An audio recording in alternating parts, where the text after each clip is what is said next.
Good morning. Party's ready to proceed? State's ready. Yes, sir. Any preliminary matters before we bring in the jury? Not from the state. No, Your Honor. Okay. Is the jury on here? Yes, Your Honor. All right, let's bring it in.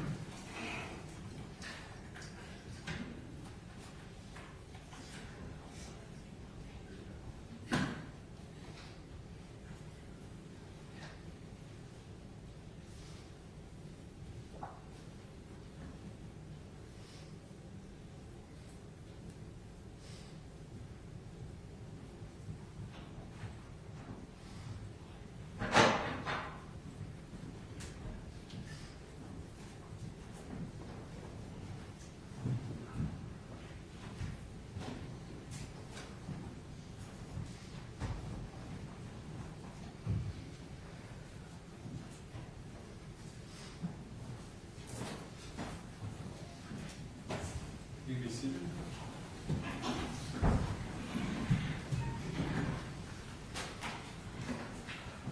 Good morning, members of the jury. Trust you had a good weekend, I hope.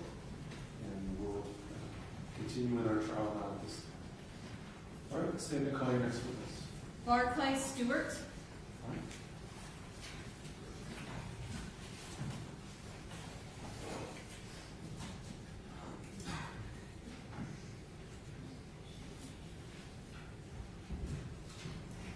Good morning, sir. Go forward, please. If you face my clerk and raise your right hand, please swear in. Do you solemnly swear that the testimony you're about to give in this case will be the truth, the whole truth, and nothing but the truth, so help you God? Yes, ma'am. Welcome to have a seat there. Thank you. Our acoustics aren't amazing, so as best you can, you can speak in the microphone. Sure. You may call. May I retrieve a few exhibits from Madam Clerk before I begin? Yes, sir. Thank you.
Good morning.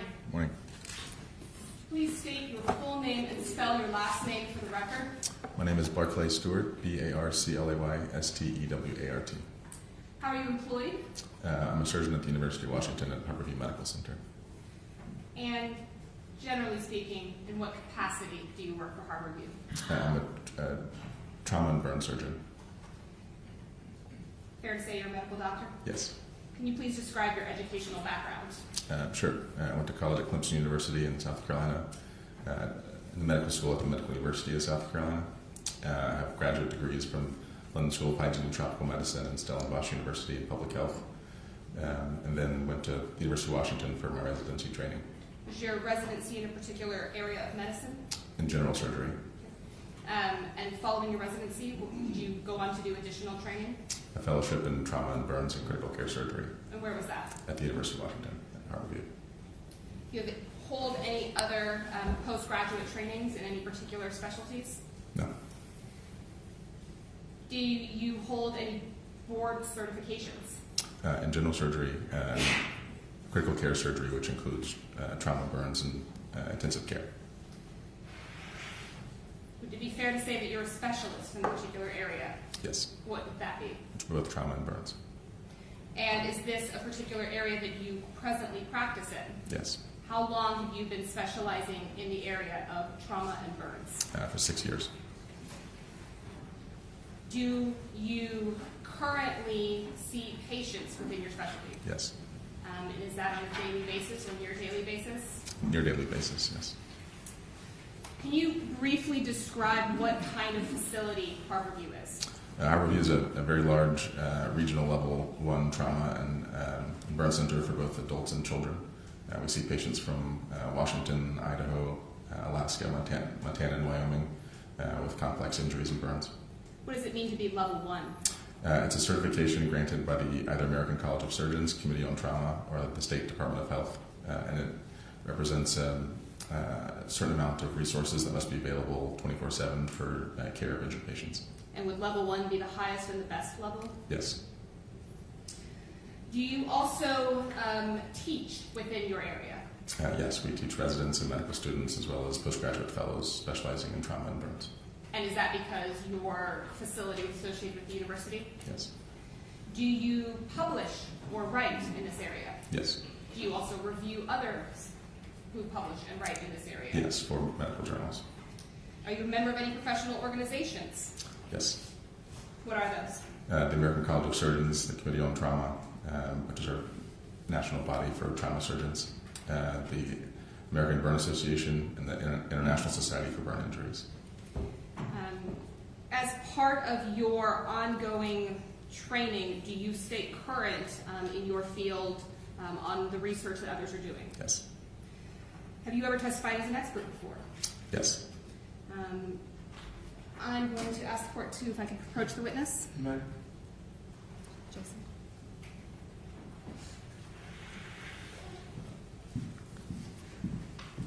Dr. Stewart, I'm going to show you what's been marked as States 83.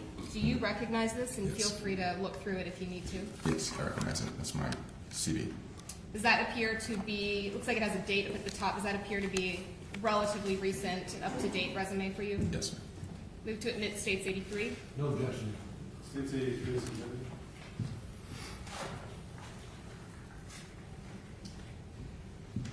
So, Dr. Stewart, it might be kind of a silly question, but what is a burn? A burn is injury to the skin, one of its layers or deeper structures related to typically heat, but could also be from chemicals or electricity. Are there different kinds of burns? There are different kinds of burns. We classify them based upon how they occurred, the etiology of the burns, and their severity, their size, and depth.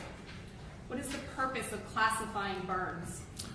One is that we can have a common language of how we speak about burns to colleagues and to patients, and the second is they are classified predominantly in accordance with how we treat them. So different burn categories would result in different levels of treatment? Yes, ma'am.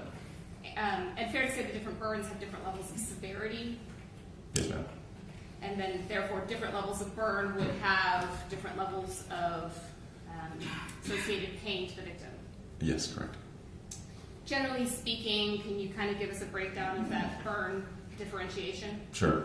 So the skin has two layers. It has the epidermis, which is the layer that you see on top of your skin, the dermis, which is the thicker layer that gives skin pliability and elasticity, and then the subcutaneous tissues beneath it, the fat and connective tissue and muscles and such. First degree burn, like a sunburn, is injury to that top layer. The bottom layer of skin is intact, and the bottom layer of skin is what produces new skin cells, so it's typically doesn't require medical treatment. A second degree burn is injury to that bottom layer of skin and includes all the top layer, obviously, and into the bottom layer of skin.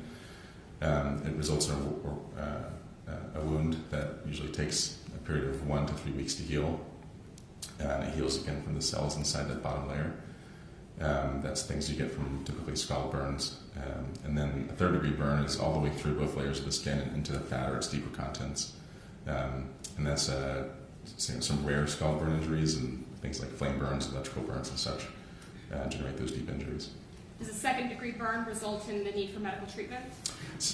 They are in fact the most painful burns, so yes, patients usually seek treatment for pain even if they're quite small.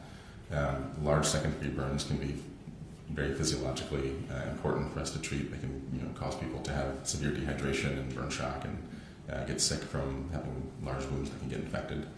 But even small second degree burns, because they are so painful, and certainly people are concerned about scarring and such, seek care for most all second degree burns that are more than the size of a quarter. What kinds of characteristics do you look for in making your determination as to the type of burn? First degree burns, like sunburns, like everyone's had, are usually pretty dry because the top layer of skin is still intact, just partially injured.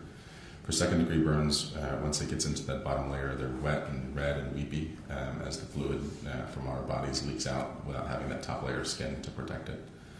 Third degree burns typically have what we call an eschar. It's a thick, leathery, usually multicolored appearance that is caused by necrosis of the top layers that are burned or charred. And deeper injuries are hard to tell from a visual perspective and usually require surgical exploration. Do you, when making determinations about burn, consider the cause or source of the burn?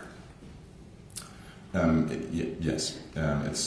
We get very worried that burns need to be surgically managed if they're not going to heal within 2 or 3 weeks because they can form significant scar and scar that changes the way people function, the way their skin feels, not just the way it appears. We know that depending on different temperatures of liquids, durations of contact, the viscosity or how thick things are in a liquid, for instance in a scald burn, can change how deep it is. Flame injuries are rarely ever only second degree burns and usually result in third degree burns that need surgical management. So we're able to tease out which burns need surgical care more quickly and help patients get to their recovery more swiftly by knowing how they happened. In your current position, you indicated that you treat patients. Is that correct? Yes, ma'am. Can you give us a brief overview of what that looks like for you? Sure. Our burn center is one of the 3 largest in the country. We see about 900 inpatients a year and about 3,500 outpatients a year. There's 4 of us in total that do burns and 2 of us that do burns and trauma. So we split our time between those 2 specialties. And what percentage of your work involves treating burns? About 50%. In your current capacity, do you only see patients that are there present with you at Harborview? No, because of our regional mandate and our large regional catchment, we use a lot of telemedicine in order to see and treat patients. Can you describe what that involves? Sure. So we have 2 pathways for telemedicine. One is from clinics or hospitals who are called concerned about a patient who showed up to their emergency department or clinics and feel like the patient needs to be transferred for us for immediate care. And the second and surely higher volume component of that is our clinic-based telemedicine program, which patients send in photos of their burns, typically from smartphones. They're registered into our medical record, and then we review them with our clinic nurses every day, and then have either video or telephone calls, depending on the person's preference, later in the day to discuss management.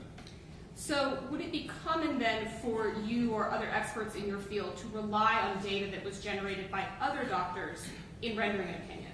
Yes, other doctors, certainly if they're at a clinic or hospital, and even patients themselves taking it on their own phone. Would it be common then for you to review photographs of injuries as part of forming your opinion? Yes, ma'am. Almost every day that I'm on service. Common for you to rely on descriptions, notations from other people who have actually observed the burn versus you seeing the burn yourself? Yes. And is the facts and data that are generated commonly relied upon by other medical experts to form larger opinions about cause, degree of injury, and treatment? Yes. And is that opinion that is formed independent of the opinion of others? Generally, yes, although I think it's important that we see the objective information that we have and then read people's opinions so that we can kind of put together a holistic picture of what we think caused injuries and how to best treat them. Dr. Stewart, were you asked to review a suspected injury in this case? Yes. Were you provided information for your review? Yes. Can you just kind of brief overview of what you were provided? Sure. Just like in seeing any patient, we try to observe the most objective information first. So the first information I was given were only photographs. Reviewed those photographs, and then they were followed by the medical examiner's reports of 2 different medical examinations. Were you provided photographs that were taken on 2 separate days? Yes. I'm going to show you, Dr. Stewart, photographs that have already been entered into evidence We'll start first with states 20R. Do you recognize this picture? Yes, ma'am. Is this the injury that you were asked to review? Yes, ma'am. Based on your training and experience, would you call this a burn? Yes, ma'am. Can you tell me why?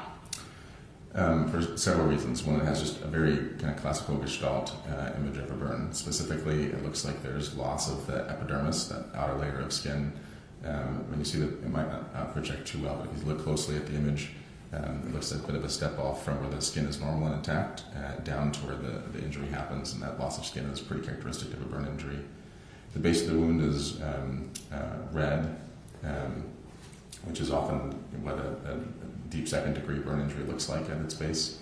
I think that the sheen over it obviously makes people think that it's a weepy injury, but post-mortem that wouldn't be the case. So I think that's just an artifact of the image. And then the wounding pattern. There's burns have kind of three classic characteristics. In the middle of the injury, it's called the center of necrosis, where the burn injury actually occurred. Then there's an area around the outside that's called the zone of stasis, where it's typically there's so much swelling and edema from the injury that it looks a little bit pale. And then right on the outside is the zone of hyperemia, which is extra redness or dilated blood vessels from the injury. And there seems to be some mild evidence on the image of livor mortis or hypostasis from where the zone of hyperemia would be and characteristic of a normal burn injury. I'm going to show you as well 18F, which is a photograph that was taken a few days later. Did you also review this photograph? Yes, ma'am. Based on your review of these two photographs together, did that change your opinion as to whether or not this is a burn? No, ma'am. In your review of these two photographs, did you form an opinion as to the degree of this burn? It appears a second degree injury, pretty stereotypically. Did you form an opinion about the wound edges? As I mentioned, just that step off and skin loss is quite characteristic of a burn injury. That's sometimes wounds can contract a bit as they're injured and seem a little bit taut. It's a bit hard to tell from a photograph, but certainly the step off from the epidermis to the dermis is very common for burns. Did you note anything about the epidermis? That it's missing in the area of the injury. Did you note anything in relation to eschar, as you previously mentioned? On the earlier photo, there was an eschar there, which suggests that it's either a very fresh burn or not a very deep burn, either way. And when you say fresh, what do you mean by that? Eschar forms and second degree injuries that aren't kind of well cared for, well managed within a matter of days as what we call the exudate or the proteins and other fluids and wound byproducts build up on the top of the wound. If it's a very, very deep burn, then the eschar forms as the heat or the chemical electricity kind of sears the skin and deeper tissue. So it was not very deep, and it certainly wasn't days old. So I'm going to take you back to 20R. So in your opinion, let me back up.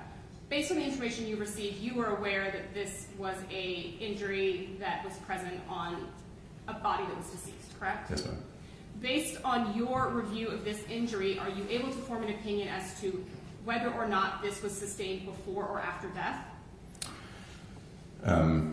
Most likely, it is an injury before death because there is that zone of hyperemia that is visible kind of around the edges, particularly at the more distal aspects of the burn injury toward the wrist. If there's no blood flowing, it's not possible to have dilated blood vessels and to have additional blood flow to that area in reaction to the burn injury itself. Were you able to form an opinion as to how long before death this would have occurred based only on the injury itself? It's hard to tell beyond the order of hours, but it certainly is not days before. Were you able, in your review of these images, to identify anything such as blisters? Most of the blisters have been removed either by mechanical friction, which is kind of common as anything, once the injury happens, the skin is very The blisters, as they form, are very easily torn off and or are burned off themselves, so not uncommon not to see blisters after a short period of time. Was there evidence, though, of blistering? Blisters would have formed initially over all the spots that are red of the injury. Doctor, in your training, you are not a forensic pathologist, correct? That's correct. But are you familiar with the concept of post-mortem skin slippage or sloughage? Yes, ma'am. In your opinion, is that injury skin slippage? I do not believe so. I think it's a burn injury. I think it has a very characteristic pattern of burn injury. It's in a very isolated position that has characteristics of splattering, which is commonly seen for scald injuries. And skin slippage is a systemic problem that would have happened in multiple parts of the body at the same time. Additionally, to be able to get the blisters off of that injury as it happened, that level, if it was skin slippage and it was identified later in the post-mortem period, that amount of friction that would have taken off that skin would have taken off skin elsewhere on the body. So I believe this is a burn injury. Would that injury be consistent with submersion in, say, a hot bath? No, no. Can you describe why? Just the pattern of injury. Submersion injuries are typically happen when people step into a tub or a hot tub, or soaking their feet if they aren't able to feel their extremities. For peripheral neuropathy from diabetes, for instance, is a quite common injury, and it's a total confluent submersion pattern of that part that's burned. In this case, if someone's in there for a long time, it'd be their feet and ankles, often their buttocks up to their hips, their arms from their elbows down as they put their arms in the water. It's also not really commonly seen in people with normal minds and bodies who are able to recognize that they feel hot and then can get out of the bathtub or the shower themselves. It's usually seen in people who are very frail or have medical problem in a shower or bathtub, like a stroke or a seizure, or who have very faulty water heating systems that produce water well over the standard 120 degrees Fahrenheit. Now, you've, I think, a couple of times now referred to this as a scald or thermal burn. Can you explain what that is and why you think that? Sure. The splattered appearance, particularly where it's thicker at one area and then both dotted with spared areas between it and potentially some dripping, again, more common with a scald than any other wounding pattern. Flame injuries tend to cause large confluent areas, and contact injuries, where someone touches or something touches them, is it's a pattern of whatever touches them, and it's 100% confluent. There's no sparing unless it's something that has indentations in it, for instance, a waffle maker or an iron. So this has a very characteristic appearance of a scald, splatter. Could this have been formed by a chemical?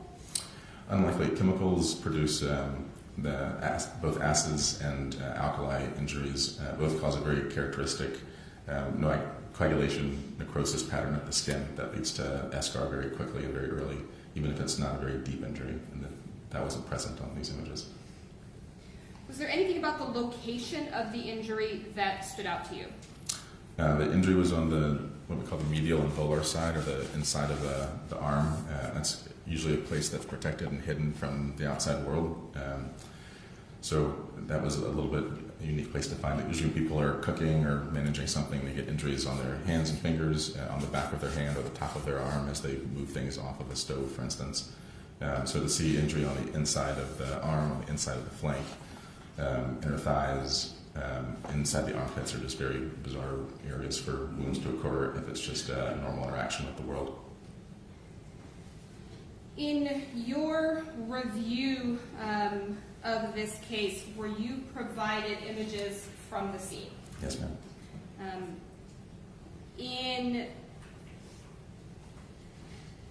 Is it common for experts in your field to review scene photos when the source of an injury is unknown? Yes, we certainly do it for matters like this, for legal matters, and then for our patients, particularly children who are concerned for child abuse. We'll review images with CPS, for instance. In your review of the scene, was there anything that stood out to you as a potential source? In one of the images, there was a kettle with an open top that was on a wood-burning stove.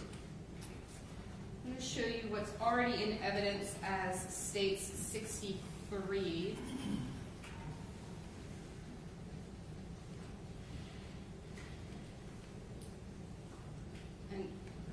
Dr. Stewart, are you able to see that picture from where you're sitting? Yes, ma'am. Was this the photograph that you were referring to? Yes, ma'am. Can you just kind of give us a little bit of indication of what you're specifically drawn to?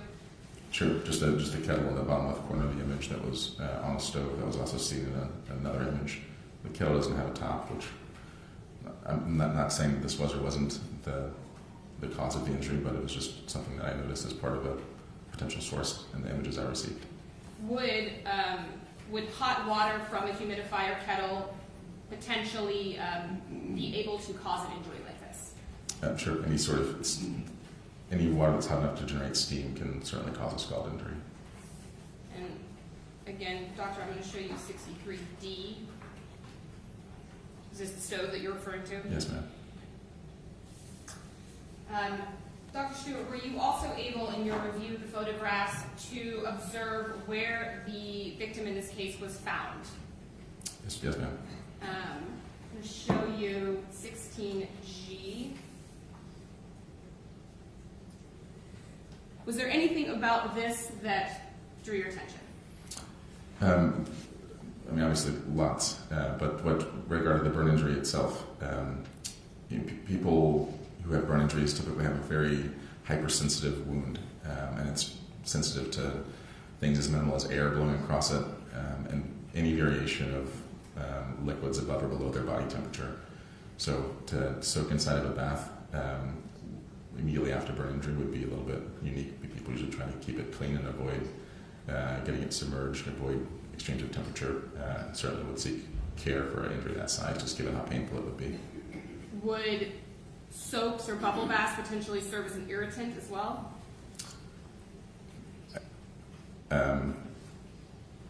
I suppose they could, but not usually. We use them clinically to clean wounds quite frequently. We just are ensured to do it at the temperature as close to the body as possible and kind of at the patient's own pace because it can be very sensitive to be submerged. You testified that second-degree burns are often the most painful. Mm-hmm. What kind of response do you typically see from people when they have sustained a second-degree burn? Yeah, because the injury doesn't destroy all the bottom layer of the skin and the dermis. There are nerve endings that exist that are not injured compared to third-degree burns or deeper, which burns those nerve endings and they can't be felt. So because it is so sensitive, people do things to soothe it. Usually cooling gels like aloes are commonly used. People use all sorts of kind of creams and greases to oftentimes just to prevent the air from going across it. And they keep it covered for that same reason, to make it more comfortable. In your review of scene photos, did you see any indications that there had been an attempt to care for that wound? Yeah, acknowledging it, the photos received were only of the bathroom and the areas that you showed with the wood-burning stove. I didn't see any evidence of wound care products or medications for pain, but again, I didn't see the entirety of the scenes photos.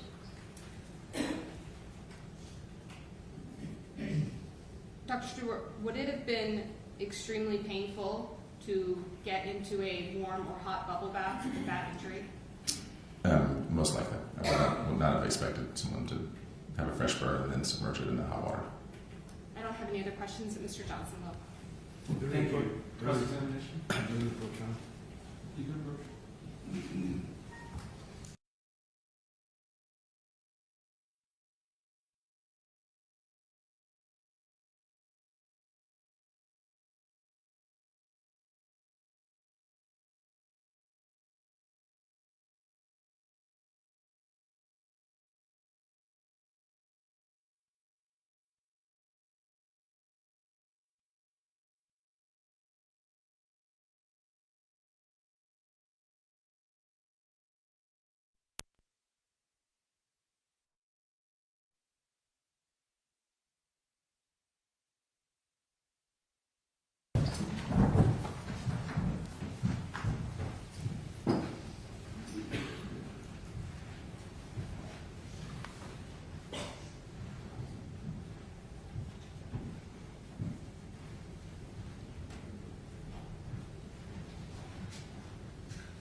You can be seated. I do. I'm just going to return them to the clerk.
I think we're ready, Your Honor.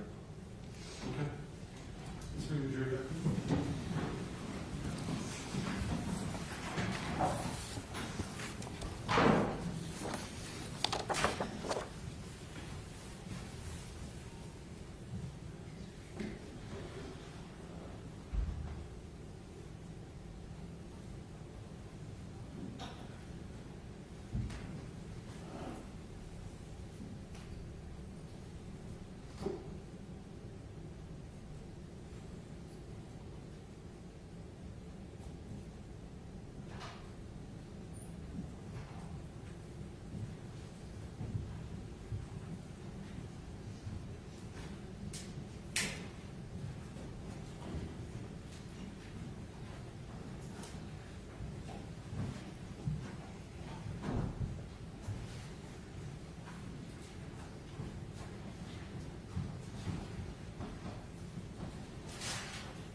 You may see the technique. Cross-examination, Mr. Price. Thanks, Sean. Good morning, Doctor. Good morning, sir. Doctor, when were you asked to review the information in this case? I don't recall the exact date, but close to a year ago. And your specialty, you're not a pathologist? Correct, I'm not a pathologist. Okay. Do you know how long Miss Howard was in the tub? I do not. Now, showing you what's been marked as, or admitted as 20R.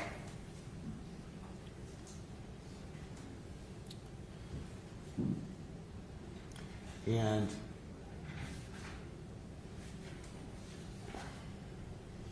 on this image, is it right that it's on the right hand or right arm, Correct, yes. and it's on the inside portion? Yes.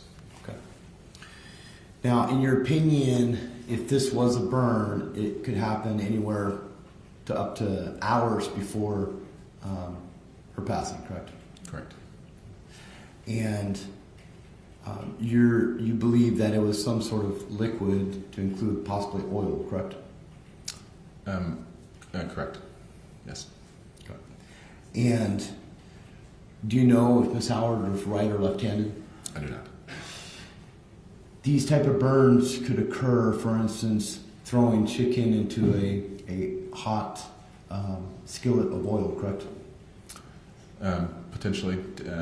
It's when we see cooking-related oil burns and fires, they're usually on the hand, but it certainly can also be on this side of the arm.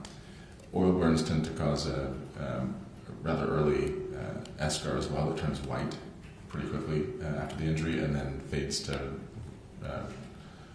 red if it's a second-degree injury or an eschar if it's a third-degree injury over days. Now, there was no other burns or marks on the body that looked like that. Is that correct? Not that I saw. I did not see all parts of the body on images, however. Are you aware of other parts of skin slippage within the body? Not that I recall, no, sir. Were you provided all of that information? I was provided the medical examiner's reports and multiple photographs of which I did not see significant skin slippage that on the other arm, for instance.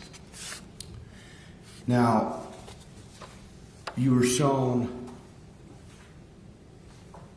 what's been admitted as 18F.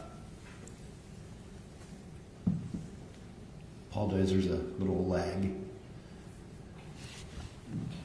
On this one, that was taken, to your understanding, that was taken days after the autopsy? Yes, sir. Okay. And you described this as a defensive wound? Yeah, I said it could be a defensive wound. Yes, sir. But there are no burns to the backside of the arm, correct? Correct. There are burns on this side as if they had hands facing outward to expose the volar surfaces. The picture of the kettle and what's been admitted as Exhibit 63 That's hypothetically a source of a potential burn, correct? Yes, potentially. Now, there was no, to your knowledge, there was no oil splatters or messes inside that house, correct?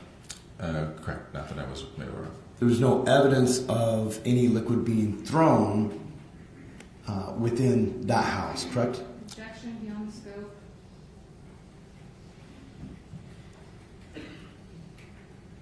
I'll allow the question if the witness knows.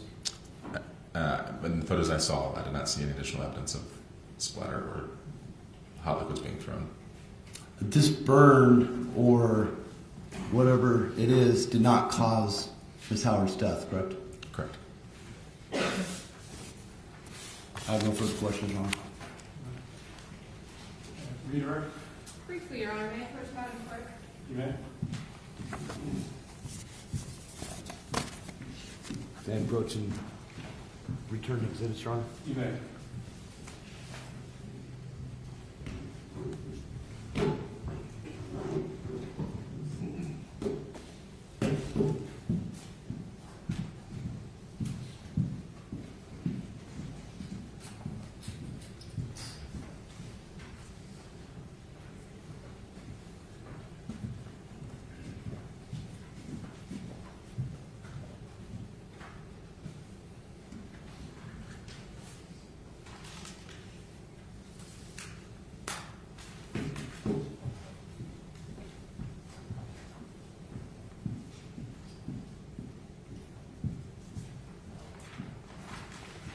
To approach the witness with what has been already admitted into evidence as states 18P.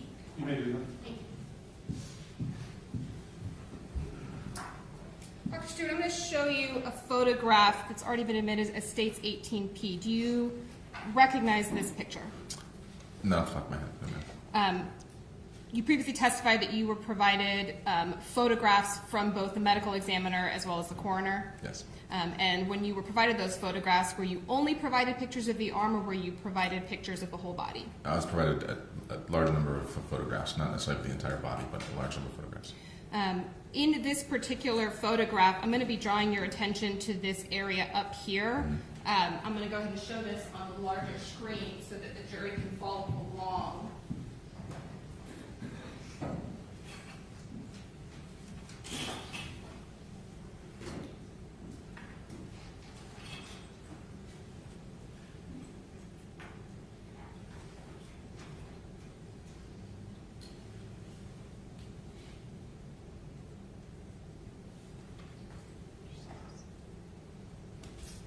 Dr. Stewart, I'm going to draw your attention to an area towards the top of the screen. I'm going to use this pointer here. Are you able to see where I'm pointing? Yes, ma'am. Is that a burn? It's certainly consistent with one. It looks like there's some of the blistered epidermis rolled up at its superior edge, exposing what could be injured dermis below. So consistent with a small second degree burn. Looks even more shallow than the one on the forearm. Could this also be consistent with skin slippage?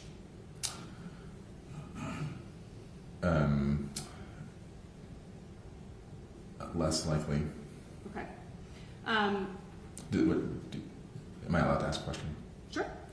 Was this at the same time as the first autopsy? This was at the with a coroner photo. Okay. Based on your review of the body, was there, other than this mark and the mark on their arm, were there other large places of epidermis rollback as we see in this picture? No. And so, in fact, there was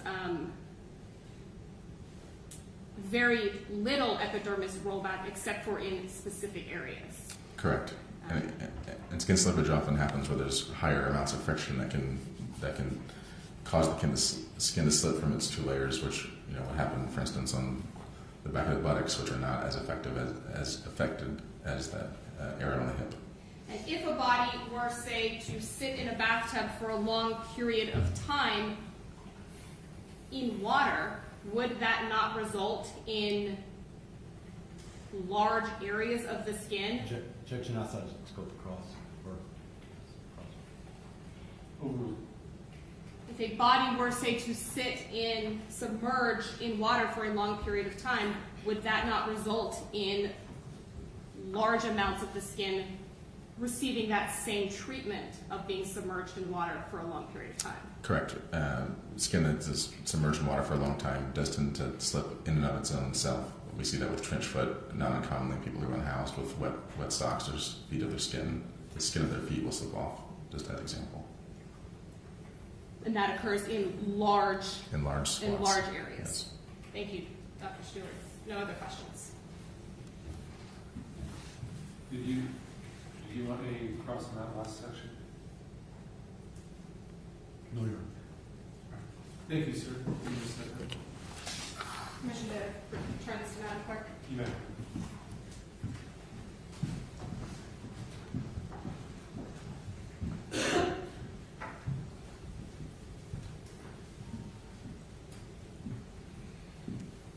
Next witness. Brett Bromberg.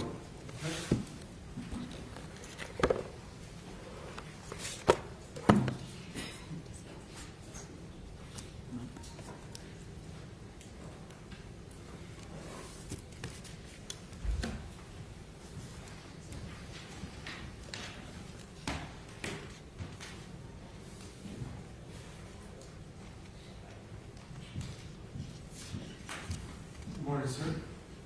Morning, please come forward. I'll have you face my clerk and raise your right hand and be sworn in.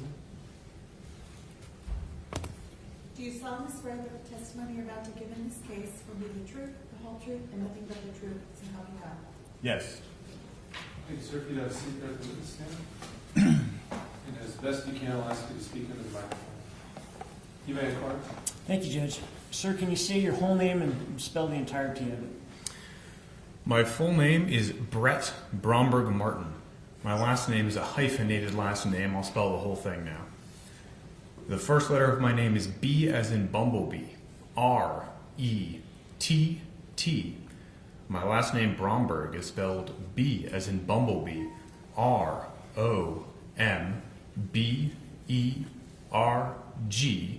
hyphen Martin.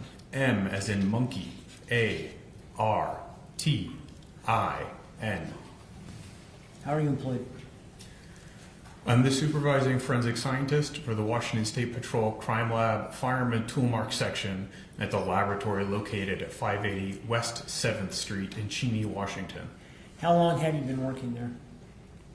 I've been working as a supervisor for approximately 2 years at this specific laboratory, but I've been employed as a forensic scientist in a firearm and toolmark section for about 10 years. Can you describe your educational background?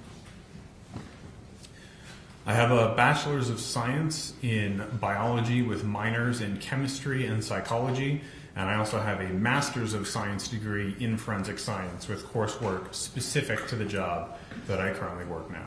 You know something about firearms and ballistics. Yes. And how did you come by that knowledge? Well, in addition to grad school coursework specific to the work I do now, I started in the firearms unit of the North Carolina State Crime Lab, and there I went through their training program, which is approximately 2 years of full-time with a little bit of overtime training, and it really runs the gamut of the different types of examinations that we would perform in the laboratory in forensic capacity related to firearms and tool marks. This includes things like operability exam training and microscopic comparison training, for example. Is it possible to do an analysis using a spent bullet, a spent casing, and determine whether or not it came from a certain firearm? Yes, it is. You want me to go get that trash can? Thank you, I appreciate it. Probably should be close to you. And so, this training that you had, didn't focus on that. Yes. And that went on for a couple of years. Yes, that's correct. Since then, have you actually engaged in that sort of analysis where you've looked at a gun, you've looked at a spent bullet, you've looked at a spent casing, and you've made the determination that the bullet came from the gun, the casing came from the gun? Yes, that's correct. Since I was released from training, I've worked as a forensic scientist performing microscopic comparisons between firearms and fired ammunition components for the entirety of that time between then and now. Can you summarize that procedure for us? At a very basic level, I receive a firearm in the laboratory along with a fired bullet or fired cartridge case or both, and I make test fires with the firearm shooting into a water tank, which is exactly what it sounds like, a big tank full of water that's designed to capture a bullet in pristine condition. Then I use a specialized piece of equipment called a comparison microscope to compare my test fires to one another and to the evidence items. A comparison microscope is essentially two microscopes with their own objectives for magnification and their own light sources and their own stages for positioning and orientation, and they're linked together so that I can look through one binocular eyepiece and see both stages and the items on them simultaneously. So I can make not just an apples-to-apples comparison of two items and the marks on their surface topography, but I can make a Red Delicious to Red Delicious or Granny Smith to Granny Smith type comparison. Okay. In this particular case, you agreed to analyze some evidence from an Idaho case. Is that accurate? Yes, that's correct. Did that include a Taurus semi-automatic pistol, Yes. as well as some bullets One fired bullet. and a casing? Yes, one fired cartridge case. Okay. And did you have some actual ammunition that was provided by Idaho? Yes, I don't remember the exact number. I'd have to look at my notes to be sure. Okay. Are you familiar with that particular model of Taurus? Yes, I am. Can you describe for the jury how one operates that specific gun? This particular firearm, the Taurus that was submitted to me in this case, doesn't have much in the way of extremely specialized methods for operating it. If you wanted to fire it in a conventional manner, you would load the magazine with unfired cartridges. That's live ammunition. Sometimes they're called rounds. And after loading the magazine, then you'd insert the magazine into the firearm. You'd pull the slide to the rear and then let it go into battery under the spring power of the recoil spring, and it would be ready to fire as long as the key lock safety on it was in the disengaged position. And you would be able to fire one shot with each pull of the trigger until your supply of cartridges was exhausted. Can you tell us what trigger weight is, trigger pull weight? Trigger pull weight is a diagnostic feature of how a firearm operates that I record in my notes when I'm doing laboratory work with a firearm.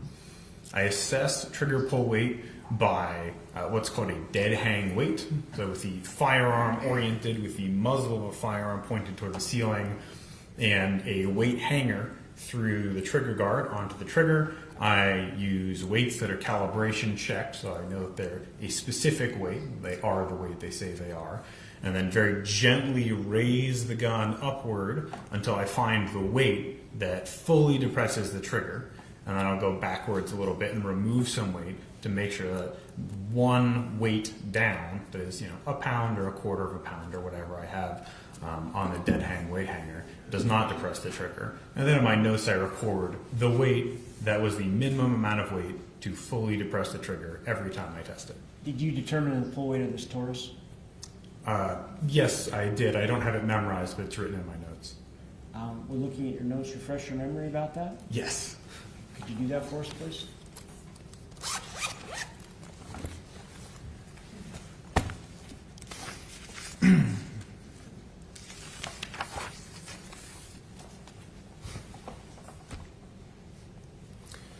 The Taurus pistol that was submitted to me at the laboratory for this case had a double-action trigger pull weight of approximately 5.5 pounds. Would that be typical of a gun like that? I would say that's pretty typical. Okay. Did you go ahead and, using that spent bullet that came from the autopsy of Kendy Howard, the spent casing that came from the tub, and the Taurus that came from the tub, do an analysis to determine whether or not that fired bullet came from the Taurus and whether that casing came from the Taurus? Yes, I did perform that analysis. Would you run us through, in general, that process? As I said before, typically I make test fires into the water tank for fired bullet comparisons, and that's exactly what I did here. I would have picked up the fired cartridge cases off of the floor of our laboratory firing range and put them under the microscope and effected a microscopic comparison of my test fires to one another, and then the test fire on one side and evidence item on the other side. In this case, I also did a little bit of other microscopic analysis. I made a cast of the interior of the barrel of the firearm, the bore, and then I examined that as part of my examination, as well as a cast of the portion of the slide that supports the head of the cartridge during firing, called the breech face. And I examined both of those as well as part of my analysis. And did you reach a conclusion? Yes. What's that? My conclusion is that the submitted fired bullet and submitted fired cartridge case were both fired by the submitted Taurus pistol. Other evidence was submitted by Idaho, by the Sheriff's Department, and I think you have some other scientists out there in the hall waiting to testify, sir. But I wanted to ask you about GSR analysis. Does your lab do that? We do one type of gunshot residue analysis for distance determination to determine the muzzle to target distance at the time of firing based on the deposition of gunpowder particles and other chemical residues. But we don't do gunshot residue, sometimes called primer residue, hand swabs. That's not something our laboratory does anymore because typically the probative value for it is very low. What do you mean by that? It transfers so readily from one person to another, and it can be washed away by just washing your hands thoroughly, that if it's there or if it's not there, it's not always necessarily significant. For example, someone who hasn't handled a gun at all, if they get high-fived by someone who just did fire a gun, that can transfer the gunshot residue from the second person's hand onto the first person's hand, even though the first person had not even touched a gun at all that day. And of course, if someone washes their hands very thoroughly, it could all be washed away as well. This means that just being in the room with a gun as it's fired can put that type of residue onto your hands or your body somewhere else. Does any other state lab in the U.S. perform this type of analysis that you're aware of? State labs, I don't know. I mean, there's 50 states, so there might be one that does it. There might be more than one. Our laboratory does it, and I don't think any other laboratories in our region do that specific examination either. I know, pardon me, I'm sorry. No, that's okay. So the Sheriff's Department sent some GSR swabs to you for analysis, and those were not tested by the Washington State Patrol?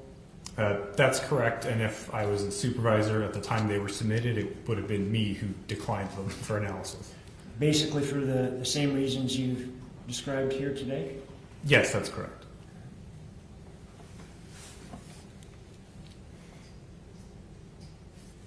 Any questions? Thank you. Cross-examination. Commission, go to Madam Clerk, Your Honor. You may.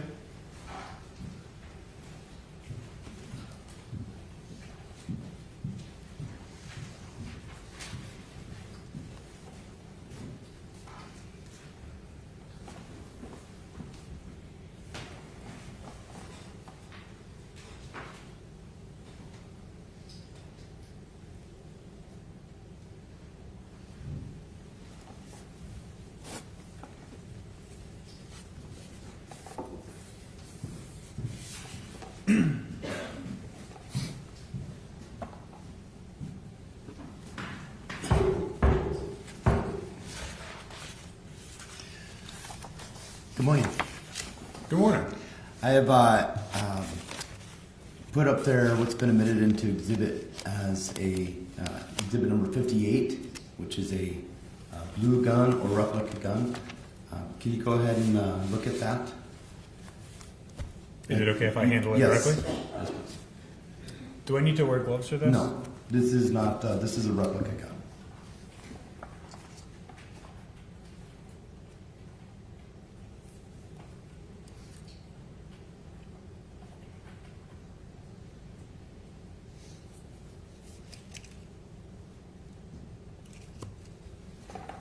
Okay. Does that appear to be the same as a Taurus 380? The one that was submitted to me in this case, yes, I think it is. Okay. And then on that gun, can 5.5 pounds of pressure be used with an index finger to pull the trigger on that gun? If this were the one that was submitted to me at the laboratory, yes, although it's worth keeping in mind that 5.5 pounds on the trigger of a firearm with dead hang weights is a little bit different than using your hand. I mean, guns are made to be ergonomic. They're made to be held in the hand and squeezed. And so, although it might feel heavy to just use your finger to lift a 5.5 pound weight, off of a countertop or a floor or something like that, I would generally say the same amount of weight or force is usually a little bit easier to apply with your hand when you're holding the gun in a conventional manner with your hand on the grip and your finger extended through the trigger guard in a normal fashion. That trigger can also be pulled with your thumb, correct? Yes, that's correct, or really any digit.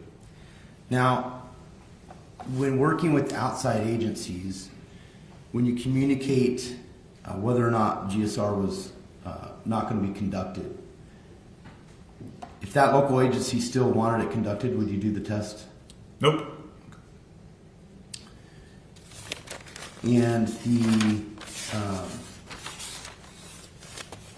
did you do your analysis prior to or after DNA analysis? After, just by handling really anything, potentially there's the capacity, pardon me, let me rephrase, just by handling anything, there's the potential to damage any type of very delicate evidence, like trace DNA or a latent fingerprint. So the firearms section always goes last when analyzing really almost anything at the crime lab. And to your knowledge, was DNA analysis done in this case? Yes, I think it was. No further questions. Permission to retrieve the exhibit. You may.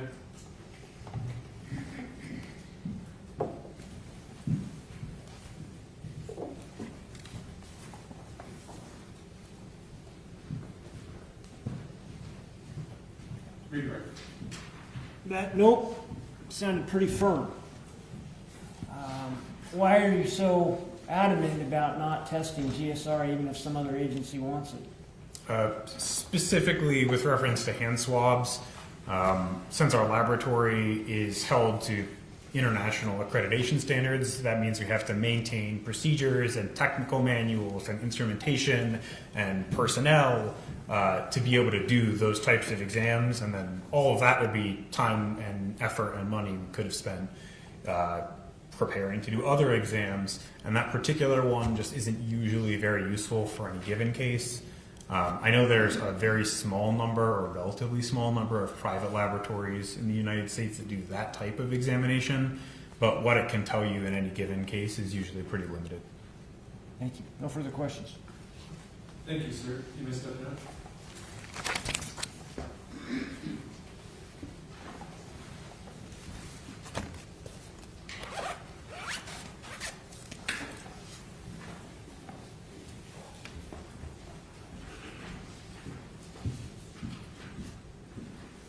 Next witness. Jared Lynn. Jared Lynn.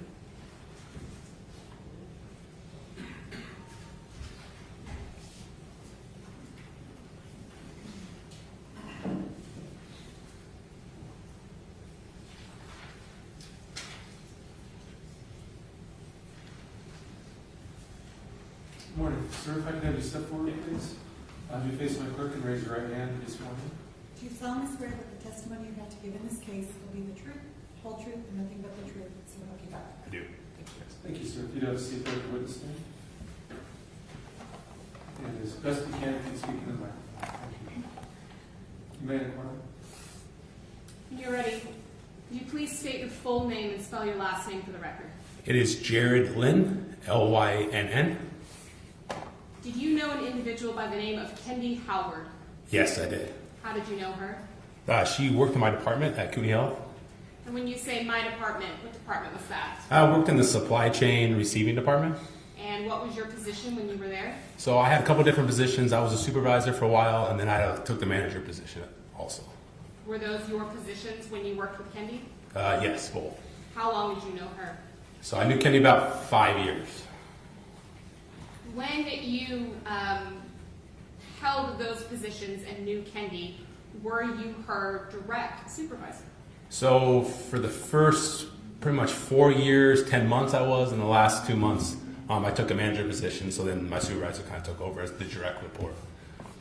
So for the 4 years and 10 months, did you work in that department with Kendy on a fairly daily basis? Yes, yeah.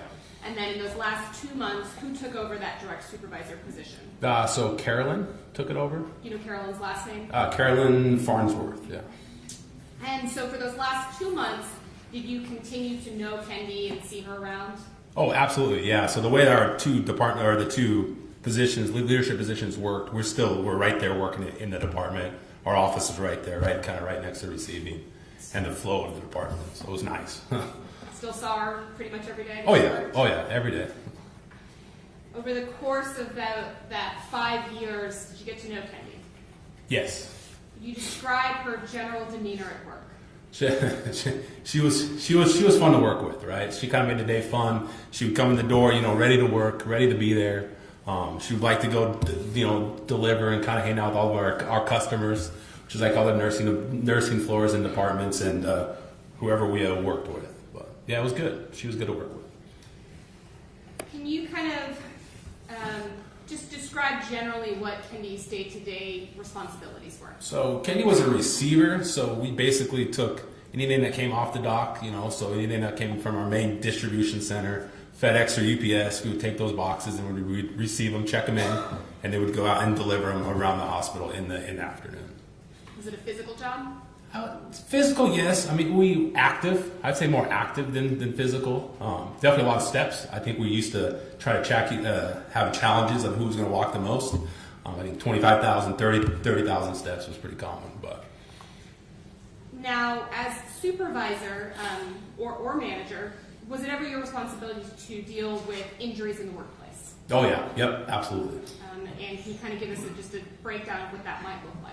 So yeah, if there was an injury on the job, right, it was to protect the employee and to protect Kootenai Health, right? So I came from Costco, and that was really engraved in me there because if you get hurt, you got to tell somebody, right?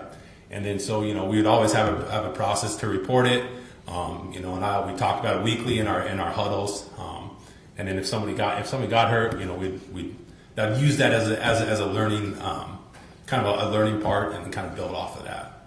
So if someone got injured on the job, would you look the other way? Would I? No. How about Caroline? No.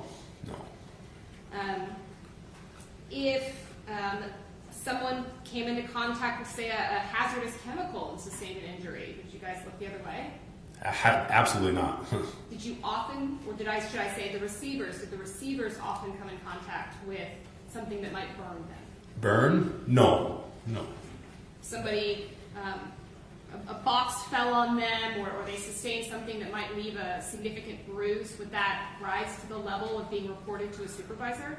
A bruise? Yeah. If something fell, you stepped on a pallet, or something, you stepped off a pallet wrong, tweaked an ankle, yeah, all those things we talk about, and it'd come up at some point. So. Kendy, did she like her job? Did she like it? Objection calls for speculation. You can lay a foundation for that, also standing for the moment.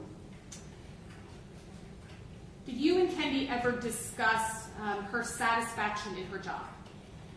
Yeah, we had probably monthly check-ins or at least quarterly check-ins, and we'd talk.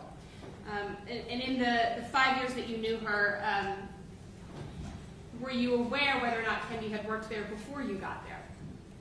Yes. Oh yeah. Yeah.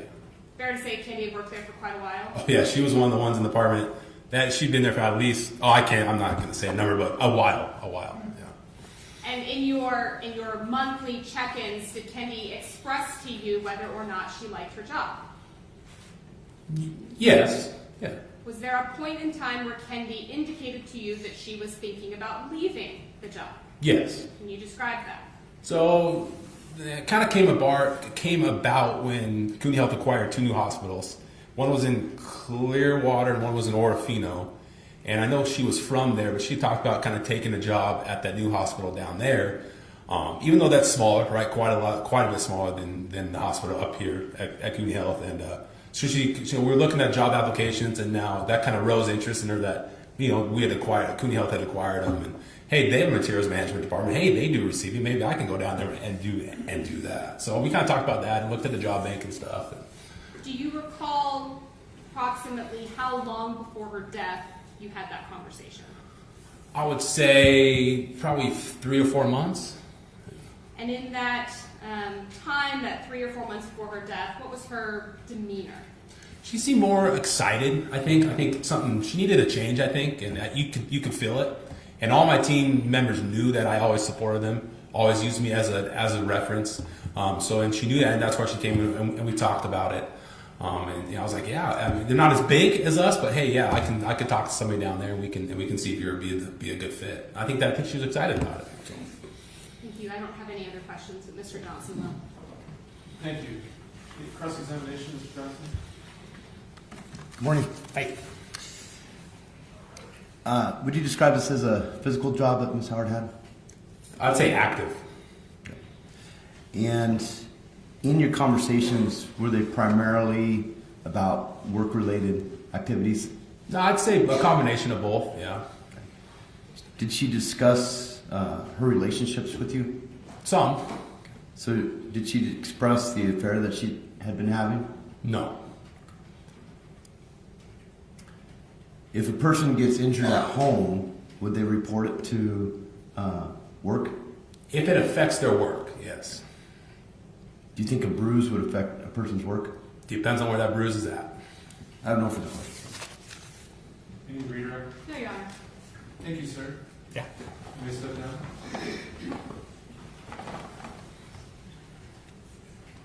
You're free to go. Okay, thank you.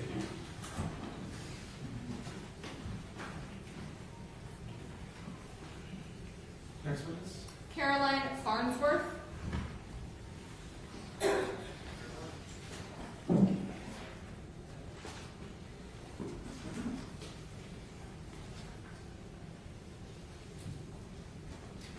Morning, ma'am.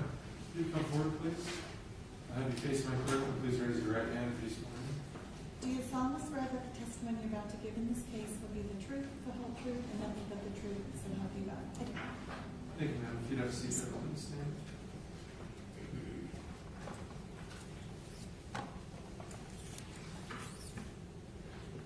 Best you can, if you speak into the mic. Thank you. You may inquire. Would you please state your full name and spell your last name for the record? Sure. Carolyn Dorothy Farnsworth, Farnsworth. How are you employed? Currently? How about in February, January of 2021? Perfect. I was the materials supervisor at Kootenai Health. And just in terms of the hierarchy in that position, did you have a boss? Yeah, so Jared Lynn was my immediate supervisor. And then in your position, did you supervise others? Yes. Was Kendy Howard one of the people that you supervised? Yes. What was her position? She was a materials handler. And would she have directly reported to you? At that time, yes. On a day-to-day basis, where were you located? So my office was inside of the warehouse at Kootenai Health, and so I could be found anywhere in that warehouse area, back in receiving, or anywhere in the warehouse. So fair to say that you interacted with your subordinates on a daily basis? Yes. Did you see Kendy Howard pretty much every day she was at work? Yeah, I spent 40 hours with all those folks, pretty close. What were your duties as supervisor? As supervisor, so I managed all of the daily operations of the department as supervisor, so all of the delivery of materials, receiving, delivery of the items that we received, all of that good stuff. Did Kootenai have their receivers as hourly employees or salaried? Hourly. And did they have a method of keeping track of time? Yes. Yeah, we had a time clock punch-in system. Can you kind of describe that in a little bit more detail? Sure. Yeah, so there was a time clock that was right outside of our department. It was an electronic, so they would take their badge in every day. If there were any missed punches or anything like that, the supervisor or the manager would get with the employee to fill those in, but they were responsible for clocking in and out. As supervisor, was it your job to review those time cards, confirm them, get Yes. people paid? Yes. And did you do that for Kendy Howard? Yes. And would that again have been just kind of in that limited time period before her death? Yeah, so there would have been some crossover between Jared Lynn and I at the beginning of January when I took over that position, that he would have trained me how to do that, and then it was my responsibility after that. You mentioned this is an electronic system, so computer-based? Yes. And is that maintained by the hospital for accuracy? Yes. And then did you, as supervisor, manually review those for accuracy? Yes, so every time period before we approved timesheets, we would go in and manually approve those. If the employees missed any punches or had any edits, we would have a log that they would fill in, and that we would review and update if we needed to. And so you would have been the person to review Kendy Howard's February time card? Yes. Mission to approach. Okay. I'm going to show you what's been marked as States 51E. Do you recognize this? Yes. What do you recognize that to be? So these are logs from our Chronos time logging system for Kendy Howard for looks like January and February. And that would have been the document that we just discussed that you would have checked for accuracy? Correct. And that does appear to be an accurate printout? Yes. And this would have been from your, not yours, but Kootenai's maintained computer system? Yes. Move to it and it states 51E. Any objection? No, Your Honor. 51E is admitted. I'll keep that with you just in case you need to review it. So Ms. Farnsworth, what kind of schedule was Kendy on? So she was on our receiving schedule, which was generally a 5:30 to 4. They worked 10-hour shifts. I know it had been changed a few times before that, but at that time it was 5:30 to 4. And did she work a certain number of days a week? Typically it was Monday through Thursday. Although at this time period there was some time that she took off, so she worked a few odd days that she doesn't normally work. In your daily interactions with Kendy, did you come to know what her demeanor was like generally at work? Yes. And what was her demeanor at work? She was always really happy and bubbly. She was sarcastic, had a good sense of humor, but generally great to work with. In February of 2021, did Kendy ever discuss with you any plans for the future? Yes. So when I came back as supervisor, one of the first things she did is let me know that she would be leaving soon. She was planning on moving back to Kootenai and wanted to let me know that she would be putting in her notice at some point in the near future. And she seemed really excited about that. And I think she wanted to let me know, also, one, to be courteous because I was her new supervisor, but also because I think she was really excited about it and excited for a new change. I don't have any other questions for you, but Mr. Johnson may. Thank you. Cross-examination. Good morning. Good morning. So, Ms. Howard would work generally 5:30 to 4. Correct. So, in the warehouse receiving, it'd be cold in there at 5:30. If they had the door open, if there was a truck there, sure. Yes. And a lot of times we're long sleeves. Again, if the door was open, yeah. They tend to keep the door shut when it was that cold unless there was a truck sitting there. And on her plans, were you aware of whether or not she was actually able to get a job in KMEI? I didn't hear anything about it. Overruled. I didn't hear anything about a job, no. Okay. And in her demeanor, were you aware of why she wanted to go down to KMEI? All I heard was that she was excited to go back home. I knew that was where she was from, and she was excited to go back home. Did you discuss in her demeanor the status of any of her romantic relationships? No, not that I remember. No further questions. Any redirect? No, Your Honor. Thank you, ma'am. Thank you.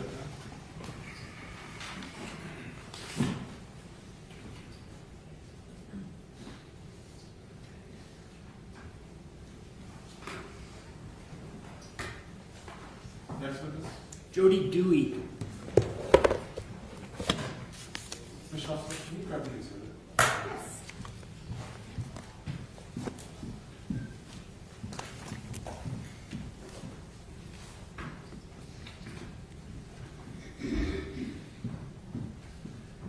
Good morning, ma'am. If you could step forward, I'll have you come forward, please. If you would face my clerk and raise your right hand, please. Do you solemnly swear that the testimony you're about to give in this case will be the truth, the whole truth, and nothing but the truth, so help you God? Yes, I do. Thank you, ma'am. If you'd have a seat there, please stand. And as best you can, I'll ask you to speak in the mic. Thank you. You may depart. Thank you, Judge. Can you say your whole name and spell both your first and last names? Yes, Jody Dewey, Jodie Dewey. How are you employed? I'm employed with the Washington State Patrol Crime Laboratory Division. Specifically, what do you do there? I work in the latent fingerprint section, and my job duties entail processing evidence for latent fingerprints. I also compare latent fingerprints to known fingerprints. I evaluate and enter latent fingerprints into the Automated Biometrics Identification System, also known as ABIS. I prepare reports and notes to reflect my conclusions, and I testify in court when needed. Describe your educational background for us. I have a Bachelor of Arts degree in Criminal Justice from Eastern Washington University. I've also completed a comprehensive 21-month training program that was administered by the Spokane County Sheriff's Office Forensic Unit, where I worked for 18 years. I have, in regards to latent fingerprints or friction-ridged skin, I've completed over 700 hours of training. I've compared over 3,000 cases containing over 12,000 latents. What's a latent and what's a known fingerprint? A known fingerprint is when you take a recording of the friction-ridged skin of an individual's hands in a controlled environment. This recording can be done by ink or a live scan machine, and it's a deliberate permanent recording of an individual's friction-ridged skin. A latent fingerprint, if you look at your hands, on the palmar surface of your hands, you'll see friction-ridged skin. And on that skin, on those ridges, lies dirts, fats, oils. We call those residues. And sometimes we can collect those residues from the surfaces that we touch and collect the dirts and oils from that surface. We also have sweat pores on those ridges, which exude oils and sweat. And when we touch a surface, an impression consisting of those coatings may be left behind on a surface. Sometimes that impression is visible, sometimes it is not, and it has to be developed, and we refer to that as a latent fingerprint. How does one go about developing it? There are many different methods of developing a latent fingerprint off of a surface. It depends on what type of surface it is. Is it metal? Is it plastic? It also depends on what types of other evidence is potentially on that surface. Is there blood? Is there other oils and greases that we have to break through in order to get to the latent fingerprints that are on the surface? And so typically we have kind of those most used techniques, which can be fingerprint powders, which you brush onto the surface, and they adhere to the moistures in the residues in the impression and develop that in a contrasting color. We also have super glue is a common process. There's a lot of different chemicals that we use depending on if it's a porous, like paper surface, versus a solid surface like metal or wood. In this case, did your lab agree to do some work for the Kootenai County Sheriff's Department Yes, we did. on a case involving Dan Howard? Yes, we did. Can you describe for us what your work entailed? Yes. I received 2 requests. The first request was request number 4, and that contained items. The first item was 21-02015, and that contained a Taurus handgun, an empty magazine, and 5 unfired cartridges. The second item in that request was item 21-0-2016, and that contained a empty magazine that contained 5 cartridges. I also got evidence from request number 6, which was an additional request. That item was 21-0-2027, and that item contained a empty magazine and 6 unfired cartridges. Can you describe your work? Yes, I processed all of these items of evidence for looking for latent impressions on the surface. I started with the first request that contained the handgun, empty magazine, and 5 cartridges. I processed those items with what we refer to as Lumi-Cyano. It's a fluorescent superglue. So it's a one-step process where we put the item in a superglue chamber where the cyanoacrylate or superglue is vaporized in the chamber, and it develops latent impressions on the surface. It also has a fluorescent powder component to it, so you can look at it underneath a laser or an alternate light source, and there's also fluorescent development of those impressions as well. I processed all the items on this case with this technique. On items 21-0-2015 and 21-0-2016, I did not see any ridge detail at all on any of those items. 2015 and 16 being? The handgun, the empty magazine, and the cartridges. On item number 21-0-2027, which was also a magazine and 6 cartridges, I did not see any ridge detail of value. I didn't see any ridge detail at all on the cartridges. I did see ridge detail that was not of value to compare to an individual on the magazine. So in short, no viable fingerprint evidence in this particular matter at all? Correct. Thank you. No further questions. Any cross-examination? Would this be a good time for a morning? Would this be a good time for a morning recess? I was planning to. Yeah. Do you have cross-examination? Yes, I do, Your Okay. Is it lengthy? It's going to be longer than the direct run. Okay. It is right at 10:30, which is typically when we take a morning break. So we'll go ahead and take a recess for about 10 minutes. If you'd like not to discuss the case, we'll be at recess. All rise from church, please.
4729-8267. 883-840.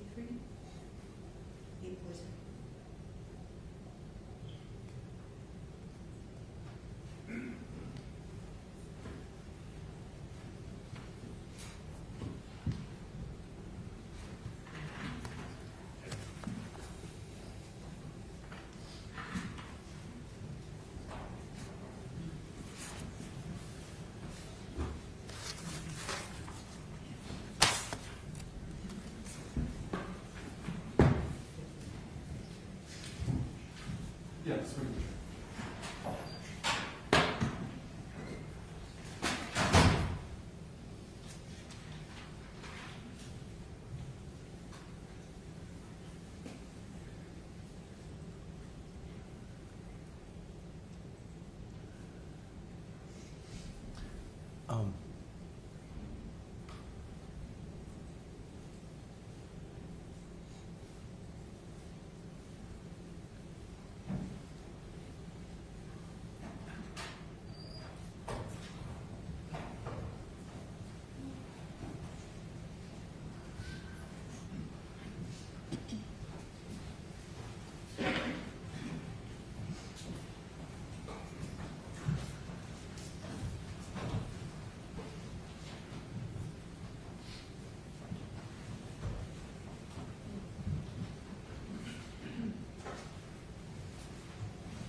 You can be seated, thank you. Cross-examination, Mr. Johnson. Thank you, Your Honor. Permission to retrieve exhibits. You may.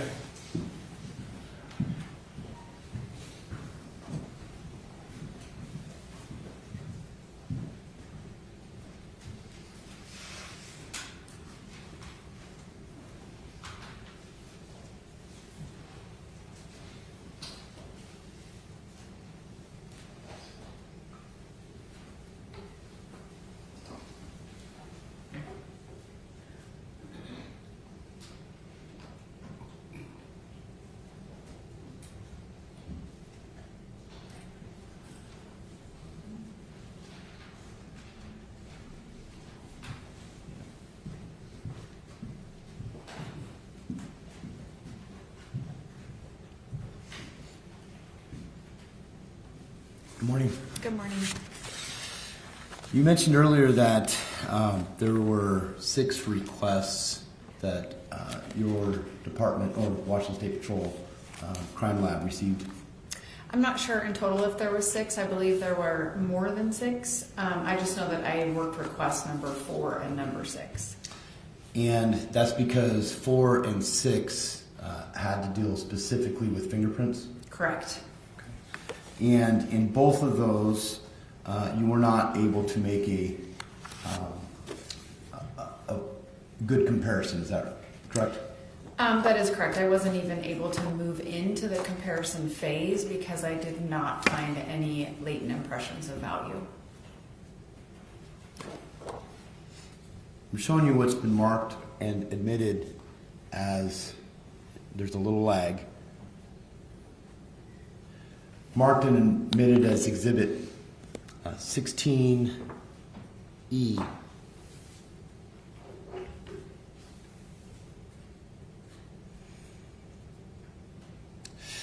Now, before we get to this, is it typical when you're doing an analysis to get some background information on what the case is about? Not always, no. Did you in this case? I had very limited information on this case. Sometimes, especially when the evidence is going to multiple sections, meaning that I might work the evidence for latent fingerprints and then it goes to the DNA section and then the firearms section, which is what occurred with this evidence here. Sometimes we have information from the DNA supplemental, which is required in their section. I did not have that information in this case. Okay. And whose decision is it to submit evidence to a lab?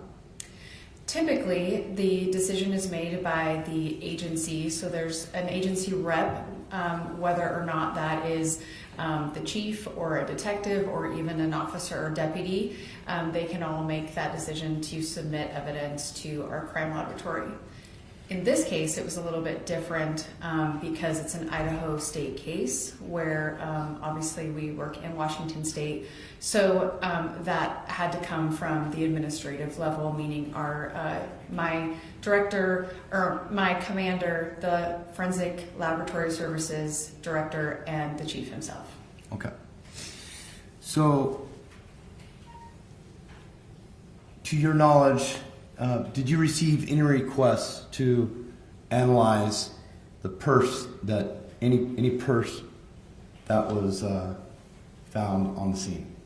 I did not. The only reference I'm aware of in regards to a purse is in request 6, the item that was submitted, which was item 21-0-2027, contained a magazine and loose cartridges that were submitted to me for latent fingerprints.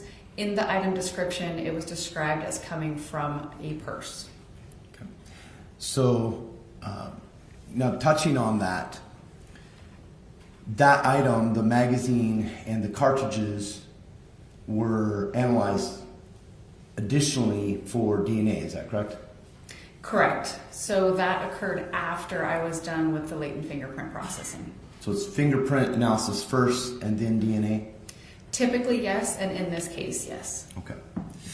Did you receive any request to analyze fingerprints on Ms. Howard's cell phone? I did not. Did you receive a request to analyze any fingerprints for marriage divorce documents? I did not. And again, that's not your decision to make what is submitted to you? Correct. Objection asked and answered.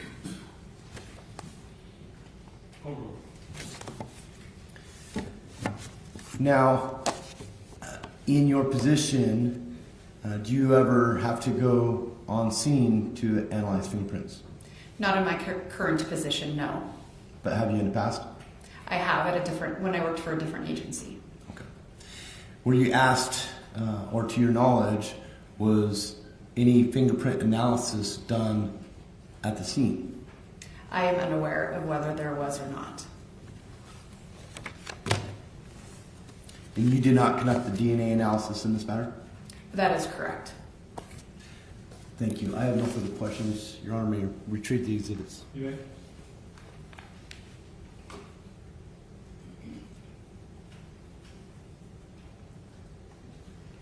Your Honor.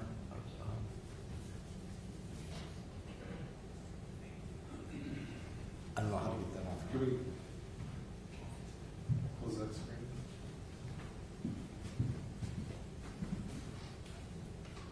And I'll just note from the jury you're not being brought.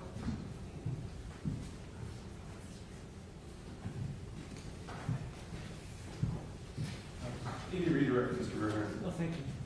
Thank you, ma'am. You may sit down.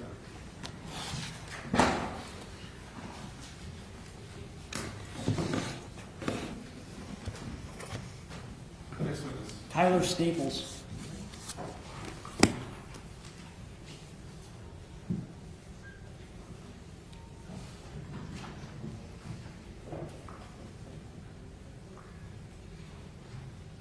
Good morning, sir. If you can come forward, please. You face my clerk and raise your right hand to be sworn in. Do you solemnly swear that the testimony you're about to give in this case will be the truth, the whole truth, and nothing but the truth, so help you God? I do. Sir, feel free to have a seat there, and as best you can, please speak into the microphone. You may depart. Thank you. Can you say your whole name and spell your last? My name is Tyler Staples, Staples. How are you employed? I am employed with the Washington State Patrol Crime Laboratory as a forensic scientist working in the DNA section How long have you been so employed? since October of 2019. Can you give us a rundown on your educational background, please? Yeah, I got my Bachelor of Science in Chemistry/Biochemistry with a focus in forensics science from Eastern Washington University. After I joined the Washington State Patrol Crime Lab, I went through an approximately 1-year training program that entailed practical exercises in the different types of testing techniques I would have to use in the lab. In order to complete that that training and be approved for casework, I had to complete a practical competency assessments in all of those different types of testing techniques, as well as written and oral examinations. So has part of your training consisted of how to detect blood on some item of evidence? Yes, And you have experience in that? I do. Can you describe for us how one goes about doing that? So I'll start by looking at the item of evidence, looking for staining that looks like blood. Typically, that's going to be a red-brown stain. I then test that using a biochemical test for blood, and essentially I'll collect a sample, add some chemicals, and if it turns pink, that's a positive result for that test. Is part of your training as well as your experience focus on DNA evidence? Yes. And can you describe for us how you go about doing that? Yeah. So when I'm looking at an item of evidence, I'm looking for possible sources of DNA. Typically, that's going to be a body fluid such as blood, semen, or saliva. I can also try and collect what is referred to as touch DNA, or it's type of, or trace DNA. It's a type of DNA that is potentially left behind when a person touches or handles an object. The amount of DNA that gets left behind, whether DNA is left behind, is determined by several factors. The two major ones are the length of time of that contact and the texture of the surface. So if I just tap my hand on this desk, I'm less likely to leave my DNA behind than if I rub my hand on the desk. And then if that desk was, instead of being a smooth tabletop, was made of sandpaper, I'd be more likely to leave my DNA behind on that sandpaper rubbing my hand on. Okay. What do you need in order to conduct DNA analysis? I just need an item, and then I will examine it for whatever type of biological fluid that I'm looking for, or that touch DNA. I'll then collect that DNA. Usually I do that using swabbing. I'll swab the item to collect the DNA, and then I'll take that through the DNA typing process. In this case, your lab accepted a number of items from the Kootenai County Sheriff's Office for analysis in the Dan Howard case. Is that correct? Yes. Can you describe for us the various items of evidence that you analyzed? Yes. Could I just run through that list for us? Do you need to refresh your memory? Yes. Could I refer to my report? Please. I analyzed a. Objection, Your Honor. Refreshing memory. Sure. Okay, so if you need to refresh your memory by looking at the report, and then after you refresh your memory, let us know, and then if you can testify from your memory, that's what we prefer. If you can't, we'll talk about whether or not it comes in another way.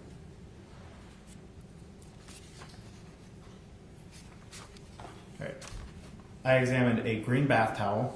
I examined ammunition that was reportedly removed from the magazine that was with a Taurus pistol that was found inside of the bathtub.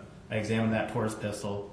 I examined that magazine, and I also examined fingernail clippings from Kendy Howard, and I examined a magazine and ammunition that was recovered from a purse belonging to Kendy Howard. The fingernail clippings would have been from her autopsy? I believe so. Okay.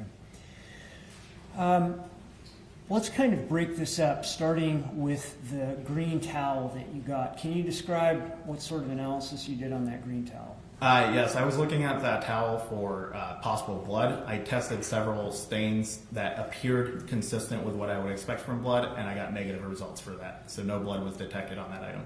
And was that the sum total of the analysis you did on that green towel? Yes. All right. What's the next item or items of evidence that you focused on? I tested the pistol that was found in the bathtub. All right. And can you describe for us what you tested it for? I was looking at that pistol. I observed red-brown staining on the grip area of the pistol, and I tested that staining using that biochemical test, and it tested positive for blood. I then tried to swab. I would swab the grip, the trigger guard, and the rear half of the slide, trying to collect that potential touch DNA. I also tested those swabs, and I was trying to avoid any of the visible red-brown staining in that process to try and focus on that touch DNA. I tested those swabs using that biochemical test, and I got a positive result for blood on those swabs. I also took a sample of the staining consistent with blood on the grip as well. And did you reach some conclusions then? Yes, the sample I took from the staining consistent with blood on the grip had human DNA, but no male DNA, so I did not perform DNA typing analysis on that. And then the sample that was from the grip, trigger guard, trigger, and the rear half of the slide, I obtained a DNA profile that was consistent with having originated from 2 contributors. Kendy Howard was included as a major contributor to the profile, and Daniel Howard is excluded as a contributor to that profile. Were you able to identify the other contributor or not? I was not. Okay. And so this would have been what part of the gun that you found this on? This was the grip, trigger guard, and the rear half of the slide. These items had been immersed in a bathtub with Kendy's blood in it. Is that your understanding? As far as I understand, it was recovered from a bathtub. Would that have contributed to finding her DNA on those surfaces? Yeah, her DNA would be expected to be there if her blood was in the bathtub. Okay. Tell us about the rest of your analysis, please. I analyzed that magazine that was included in the with the pistol.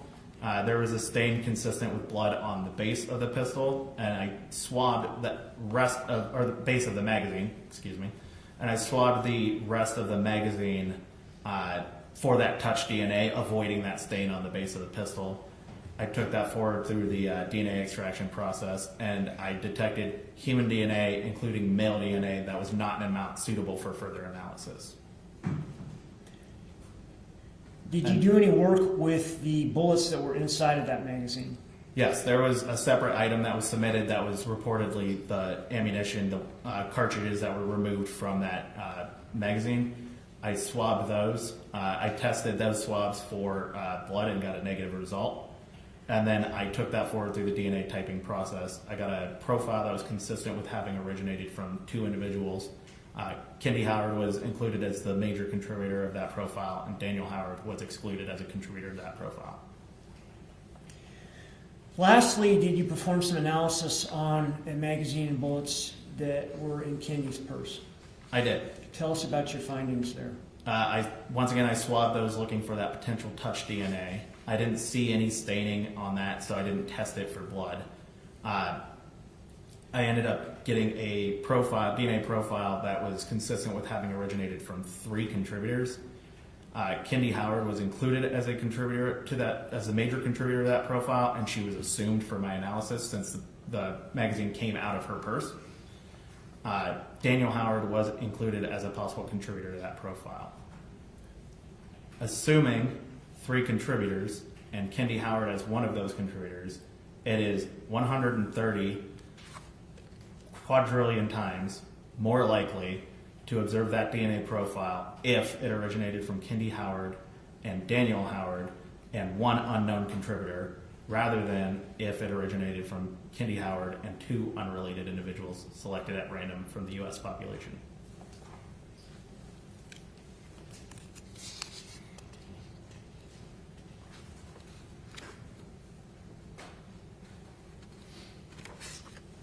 All right, thank you. No further questions.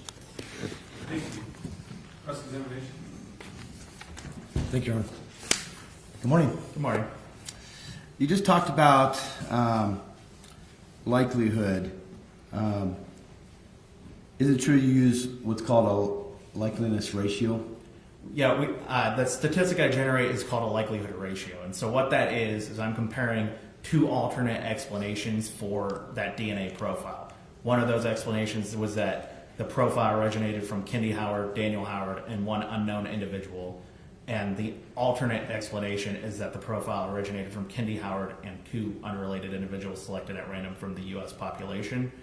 And that statistic is the amount of statistical weight given to one of those propositions over the other one. So in this case, it was 130 quadrillion times more likely to observe the DNA profile if Daniel Howard, Kendy Howard, and 1 unknown individual were the contributors of the profile, rather than if it originated from Kendy Howard and 2 unrelated individuals selected at random from the U.S. population.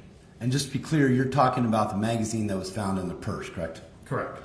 Now, in talking about the likelihood ratios, you working with the Washington State Patrol, there are different categories of likeliness in dealing with the likelihood ratio in DNA, correct?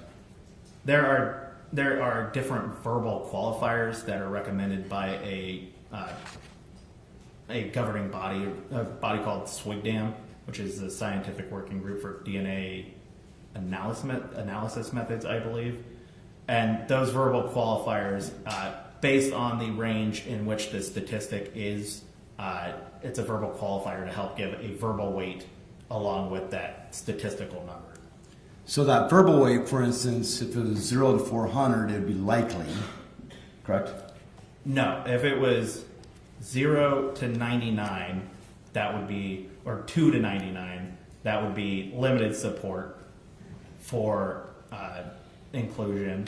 If it was 99 to 9,999, that would be moderate support for inclusion. If it was 10,000 to 99,999, that would be strong support for inclusion. And then anything that is greater than 1 million is considered very strong support for inclusion. So the verbal weight you would give to the magazine having consisted of both Mr. and Mrs. Howard's DNA with some other individuals is very likely, correct? Very strong support. Now, when starting with the bath towel,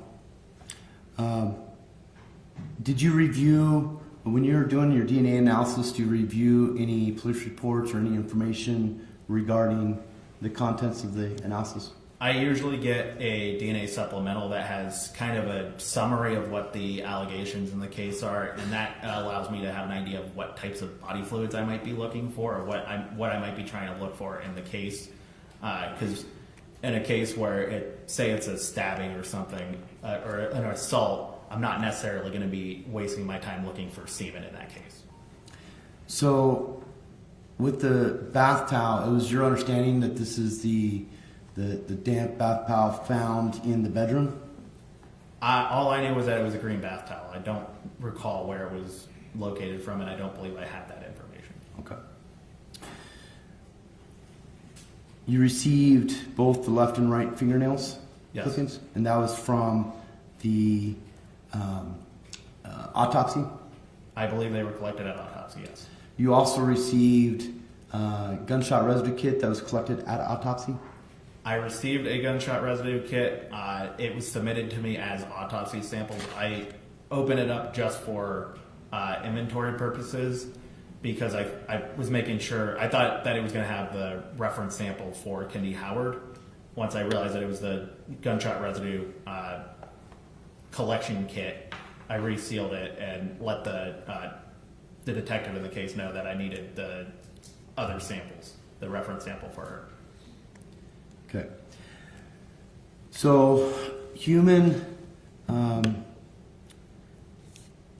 let's start with the Taurus. Your understanding was Taurus was found in the tub? Yes, that is my understanding. Okay. And the DNA that was tested on the Taurus consisted of 2 individuals, correct? Yes, I got a profile that was consistent with having originated from 2 individuals. And Mr. Howard was excluded from that. Yes. So that means it's even in that, when we go back to that limited range, he's not even considered in the 2 to 99. He's excluded from that profile, correct? Yes, he is excluded from that profile. Okay. Were you provided any other possible reference samples to compare who that other individual might have been? I was not. Does that happen in sometimes in the course of an investigation? Yes, it does. So when you provide law enforcement that someone isn't on the DNA, you might later get another profile? Occasionally, I will get additional profiles to test against that profile that I developed, or additional reference samples to test against that profile that I developed to try and identify that individual, but not always. Whose job is it to provide your lab that's profile? The law enforcement agency. In the 3 years of the investigation, did law enforcement ever provide any supplemental profiles to you? No. Now, the magazine that was found in the gun in the bottom of the bathtub, we talked about earlier, you tested as well. Yes. And you tested the individual bullets? Yes. Those were submitted as a different item, if I recall. Okay. And again, Mr. Howard was excluded as a contributor for those? He was excluded as a contributor from the bullets, or from the cartridges. For the sample I took from the magazine, I detected human DNA, including low-level male DNA, and that low-level male DNA was not suitable for further analysis. So he's excluded from the bullets that were within that magazine from the bottom of the tub? Yes. But you did detect male DNA? I did detect male DNA.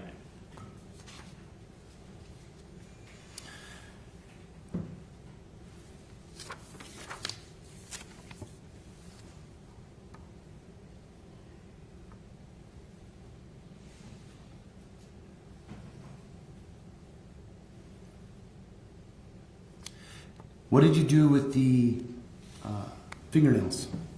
On the fingernails, on the left-hand fingernails, one of the fingernails I observed staining, red-brown staining, and I tested that stain, and it tested positive for blood. I then collected that fingernail separately from the remaining left-hand fingernails. And then on the right-hand fingernails, I didn't see any additional blood. On the left-hand fingernails, when I swabbed the remaining nails, I tested those swabs for blood and got a negative result. On the right-hand fingernails, when I swabbed them, I tested those for blood, and I also got a negative result. And finally, you said that there was blood that was found on the grip of the Taurus. Yes. Okay. I have no further questions. Can you redirect? Well, thank you. Thank you, sir.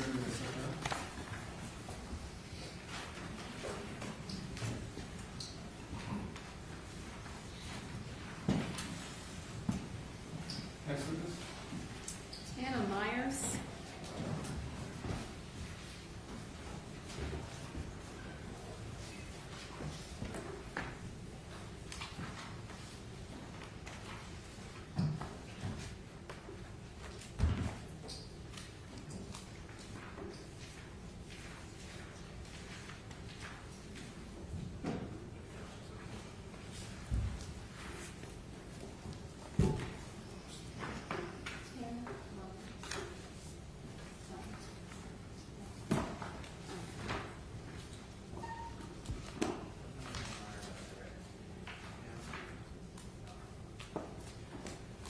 It looks like Ms. Myers stepped out, so we will call Lisa Bostaff.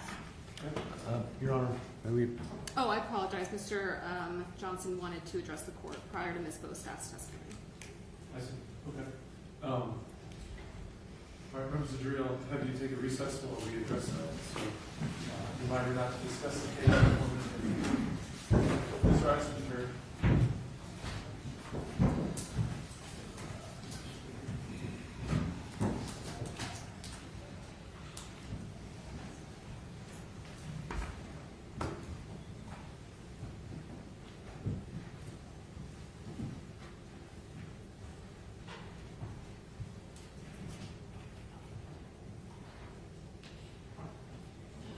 You may see it. Mr. Johnson. Thank you, Your Honor. Your Honor, as you know from reviewing the grand jury proceedings, Ms. Bostaff's testimony revolves around the escalation of domestic violence. The concerning thing in this case is we're on day 6, and there's yet to been one person that has witnessed a single act of domestic violence on Mr. Howard. Certainly there's an inference from the state's charge of domestic battery that involves pictures, but neither one of either Mr. Prado or Melissa observed any acts of violence.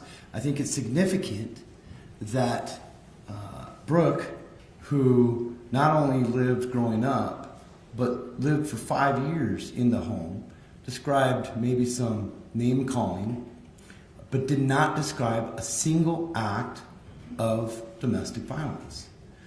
Here, the use of this witness would only be served to bolster testimony as it relates to possibly the alleged domestic battery that occurred in July, and specifically to say that because, and the jury hasn't even found him guilty of that yet, but because of previous acts of domestic violence, there's an increased likelihood of a potential homicide.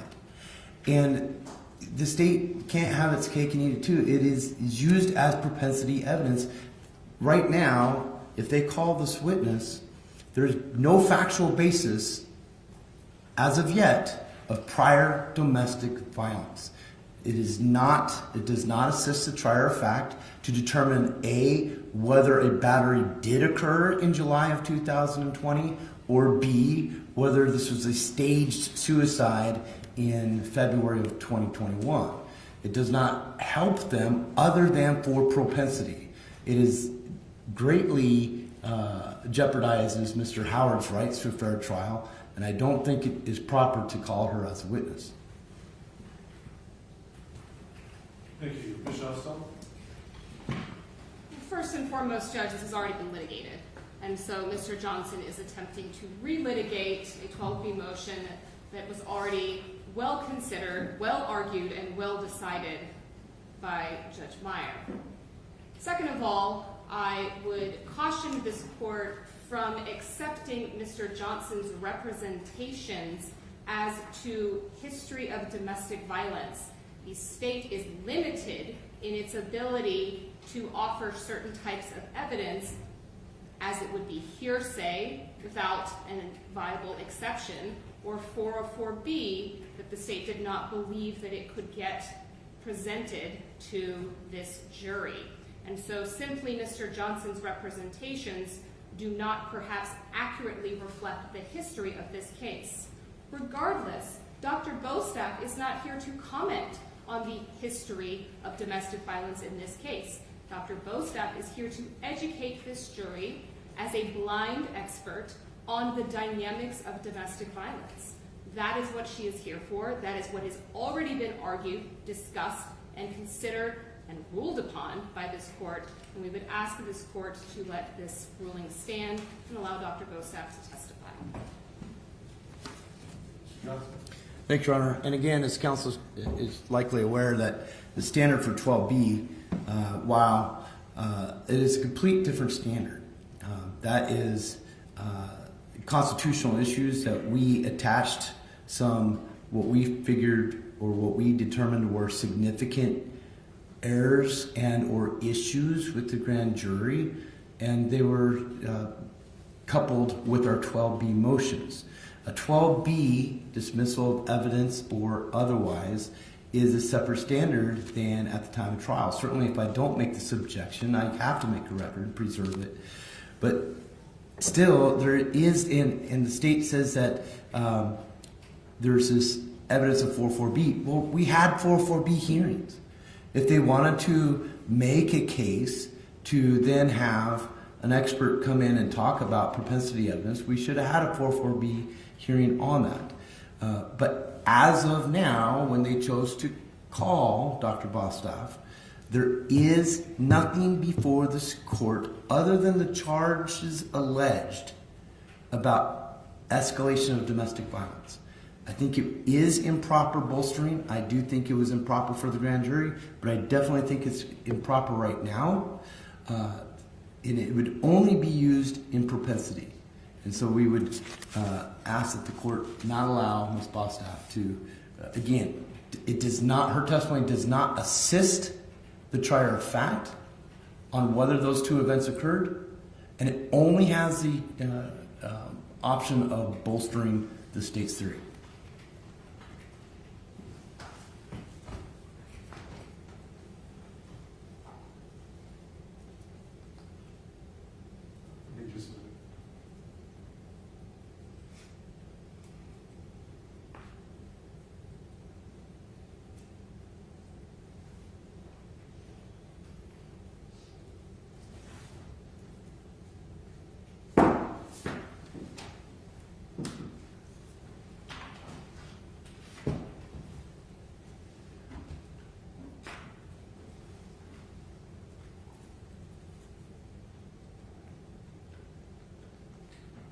Wasn't this issue the subject of your motion to exclude Dr. Bostow from testifying at trial? And didn't Judge Meyer issue a written opinion decision in which she cited the case law and indicated why your motion to exclude would be denied? Yes, Your Honor, but again, you're looking at pretrial motions at that time, which with the 12B standard, it has to be renewed at the time of trial. And at this time, there has been no evidence of domestic abuse other than the charged. Well, there's certainly evidence that a jury could believe. There's photographic evidence of significant bruising. Various witnesses for the state have testified to the, if I remember correctly, upward of 30 locations of trauma injuries on the victim's body, consistent with domestic violence. There's certainly evidence that a jury could believe of domestic violence here, and even along with the bruising, there's text messages in which your client is certainly implicated as the contributor of those injuries. I was going to have a more further discussion with counsel about the admissibility of those statements, but you withdrew any objections because you wanted those statements before the jury. So to say there's no evidence of domestic violence, I certainly don't agree with that. There's certainly been, it's circumstantial, but there is significant evidence of domestic violence by the state. So I don't know that we're now in a different position from Judge Meyer when she ruled that this would be admissible.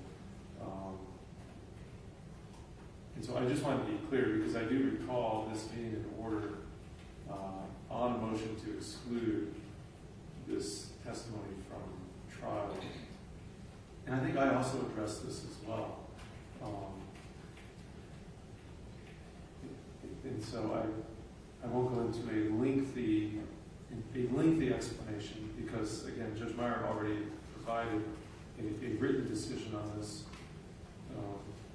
And granted, I could disagree with Judge Meyer and decide it differently as a trial judge, but I don't see any reason to believe Judge Meyer's ruling. I do agree with it.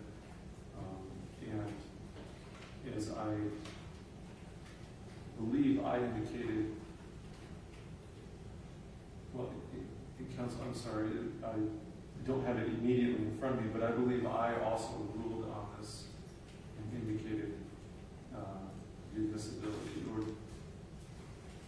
I don't know that you directly ruled on this issue. You certainly ruled on the 404B issue to the state's intent to offer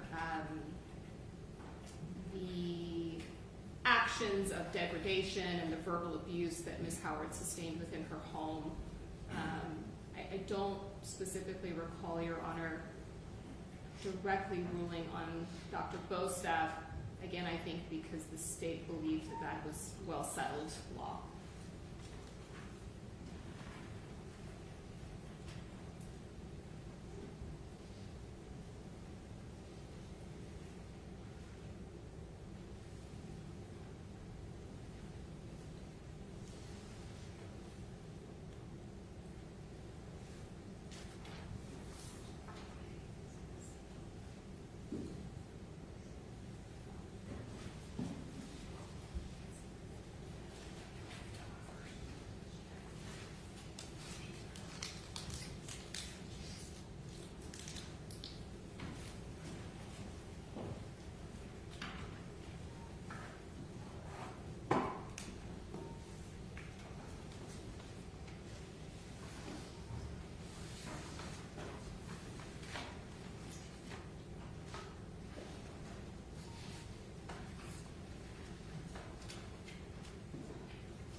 sorry, I wanted to find it because I believe that I briefly touched on this as well, which I did in my February 20th ruling.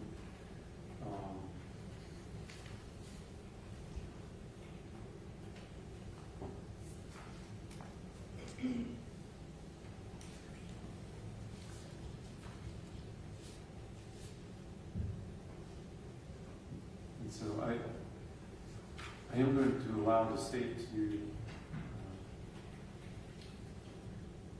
present Dr. Bostaff's testimony. I agree with Judge Meyer's analysis, and I'm just going to quote briefly from her decision.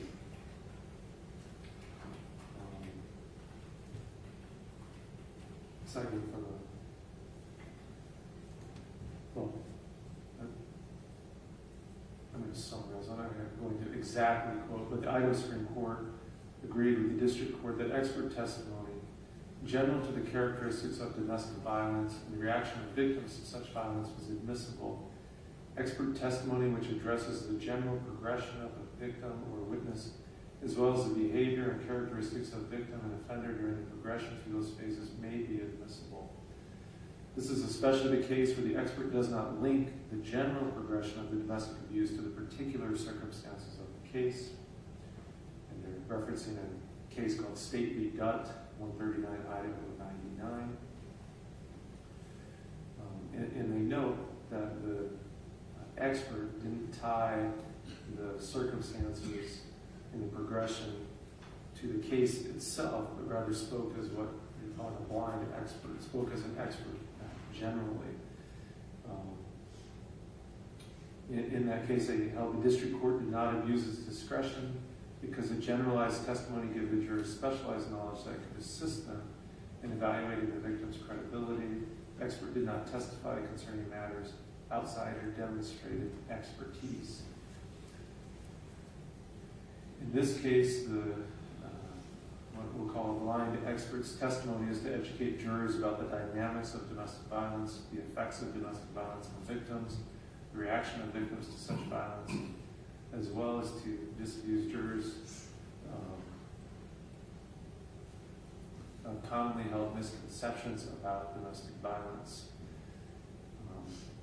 This expert, as I understand it, and certainly I would not allow it, will not be speaking to Mr. Howard's behavior, Mr. Howard's propensity, or Mr. Howard at all, or Ms. Kendy Howard either. As courts, Idaho courts across the country have all recognized that cycles of domestic violence, though certainly there's a greater awareness today than in the past, but as a general rule, the dynamics of domestic violence are often outside the general understanding of jurors. Expert testimony to explain behaviors of victims that would otherwise perhaps seem inconsistent with being victims of domestic violence is a subject that expert testimony can help educate a jury on, help them understand and interpret the evidence before them. And so I think, or I know this is admissible testimony in cases where domestic violence is present. Now, were there no evidence in this case of domestic violence, then of course it would be irrelevant. And to the extent the expert may testify to things that aren't present in this case, then those will be irrelevant and easily pointed out by counsel and ignored by the jury. But to the extent I do find that there is certainly, albeit circumstantial, there is significant evidence of domestic violence in this case. And so this testimony is certainly relevant to that, to an understanding, for example, of why a victim might stay, the stages, the progression, all of that. The counsel certainly understands that. And again, this was a subject of pretrial motions both before Judge Meyer and before me. And I'm going to let those rulings stand. I still believe it's admissible. Okay, thank you for raising that. I appreciate you raising that outside the presence of the jury. We'll bring the jury back in.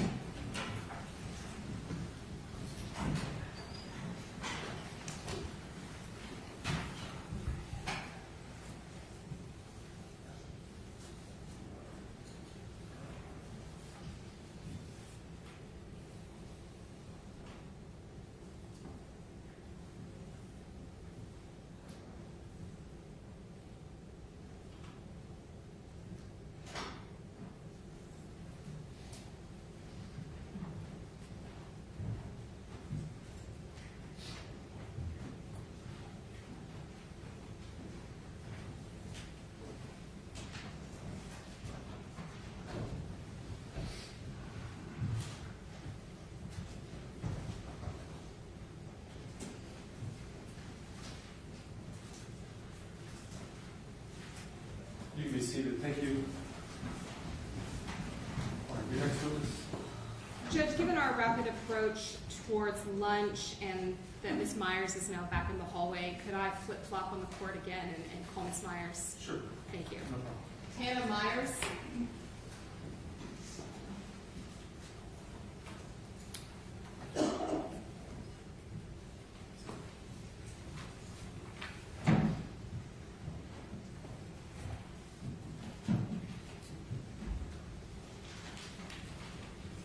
Morning, ma'am. Can we come forward, please?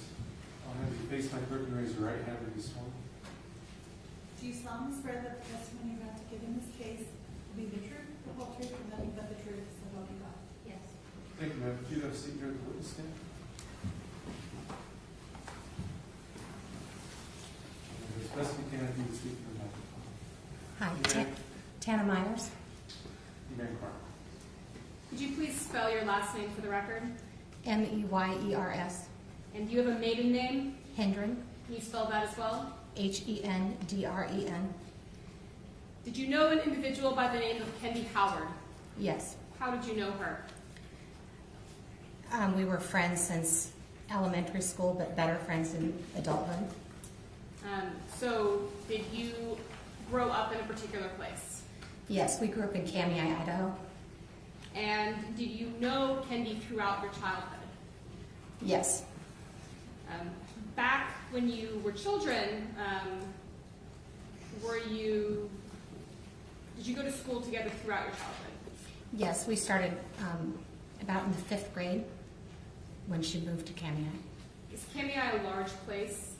No, we had a graduating class of 32 people, or 36 people. Would it be fair to say that you came to know Kendy pretty well throughout that childhood? Yes, Kendy and I actually became very good friends as adults when I lived in Coeur d'Alene. Was there a period of time where you lost touch with her and then reconnected, or did you remain friends or throughout that period of time? I would say we reconnected later, like about 7 or 8 years ago. And was that, as you indicated, when you were living in Coeur d'Alene? Yes. When you reconnected with her, how did your friendship develop?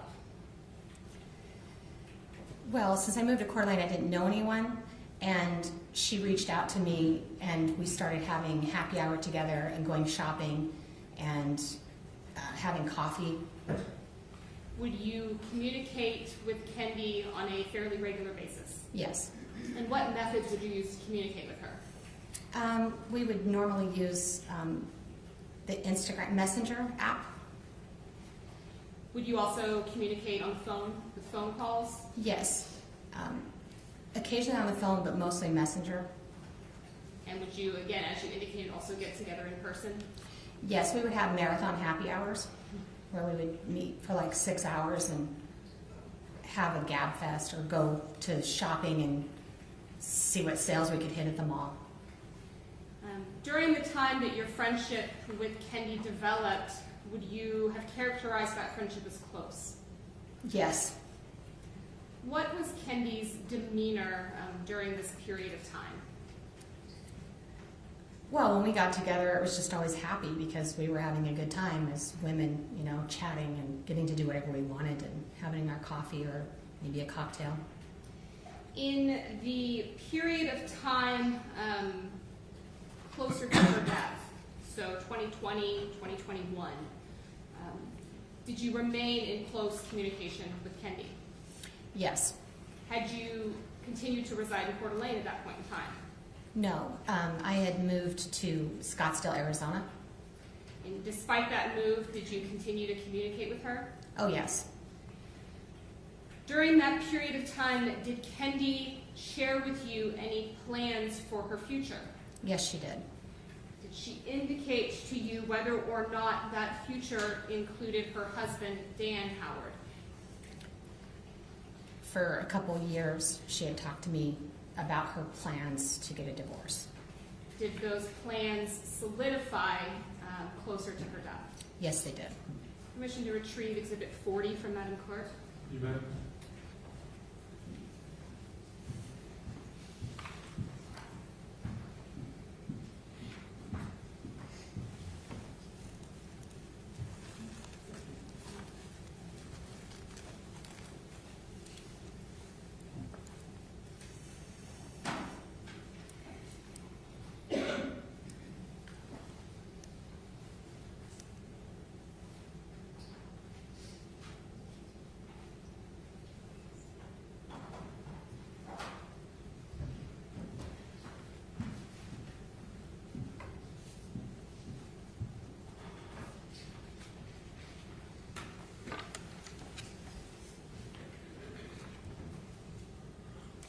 May I approach the witness? You bet. Ms. Myers, I'm going to hand you what's been marked as State's Exhibit 40. Do you recognize generally what this is? And feel free to flip through.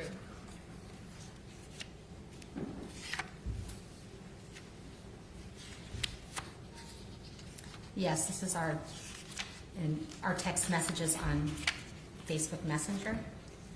Do those appear to be an accurate portion of conversations that you had with Kendy Howard? Yes. Move to admit State's 40. No objection. Be no objection, Exhibit 40 is admitted. Ms. Myers, were you in communication with Ms. Howard in the days before her death? Yes. And was that in that Facebook Messenger communication that you just looked at? Yes. Permission to publish to the jury? You bet.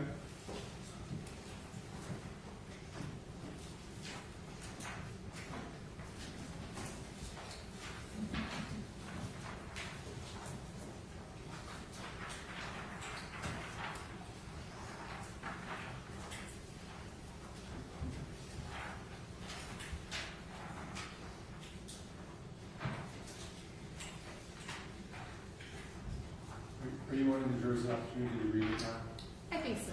Okay. So maybe the jury just take a minute to read it, and maybe look up when we're done.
You may continue.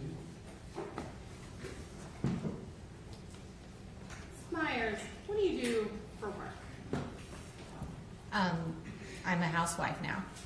Is there a point in time that you ever worked in real estate? Yeah, I worked in real estate for about 20-something years. I was a broker. Was Kendy Howard aware of your profession? Yes, And were you working as a real estate broker during the period of time that the two of you were friends? yes, Did you ever discuss with her buying a house? yes, Did you talk with her about that process? yes, Did you talk with her about some of the paperwork and other aspects of buying a house? yes, Did you answer any questions that she had about that process? yes.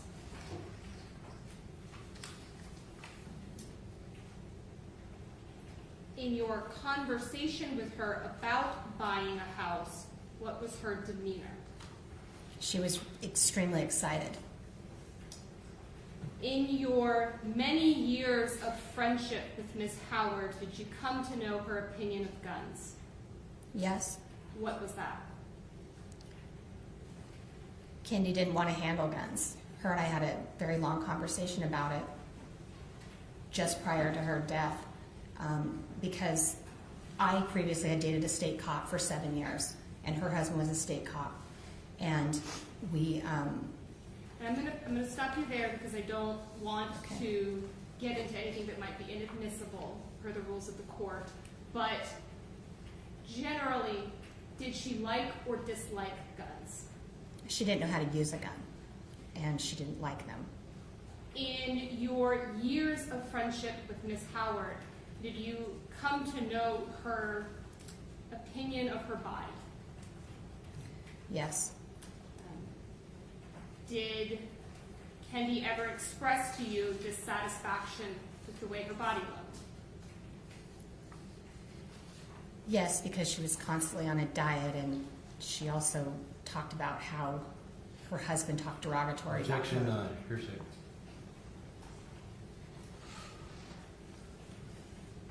Your response? Judge, I can rephrase the question. Okay. Assistant. Without telling exactly what Kendy said to you, did Kendy have some self-worth issues when it came to how her body looked? Yes, Do you know how Kendy felt about being naked? Objection, combination. You can lay foundation for that. Okay. In your did you have many conversations over the course of your years of friendship with Kendy Howard about self-image? yes, And in the course of those conversations, did you ever discuss certain aspects of her body? yes, Did you ever discuss with Kendy aspects of her body and how it looked when she wasn't clothed?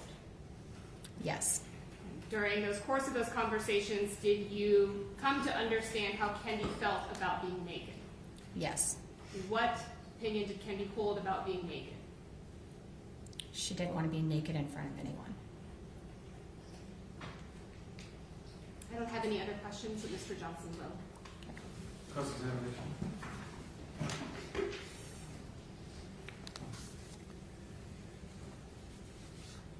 Permission to approach one. Okay.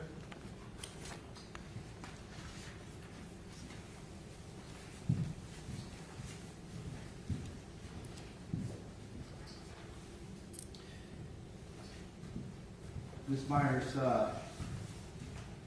good afternoon, or good morning. Handed you what's been marked as Defense Exhibit D. Do you recognize those messages? Can I look at it? Yes.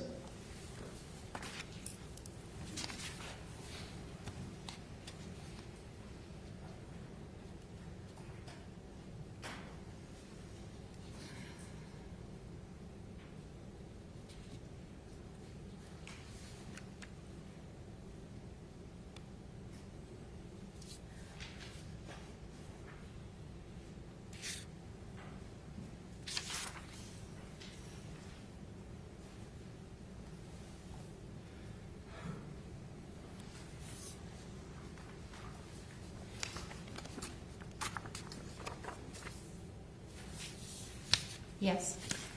Those are, it's a copy of other portions of conversations you had with Kendy. Yes.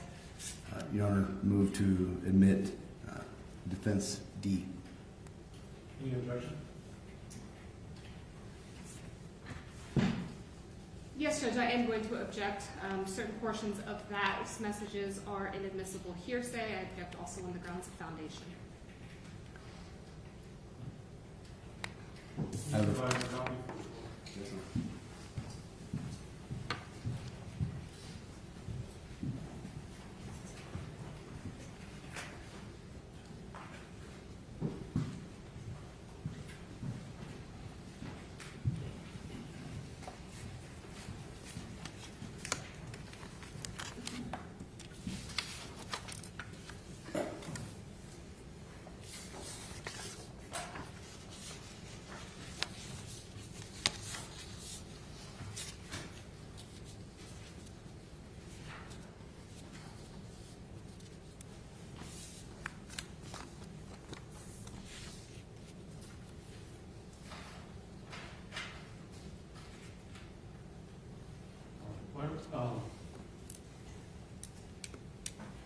Actually, can I have counsel approach, please?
I'm not sure.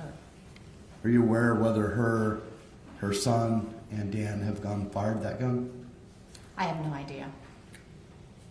She described having a midlife crisis to you, correct? I don't know if those are the exact words.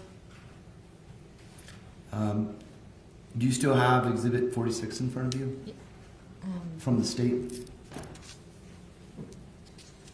Is this the one you gave me, 46? The one I gave you is D, Defense D. May I approach the court, Your Honor? You may. Actually, counsel's giving it to you. Okay. So this is not this one, this one. Okay. The yellow is state and blue is sticker. Okay. So on that first page of, Judge, I would ask that counsel accurately identify the exhibit he's asking the witness to testify from. Sure. so looking at Plaintiff's Exhibit 40 with the yellow sticker there, Yes. third line up, Ms. Howard describes think midlife crisis, correct? Yes, I do see that now. Okay, and that's after she mentioned buying a house and getting a tummy tuck. Yes, I do see that. And later on the next page, about 4 lines up, is it your understanding that she did not have a plan for a job at that time? Am I allowed to talk about the phone conversation? Counsel will ask you about that. Okay. But on Exhibit 40, Yes. you asked her, what about a job, right? Yes, I did. And her response was, I don't know. Yes. You also asked her about whether she was dating Mr. Prado, is that right? Yes, I did. And she denied dating him? Yes, she did. Now, going to the defense exhibit 40, this is on again, a couple days before her passing. She describes waking up scared about the changes in her life, correct? Yes.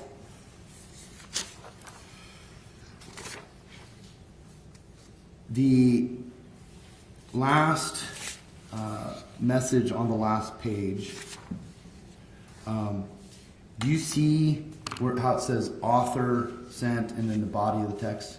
Yes. Now comparing, just looking at the differences between defense exhibit and the state's exhibit, if you look at the state's exhibit, do you see blue numbers or timestamps on the right side? Yes. So going straight across, do you know what UTC is? On theirs? Yes. No.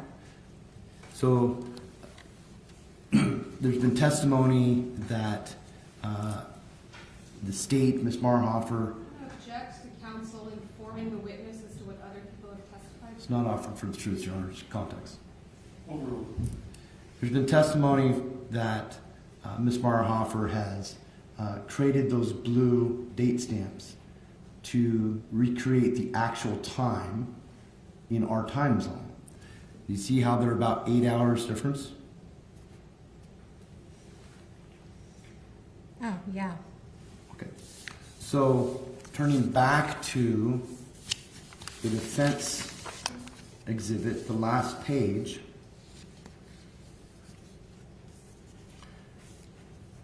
she sent you a message at 4:50 UTC on the 3rd, correct?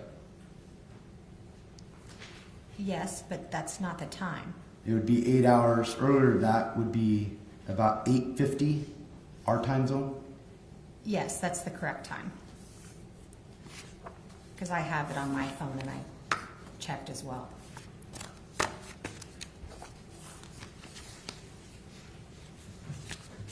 Permission to retrieve exhibits, Ron?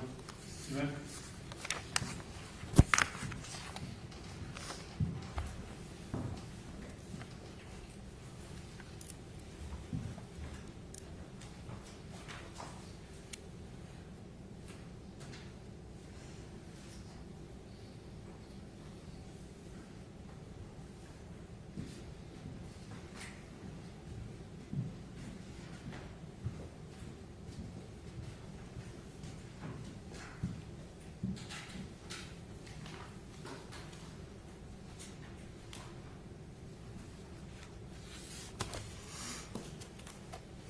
Thank you. I have no further questions. Redirect, or do you want to ask one? It would be pretty quick, I think, Judge. Redirect, go ahead. You indicated to counsel that you had a phone call as well. Do you recall that? Yes. What did you talk about in that phone call? It was a very long hour-and-a-half phone call. During that phone call, did Kendy discuss with you her plans for the future? Yes. Did she talk to you about moving to Kootenai? Yes. Did she talk to you about plans for possible job options? Yes. During that phone call, did Kendy indicate to you why she might be, quote, scared as FK? It was a life change. And she'd been married a long time. But she was excited. She had multiple ideas on what she wanted to do with the rest of her life. In your conversation with Kendy that counsel showed you, at any point in that conversation, did she indicate that she was turning back? No. In your conversation with her on the phone, did she ever indicate to you that she was turning back? No. No other questions? Thank you, ma'am. Can we sit down?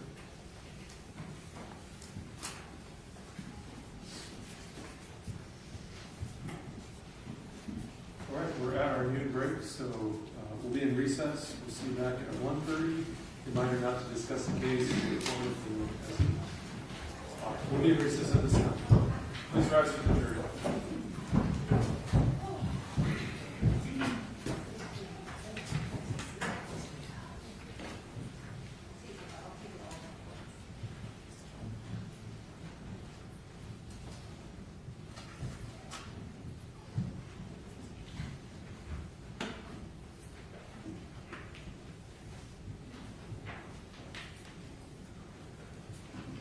All right, we'll be in recess back at 1:30.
Ms. Spring and the jury?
You can be seated. Thank you.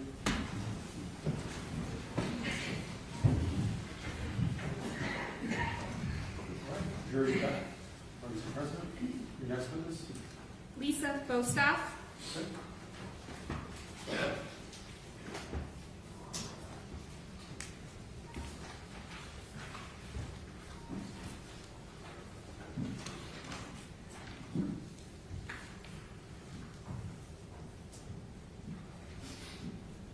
Good afternoon, ma'am. Can you come forward, please? I'll have you face my clerk and raise your right hand and be sworn.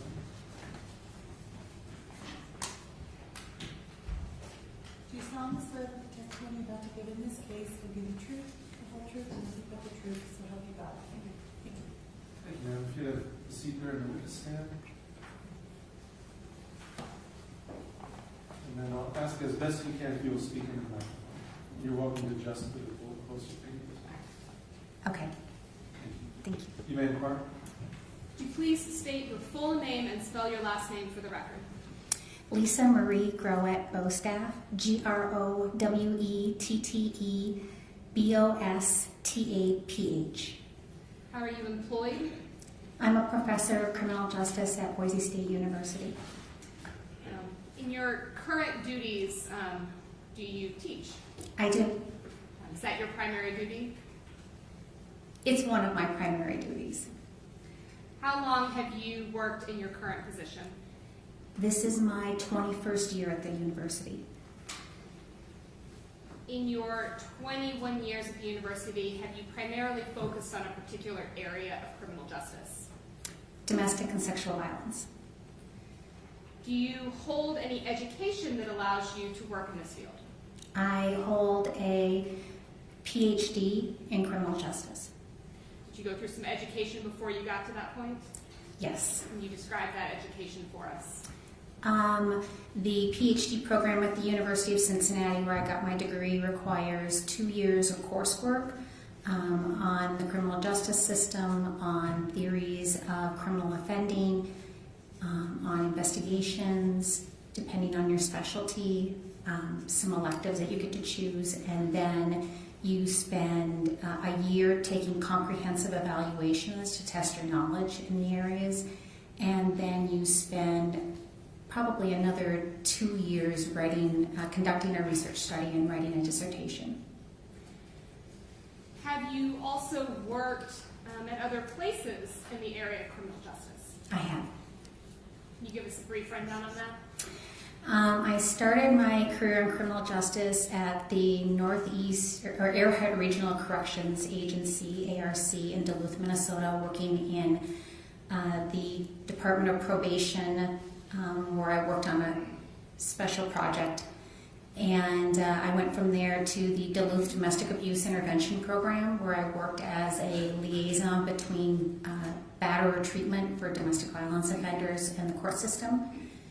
From there, I was hired by 4 policing agencies in suburbs around Minneapolis, Minnesota, to build a crime scene crisis intervention program for domestic violence, sexual assault, and child abuse cases. After that, I went to the Chisago County Attorney's Office, where I worked as a victim witness coordinator focused on violent crime. In your either educational roles or employment roles, have you engaged in any writing or publications? I have. Can you briefly walk us through some of that? There are multiple ways that professors can publish. We publish in scientific journals. I have roughly 20-some publications in scientific journals, with another 4 to 5 currently either being revised or under review by scientific journals. We can also write research reports based on the studies that we conduct. I have probably 20 plus of those research reports, 5 in the last year. Do you also review the work of others? I do. I review for several scientific journals. And as part of your ongoing work, do you take efforts to maintain being informed on the research that's being done in your particular specialty? Yes, it's required for both. If you're going to teach relevant topics to your students, you have to be current on research. Also, if you're conducting research studies, in order to ask questions that need to be asked, you have to understand what has been asked already and what has already been studied. Have you ever served on any advisory committees, particularly for either governments or court systems? I served on the Idaho Coordinated Response to Domestic and Sexual Violence, which was a statewide coordinated team here in Idaho. I served on as a parole commissioner for the Idaho Commission on Pardons and Parole for 7 years. I have served on the Behavioral Health Task Force that the governor and the legislature put together, and I served on the Criminal Justice Work Group for that. You testified as an expert before? I have. Permission to approach the witness? Dr. Bostock, I'm going to show you what's been marked as Plaintiff's Exhibit 82. Do you recognize this? And feel free to flip through if you need to. I do. That's my curriculum vitae or resume. Does that appear to be an accurate copy of your CV?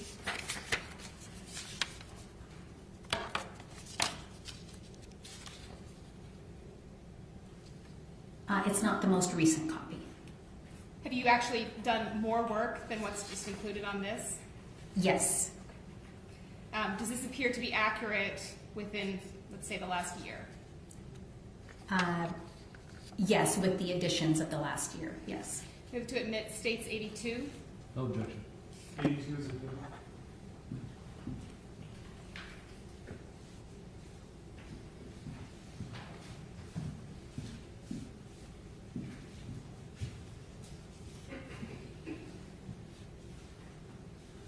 Dr. Bostock, are you familiar with an individual by the name of Kendy Howard? No. Are you familiar with an individual by the name of Daniel Howard? No. Have you reviewed any police reports or photographs associated with either Kendy Howard or Daniel Howard? No. Are you here today to testify as what's known as a blind expert? Yes. Through your training and experience, fair to say you're familiar generally with the concept of domestic violence. Yes. Can you kind of give us a broad definition of what domestic violence encompasses? Domestic violence generally encompasses the use of coercion, threats, intimidation, isolation, economic control, emotional abuse, in order to maintain power and control in a relationship of one person over another, usually with the threat of sexual or domestic violence. Sexual or physical violence, I should say. Now, does that mean that domestic violence can encompass more than just physical violence? Yes. How so? Well, the If I can have you think about a wheel, like Well, and why don't I show you a wheel? Would that be Okay, helpful yeah. in explaining your testimony to the jury? sure. And is this something that you frequently utilize in either your teaching or your research? And I'll show it to you here in just a second. So this would be States 25A. Yes, that's the power and control wheel developed by the Duluth Domestic Abuse Intervention Program in Duluth, Minnesota in the the middle 1990s. Is this widely accepted by other experts in your field? Yes, And is it utilized by you both in your training and in your research? yes. Move to admit States 25A. Any objection? We would ask that it be for demonstrative purposes only. Okay. I think that's fair. Sounds like that's how you're using it, so it'll be a demonstrative exhibit.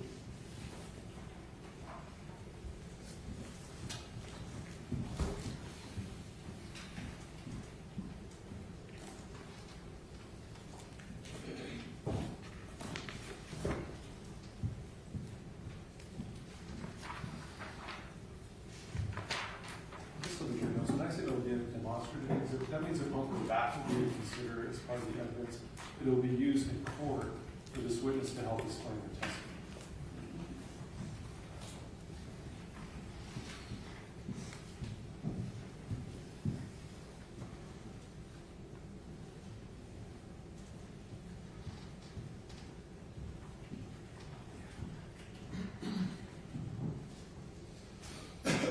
Dr. Bostaff, is this the wheel that you were just referring to? Yes, Okay. And you stated that this is something that's widely utilized by individuals in your field. yes. So, what are we looking at here? What we're looking at is using the concept of a wheel, if you think about a bicycle wheel, to represent domestic violence relationships. So at the axis of the wheel, the center part, is the idea that power and control is the center of domestic violence. Thank you.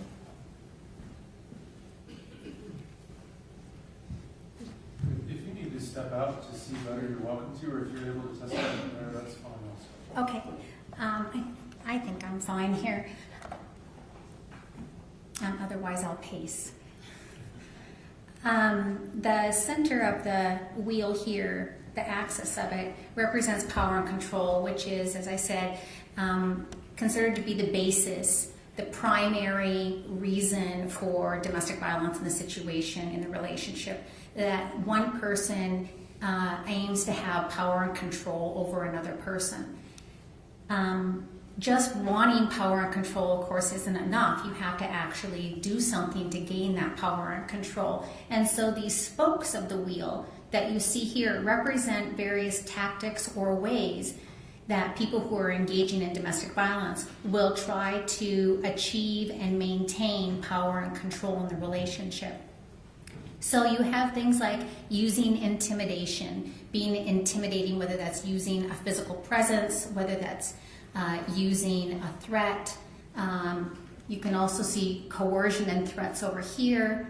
Using economic abuse means restricting access to funds.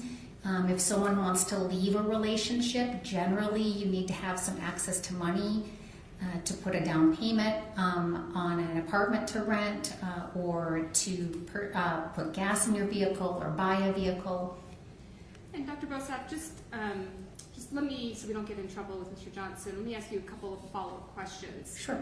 So, in this power and control wheel, does this help to explain the different non-violent ways that a domestic abuser might exert power and control over their victim? Yes, that's exactly what these various spokes in the wheel are doing. Those are the various things they do in order to maintain power and control. And does every domestic abuser utilize all of these, or some, or do they bounce around? How does that typically play out?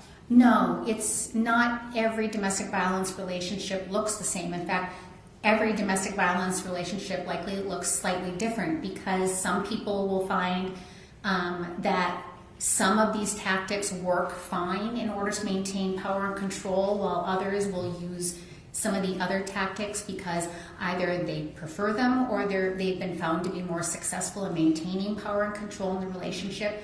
That's what makes each individual domestic violence relationship somewhat unique. Now, I see that you have physical and sexual violence on the outside of the wheel. What does that symbolize?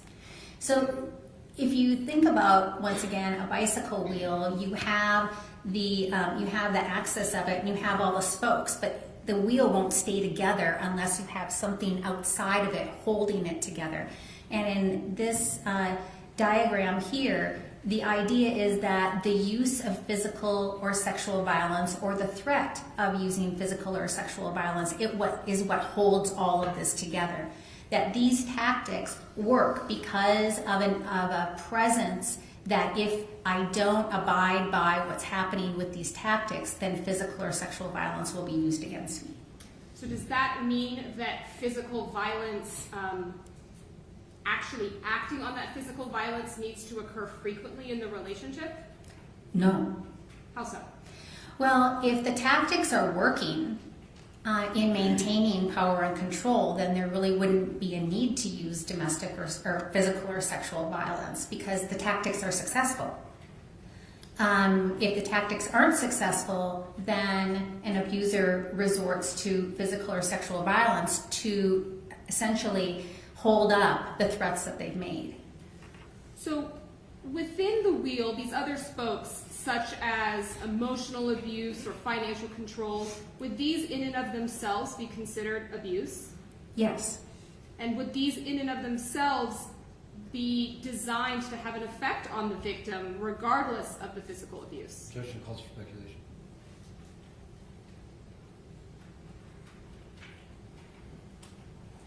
Overruled. Yes. Can you elaborate on that?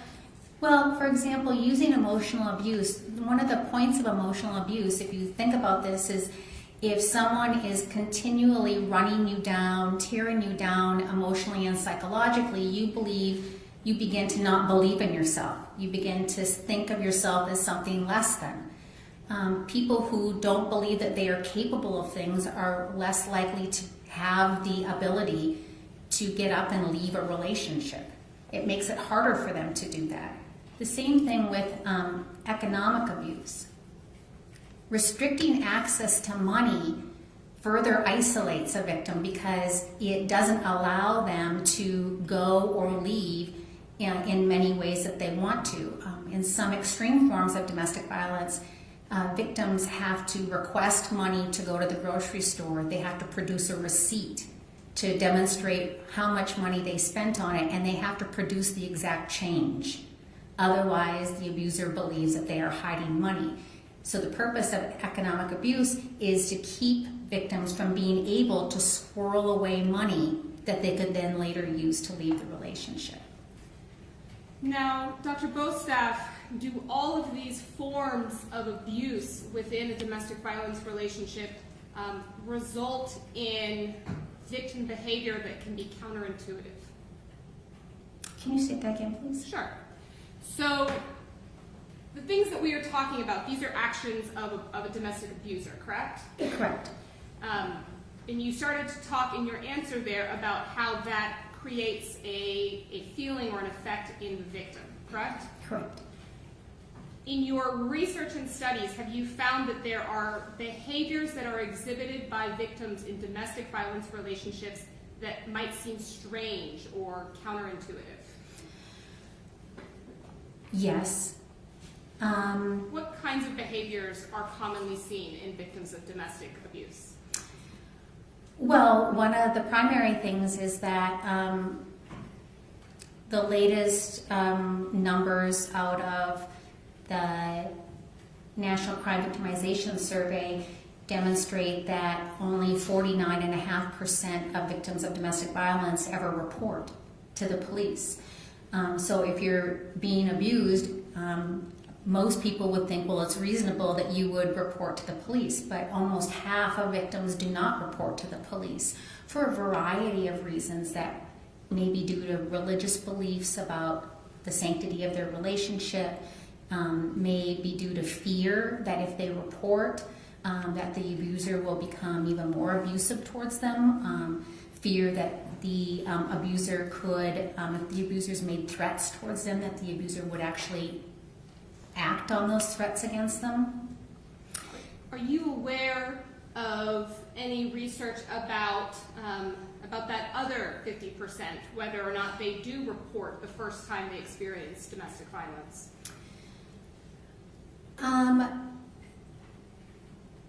That's really difficult to say. It varies by studies and whether studies are actually looking at that. We conducted a study in Idaho looking at about 200 cases in one locality, one city in Idaho, and about 49% of the people who reported to the police indicate that there had been no prior unwanted contact from that person, from their partner before. And so the inverse of that would be that half of those people did not report the first time it happened. Yes, correct. What is victim minimizing? Victim minimizing is generally when an outside person, whether that's a family member, a friend, or if they're reporting, or if a neighbor reported, a police officer, for example, essentially confronts a victim and suggests that they are being abused. And in many instances, victims will minimize the behavior, meaning they'll say, it's not as bad as what you think it is, it's not as bad as you sound, he's not always like that, he's a good father, trying to minimize the perception of that individual of how bad the abuse is at home. Is that something that is commonly seen in domestic violence relationships? Yes. Is it common within domestic violence relationships for victims to return to the relationship even after physical violence has occurred? Yes. Can you elaborate on that? Yeah, the majority of, and I'll just use the term women here because in reported cases, even in unreported cases, roughly 78 to 80% of people reporting that they have been a victim of domestic violence are women. So, and for that purpose, I'll use the term women here. But the majority of women who experience domestic violence one time don't leave the first time. They may not leave after the second time. In fact, a majority of women will likely attempt to leave multiple times before they're actually successful at leaving the domestic violence relationship. What do you mean by attempt to leave? They may go and stay at a family member's house for the night. They may go stay with a girlfriend. They may actually get an order for protection, which is a civil court order that tells another person that they have to stay away from them. They may actually go as far as to do a formal separation from that person if they're legally married.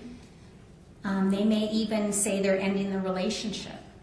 There are multiple ways that that separation can appear. So then why do they go back? For a number of reasons. A number of reasons that are very similar as to why they minimize. If they've experienced emotional abuse, their self-esteem has likely been really shattered. And so their ability to believe that they can live outside of that relationship by themselves takes a toll, and they begin to doubt themselves.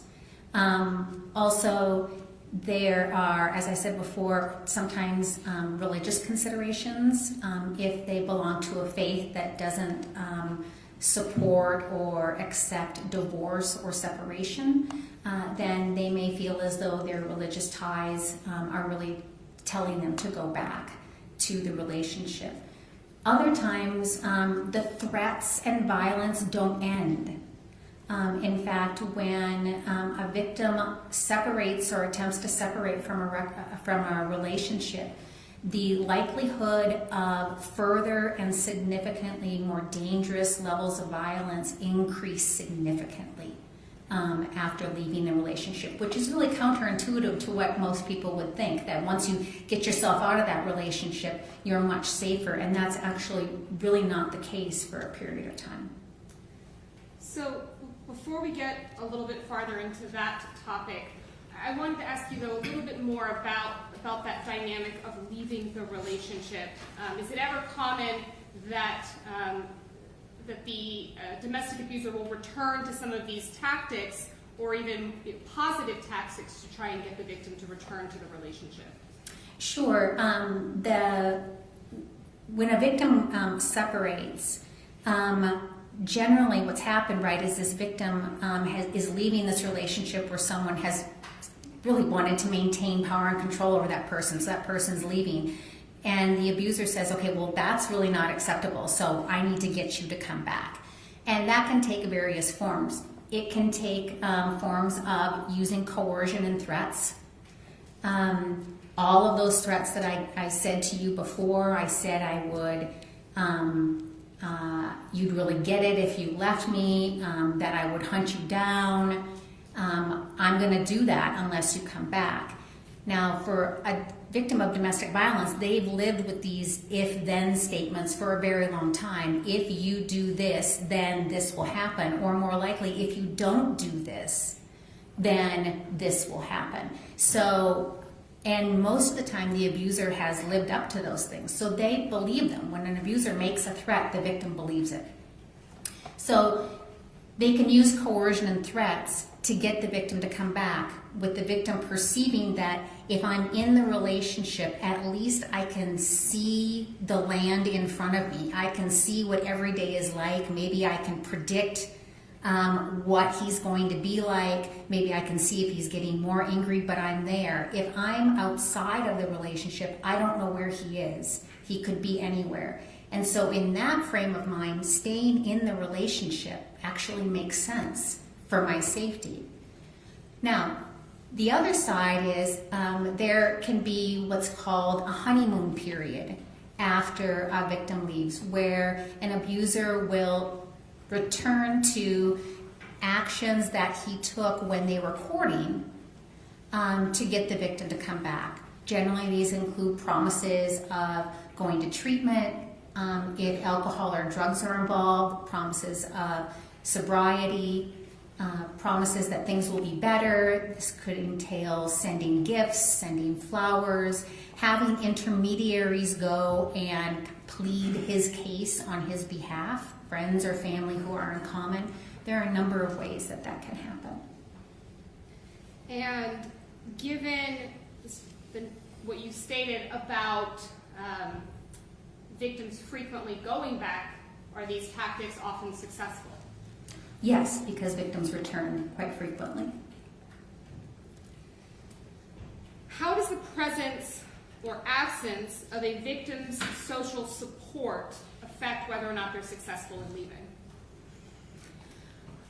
It can affect it greatly. There are certainly victims who do leave without any social support, but most victims do require some social support, whether that's from friends or family, or whether it's from a local domestic violence advocacy organization. But they require something, generally a place to stay right away. If you don't have money for a hotel room, or you don't believe you're going to be safe in a hotel room, then you really need to stay with somebody at somebody's house, so that's social support. The longer that you are out, the more difficult it may become, and so you need people that are surrounding you who are supporting the decision that you've made. And that's not always the case, because there are times when, for a lot of the reasons that I mentioned, whether that's economic, whether it's children, whether it's religious-based, or whether it's the fact that this kind of behavior has been normalized in a family, it's not unheard of for family members to actually encourage a victim to go back to the relationship. So positive social support for that decision to leave is pretty crucial. Dr. Bostaff, when you have a victim who, for whatever reason, does not report that abuse to law enforcement, is it common to still see that victim take steps to document what happened? Yes. How so? Well, victims can do things like take photos with their own cell phone of injuries, record conversations. They may keep a diary, which is actually more common, I would say, than taking photos or recording things, but keeping a diary. They may have someone that outside of the relationship that they communicate with. It's certainly not unheard of for victims of domestic violence to make statements to a friend or a trusted family member to the effect of, if something happens to me, you need to look at X, Y, or Z. And so they may also get a safety deposit box at a bank and try to put copies of documents that they would need if they're going to leave there for safety. They may try and deposit money into a bank account, open a bank account that does not have their partner's name on it, so that they only have access to it, and try to siphon away some money to have a financial pocket of money for when they decide to leave. And so, is it often common to see that victims have taken steps over a period of time to develop a really solid plan for leaving before they actually do it? No, it's not unheard of. I wouldn't say it's not unheard of. If anybody was to Google online what would be a best practice or what should I do if I'm thinking about leaving, they certainly would see all of those steps available to them. If they had any contact with victim services, they would likely go through a safety planning exercise, which does all of this, plans out how are you going to leave in the most safe fashion possible. And why is safety a concern? Because of the increased risk of violence once you leave that relationship, especially in the short period of time afterwards. Have you personally done research into the increase in the risk of violence after a victim leaves or attempts to leave a relationship? I have some white papers that discuss that topic. And did you participate in the development of something called IRAD? Yes. What is IRAD? IRAD is the Idaho Risk Assessment of Dangerousness. And just kind of briefly, what was it developed for and who developed it? So the Idaho Coordinated Response to Domestic and Sexual Violence was a very large committee comprised of professionals in criminal justice, the health field, healthcare field, victim services, who came together under a federal grant to look at what are some of the needed areas in the state for addressing domestic violence and sexual assault issues. And in the year preceding the creation of the committee, there had been a significant spike in domestic violence homicides in the state of Idaho. And so this group decided that having some sort of checklist assessment ability for police officers and ER nurses and victim advocates to assess the level of potential increased dangerousness or even the potential for lethality in a domestic violence relationship would be a tool that could help them intervene earlier to hopefully reduce the number of domestic violence homicides in the state. Permission to approach? Okay. Dr. Bosek, I'm going to show you what's been marked as 25B. Do you recognize this? Yes. What do you recognize this to be? That is the Idaho Domestic Violence Supplement. Is this what you were just referring to? It is. And so you participated in the development of this? Yes. And it was supported by research within your field? Yes. Move to admit states 25B. Yes, Your Honor, may we approach?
Going to completely show up on this screen. So let's kind of start up here, Dr. Bostaff, at the top of the form. Now, you indicated this is a form that was designed to be utilized by law enforcement, correct? Well, it was designed to be used by a number of different aspects of the system that a victim would have contact with, but this particular version of IRAD, embedded in the Idaho Domestic Violence Supplement, is for law enforcement. And this information up here that's in gray, would that be information gathering about the individual? Yes, those are general characteristics about what officers are seeing up here in this area in terms of the victim and the suspect. This would be whatever medical assistance may have been offered or provided.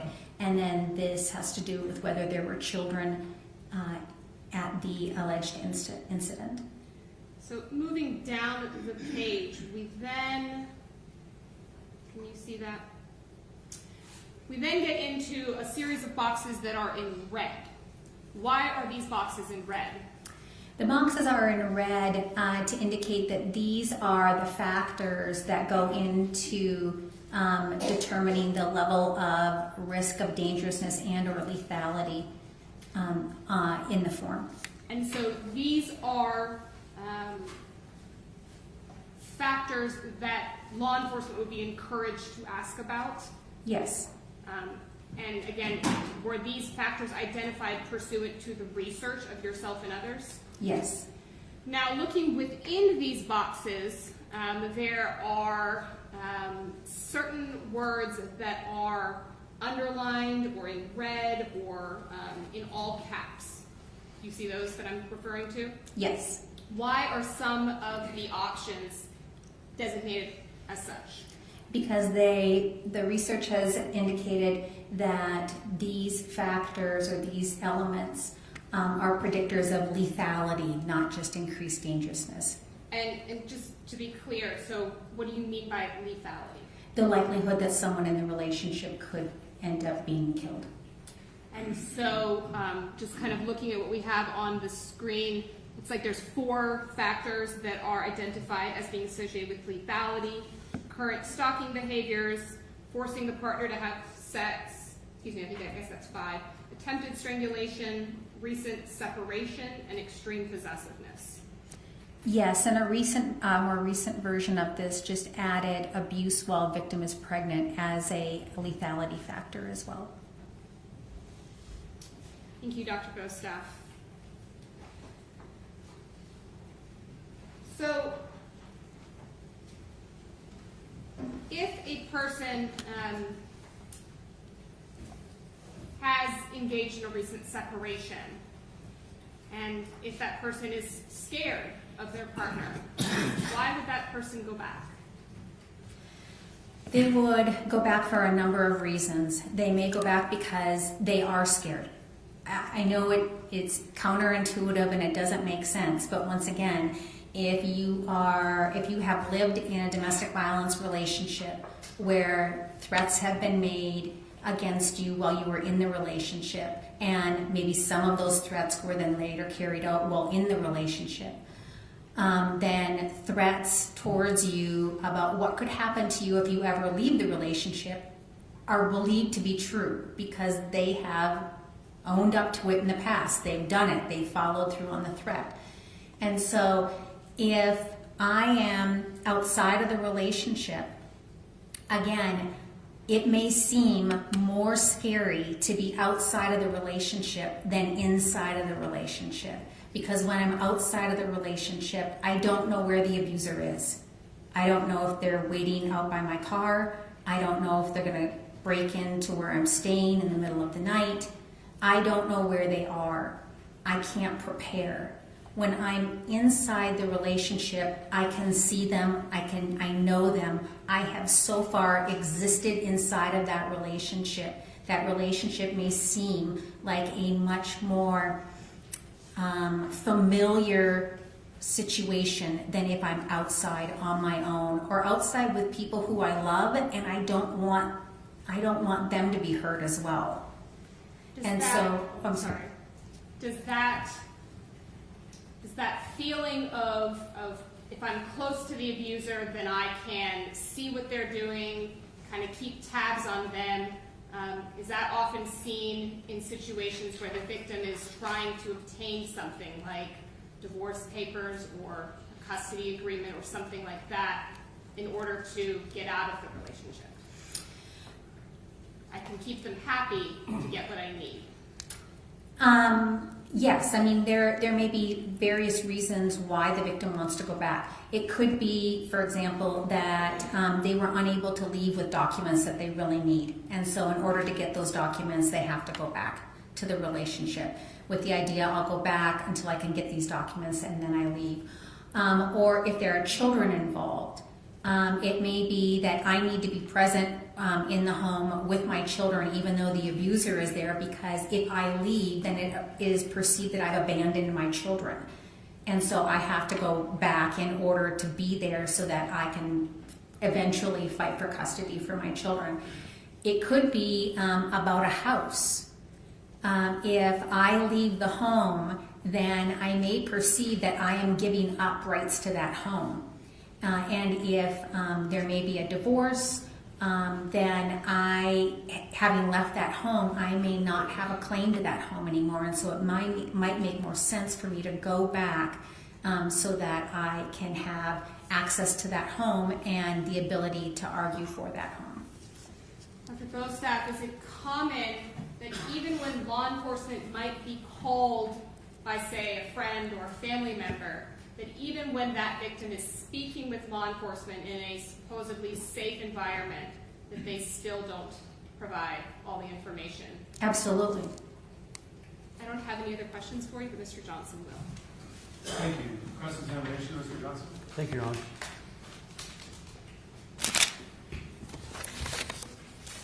Good afternoon, Doctor. Good afternoon. So you said that this was a blind expert in this matter? Yes. What were you made aware of when you were contacted by the state on this case?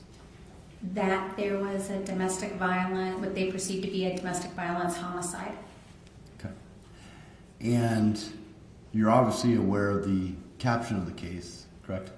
The name of the defendant? Yes. Yes. And have you followed this or seen any articles in this regarding this case? No. Okay. So going first to the, well, let me back up. That conversation you had with them, was that a lengthy conversation? No, in fact, it occurred via email, I believe. Okay. Now, that power and control wheel is, it's not like a checkbox. And let me give you an example. People in marriages can have disagreements about money, correct? Yes. And disagreements about money doesn't mean that it's a power and control wheel thing, correct? Correct. So a lot of these within the power wheel are fact dependent and you have to get details of whether it fits within that wheel or not, correct? Yes. So, for instance, if a person, if two couples, or if a couple is discussing money, it would probably be inappropriate to cherry pick one aspect of a conversation, use this wheel, and say, see, it's been demonstrated as controlling power. To the form of the question. Sustained. It's not to be used as a cherry pick tool, correct? I guess I'm not quite sure what you mean by cherry pick tool. I think if a singular argument that people would have in a relationship about money probably would not likely form the basis of a domestic violence relationship in and of itself, that singular argument. So, to characterize a person as fitting one of these characteristics, you would want the full context and information, correct? Yes. Okay. Talking about using isolation, for instance, if a person, a partner, male or female, has the freedom to do whatever they want for weeks on end, would that be indicative of a power wheel or not? Well, it would depend on what's happened before. So routinely, over the course of years, if a person has the freedom to do what they want for weeks on end, that probably wouldn't fit that power wheel? No, that's not what I meant. What I meant was that domestic violence relationships are dynamic. They're not static. And so they change over years. And so the level of power control can wax and wane depending on the abuser's need for that power and control. So what happens in one time frame of a relationship isn't necessarily what happens in another time frame of a relationship. You mentioned earlier that not all domestic violence is male to female, correct? Correct. Is it fair to say that the majority of male victim domestic violence goes unreported? The reporting rate for male intimate partner violence or domestic violence is about 39%, I believe, in the latest statistics. So, still touching on that using isolation, expressions and actions of jealousy can be an indicator of control. Is that right? Yes. The ability to put money on a house without asking permission, would that be a power abusive, or show that you need more context? It would be no different than the isolation piece. It would really depend on what the entirety of the relationship is, and whether and where they are in the waxing and waning of the need for power and control. As far as using language in an argument, in your research and experience, do couples that have been together for a long period of time argue? Yes. Do they often say things that are either inappropriate or are demeaning? That I don't know. Okay. Does that in itself mean that they're using that to control or power? It would depend on other things happening in the relationship. In certain relationships, in either your experience or your research, are there relationships where one person is more financially sound than another person? No, not necessarily. That domestic violence exists across the range of socioeconomic status, race, ethnicity, age. Would you agree that some people are better with money than others? That's beyond my expertise. Okay.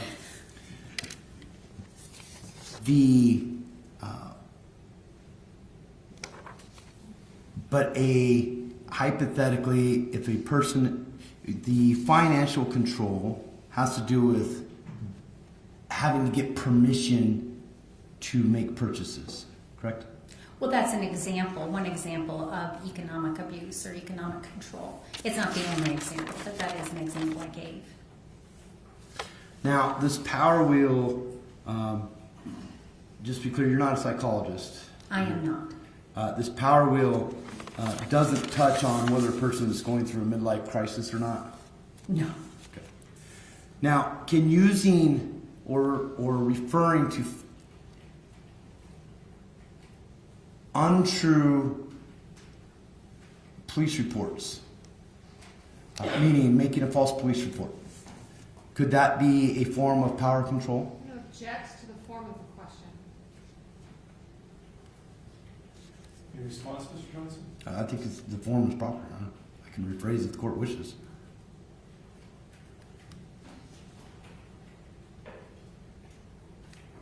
I'm sustaining the objection. If a person makes a false claim to either friends or family or law enforcement, could that be a form of power control? I guess it's difficult to say because of the increased likelihood of victims minimizing the abuse that they experience and the fear that they may have, and acknowledging that abuse has occurred. Calling something false can be tricky. Okay. And given, obviously, we don't want to put a specific case on it and have you say one thing's false or not, but can people using the legal system be a form of power and control? Yes.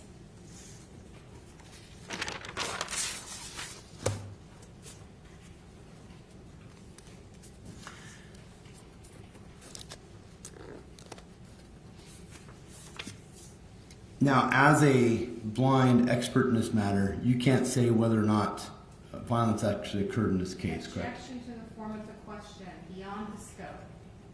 Overruled. Can you repeat the question, please? Being a blind expert in this matter, you can't say whether or not violence occurred in this case, correct? I don't have any information about that specific case. Or whether or not there was an increased risk of lethality. In this particular case? Yes. I cannot. No further questions. Leader? No, Your Honor. Thank you, ma'am. You may step down.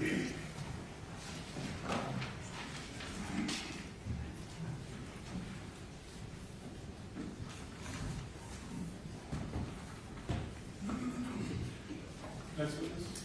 Ben Michael Bust. May I approach Madam Clerk? Yeah.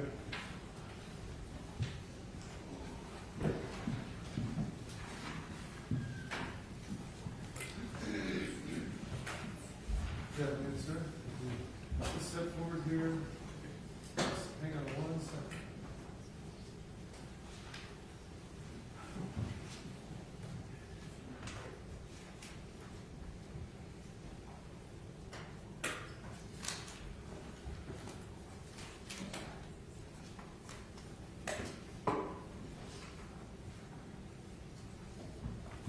All right, if I could have you raise your right hand and face my clerk, please. Do you solemnly swear that the testimony you're about to give in this case will be the truth, the whole truth, and nothing but the truth, so help you God? I do. Thank you, sir. You can have a seat. As best we can, if you would speak into the mic. Okay. Thank you. Yes. You may inquire. Please state your full name and spell your last for the record. Benjamin Ray Michaelbust, last name Myklebust. How are you employed? I am self-employed. And what do you do for work? I am a home inspector, own a home inspection business. Where primarily do you work? Out of Lewiston, Idaho, but I cover a large area.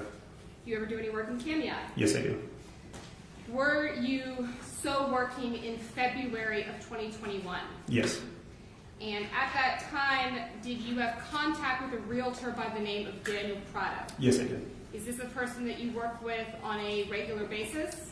Yeah, I mean, I think as far as his business, yes. I do a large amount of business throughout the year, so he's smaller on my scale, but I think I primarily do most of his inspections. Is this someone that you have a personal relationship with? No.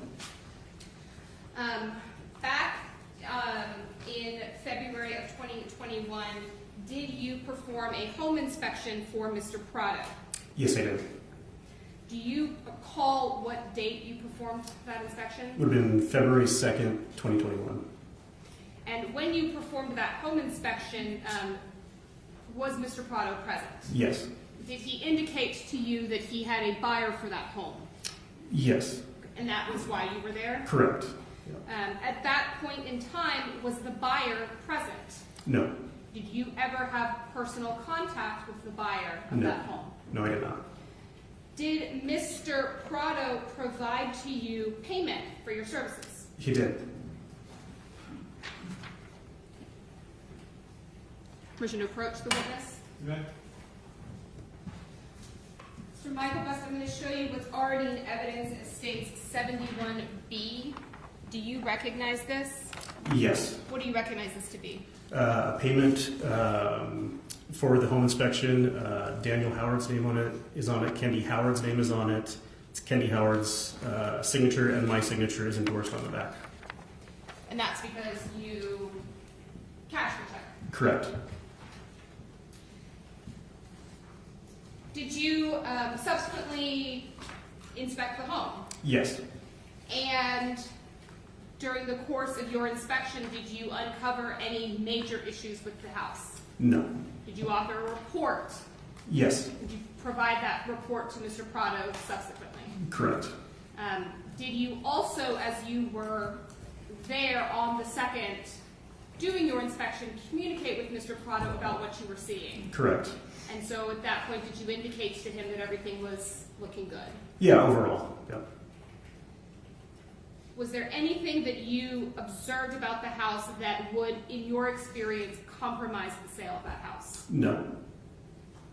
I don't have any other questions for you, Mr. Johnson Knight. Thank you. Any cross-examination? Briefly, Your Honor. Good afternoon. Afternoon. Now, on the date of that check, that's February 2nd, 2021, is that correct? Correct. But you did not see Ms. Howard or Mr. Howard? No. That day? Okay. And the home inspection is a pre-purchase home inspection, correct? Correct, in this case. Okay. So, to your knowledge, the home had not been purchased at the time of the house inspection, correct? Yeah, I mean, usually a real estate agreement has been, there's been a deal agreed upon, and that's why I'm there. Yeah, I'm not just there for no reason. Okay. And who handed you the check? Dan, probably. Okay. I have no further questions. Any reason? Yeah. Thank you, sir. Absolutely. You can step down. May I return these to Madam Clerk? You may.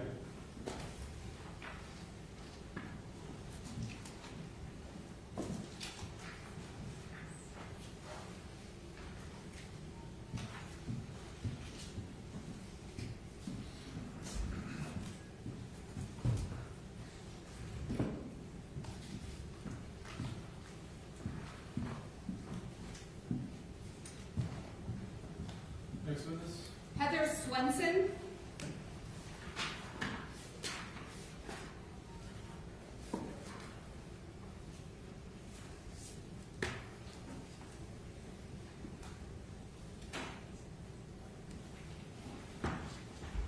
Good afternoon, ma'am. Can you come forward, please? If you face my clerk, and please raise your right hand. Please swear. Do you solemnly swear that the testimony about to give in this case will be the truth, the whole truth, and nothing but the truth, so help you God? Thank you, ma'am. You can have a seat here at the witness stand. And then, as best you can, you can speak up loud. Thank you. You may inquire, Michelle. your full name and spell your last name for the record. Heather Swenson, Swenson. How are you employed?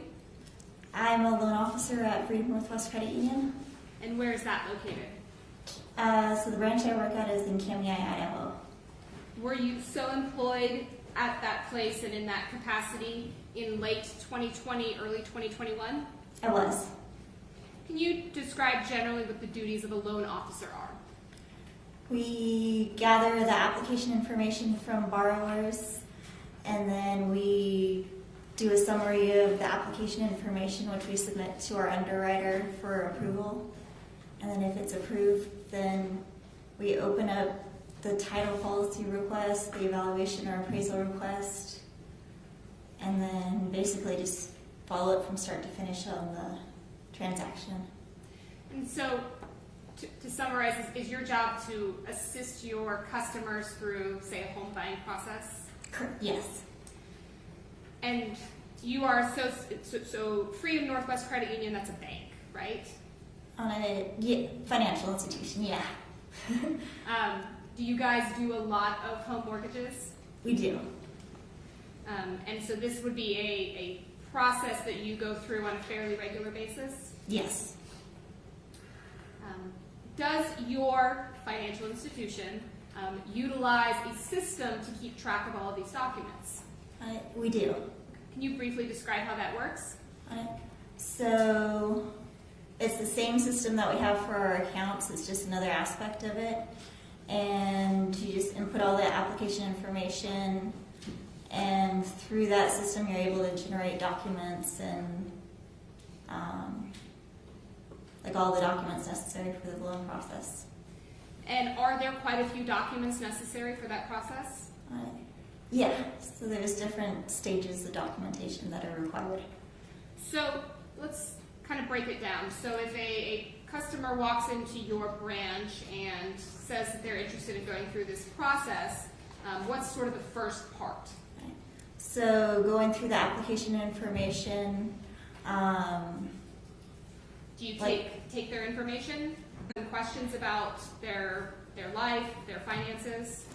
Yes. So their personal information, address, birth date, social, and then their source of income, assets that they have, and then we do a credit check as well.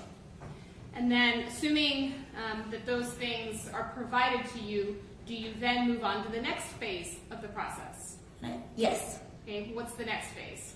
So once I have all the information, then I do a summary of the information to my underwriter, and then if it's approved and if the borrower decides to proceed or has their offer accepted, then we continue forward through like title company and valuation and such. And so at that point, generally has the customer identified a particular home that they're looking to purchase? At times. Sometimes not. Mm-hmm. So if throughout this process, are there standardized forms that your your financial institution utilizes? Yeah, so there's a template that's used, and then it just through either the application or through manual input and everything, it puts the personal information into that template. And are these kept in the regular course of business? Yeah. And are these checked by you and others for accuracy? On it, just by me for the. And as the papers are going back and forth, do you review them as part of your job? On it. So I review them before I send them out to the borrower, and then after the borrower is signed, then I look at them to make sure that they're all signed properly. And do you, as part of your position, work with local realtors in Kootenai? I do. Is it common for local realtors to refer clients to you for a home equity loan? Yes. Do you know an individual by the name of Daniel Prado? I do. How do you know him? So he's a realtor. His office is right next door to ours, and he refers clients to us occasionally when we have what they need for the transaction. Is this someone that you have a personal relationship with, or just know him through your business and professional? Just know him through the business. In January of 2021, did Daniel Prado refer a client to you by the name of Kendy Howard? He did. Did you meet with her? I did. Do you recall approximately what month she came in and met with you? I don't. I'd have to look at the application in it. Do you recall whether or not she already had a house in mind, or whether or not she was just kind of starting that process without a house in mind? She already had an accepted offer, if I remember correctly. And did you sit down with her and gather the personal information from her as you just described? I did. So did she provide you her name, her address, financial information, asset information? Mm-hmm. And did you compile that information into the business documents that you previously described? So I put them into the system that we gather that application information into, and from there it feeds into the loan documents. So you don't fill the document itself out, you just input the information and the computer does the work? On it, correct, yeah. So for the application, it auto-fills that in for us. For some of the documents, like the credit score exception and that, we have some fields we have to do manually. And then you review it for accuracy? Correct. At the time that you met with her, did she make you aware that she was either considering or going through a divorce? She did. And based on her giving that information to you, did that cause concern for your financial institution? No. Is it something that you have dealt with previously? I have dealt with some members that had been recently divorced, not any that I can recall that were in the process of it at the time. Did you and Ms. Howard discuss changing closing dates or other ways that the bank could potentially accommodate her completion of divorce? We did not discuss it, no.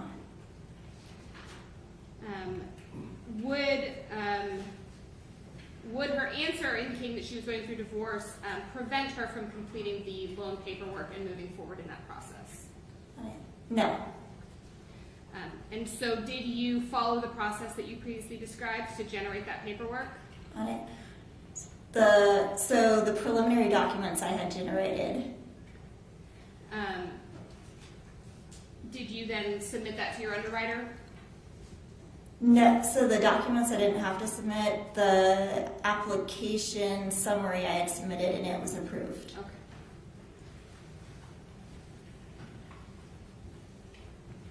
Permission to approach.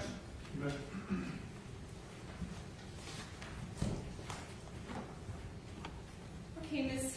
Swinson, I'm going to hand you a large pack of documents here. It's been marked as Plaintiff's Exhibit number 46. If you want to take a minute and just kind of flip through that, but do you recognize these documents?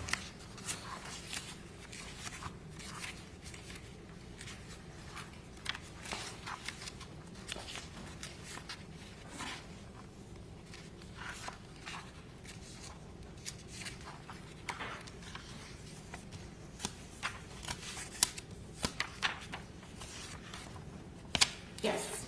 What do you recognize these documents to be? So these were from my loan file for her.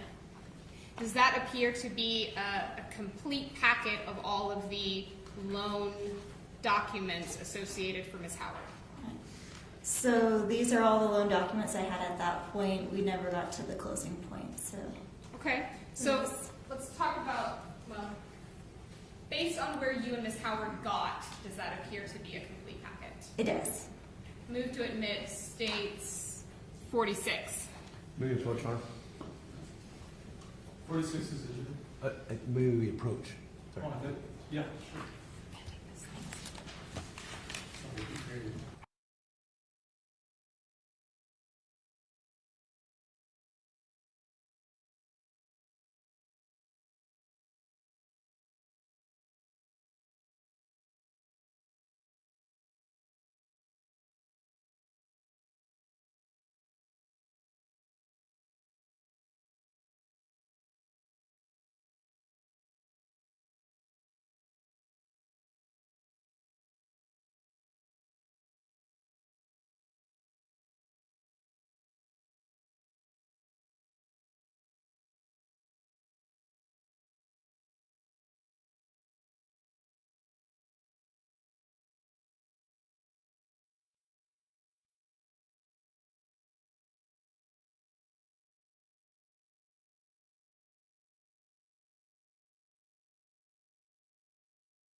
Johnson, outside of the objection you just stated to me, any other objections to exhibit? No, Your Honor. I'm admitting exhibit number 46. I don't have any other questions. Any cross-examination? Briefly, Your Honor. Good afternoon. Happy. So if a person comes in to your office and applies for a home loan, anyone can fill out the application process, correct? Yes. Obviously, if a teenager walks in, you're probably going to ask some questions before you let them go through the process. Yeah. They would have to have an adult on the application with them. Okay. But an adult comes in and fills out the process. At that point, you're just making an application. Is that right? Correct. And then once you're approved, you said that you would continue moving forward. Is that right? Yes. And so part of that would be income verification, job verification, etc. Is that right? Correct. Okay. So, and you said in this case that you were not able to continue moving forward in this matter. So I had started the title policy order, the evaluation was already done, and then I reached out to her to sign the preliminary documents, and I was never able to get in touch with her. Okay. Now, you would expect, you're familiar with, counsel asked you briefly about marriages and buying property, right? Mm-hmm. And obviously you're probably familiar with what's required if someone's still married and buying a separate residence, right? Correct. Oftentimes, if they want to buy that as their separate property, they would need for instance, a quitclaim deed. Yeah. Or a release of some sort. Correct. And if they are buying that with their own proceeds, you would want to have verification of actual income from a current employer, correct? That is correct. Okay. And you had not gotten to the point of verifying whether or not Ms. Howard had employment in Kootenai, correct? So part of the preliminary documents is the request for proof of income. Okay. So. All right, and you had not received that yet? I had not. Okay. And when did you send that request for preliminary information? So I called her on a few occasions and I wasn't able to get in touch with her, so. Okay. I have no further questions. Any regard? No, Your Honor. Thank you. Thank you, ma'am. You're welcome to step down.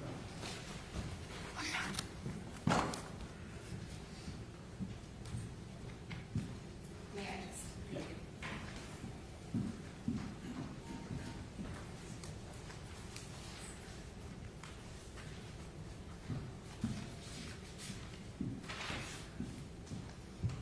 State's next witness.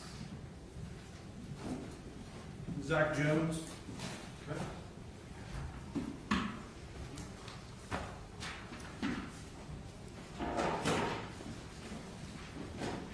Good afternoon, sir. You could come forward, please. If you would face my clerk and raise your right hand, please. Do you solemnly swear that the testimony you're about to give in this case will be the truth, the whole truth, and nothing but the truth, so help you God? Yes. Thank you, sir. You have a seat at the witness stand there. And as best you can, if you talk in the microphone. You got it. Thank you.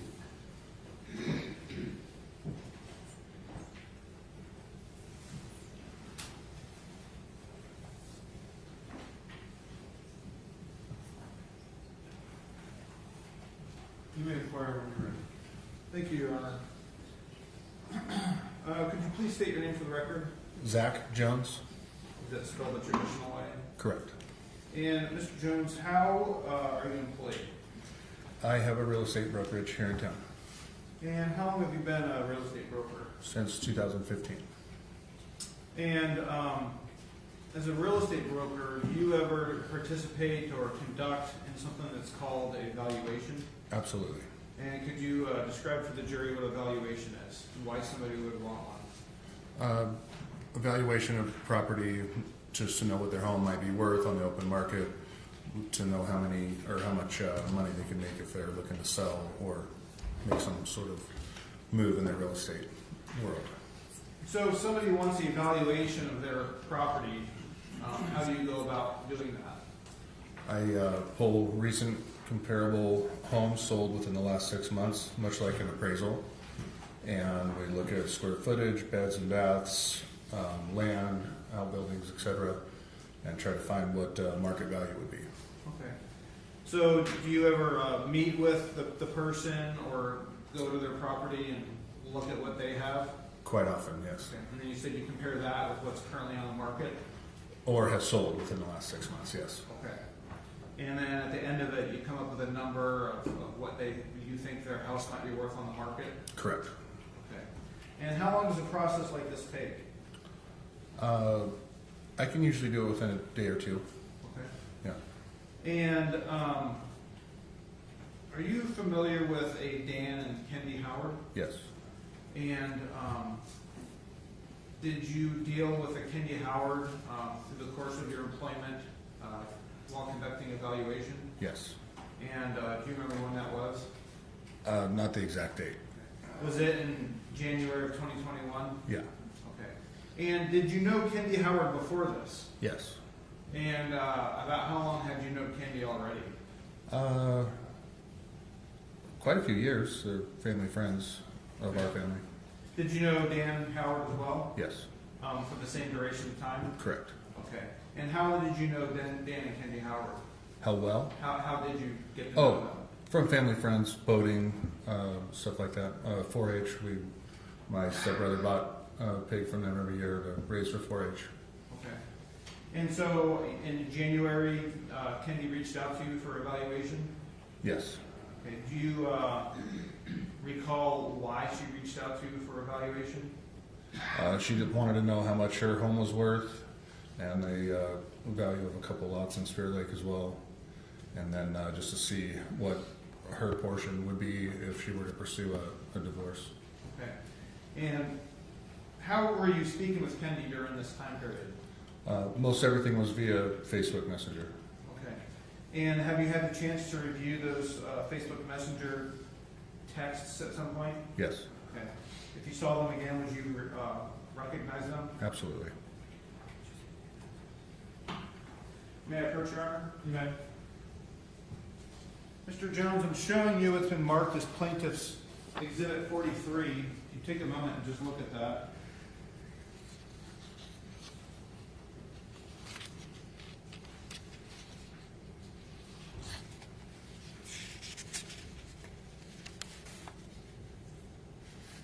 Do you recognize Exhibit 43?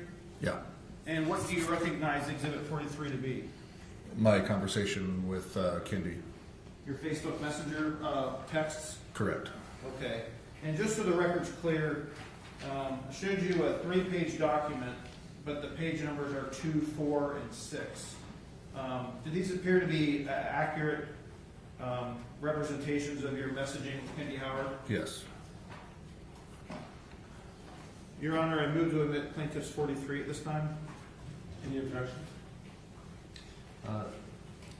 Yes, Your Honor, may we approach?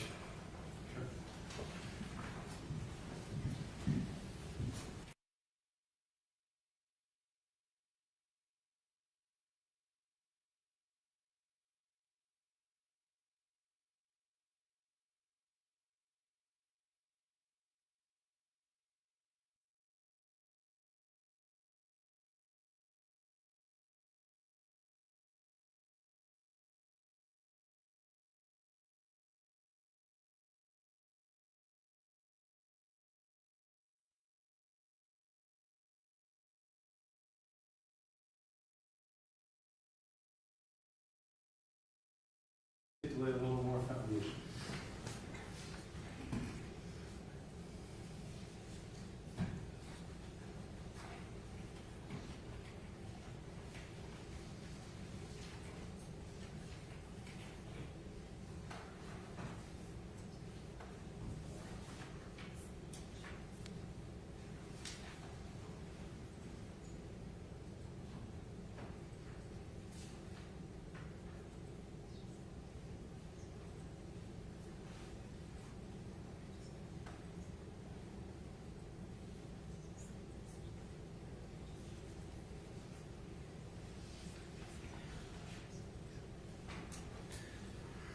Mr. Jones, have you had a chance, do you still have your copies of these on your phone? Yeah. Yeah. And have you had a chance to look at what's on your phone and compare them with this exhibit? I didn't compare the two, but I did look Friday. I read through them all. Okay. And are you able to explain the numbers of these pages? I'm sure. Well, let me approach you real quick. You see at the bottom, the pages are 2, 4, and 6. Uh-huh. Now that's not what appears on your phone, is it? No. Okay. Despite that, have you had a chance to look at the different pages and determine whether or not it's a continuation of your text? I haven't personally. I just took screenshots I stretched it out as far as I could on my computer at the office and took screenshots and sent them that way.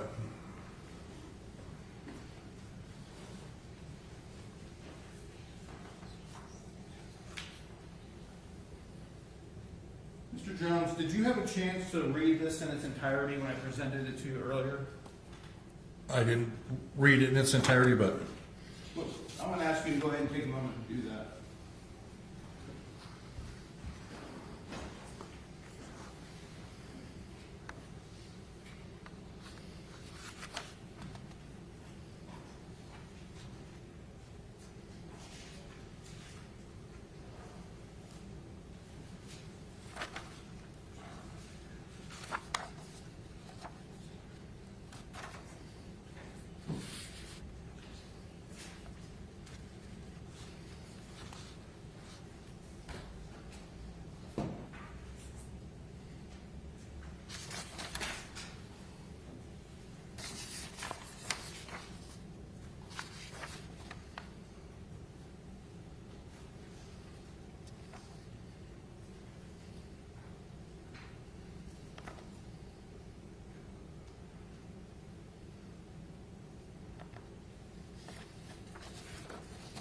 So what you're reading there today, does that appear to be complete? yes, for the most part it does. So when you say for the most part, what do you mean? Well, like on page 6, there's a blue line that's looks like a message, but it's cut in half there. Oh, you mean like at the bottom? Yeah. So there might have been something before and after? Yeah. Okay, but between those 3 pages, does that appear to be Yes. complete? Absolutely. Yes. Your Honor, this time I move to admit this exhibit. Permission to board out briefly. Sure.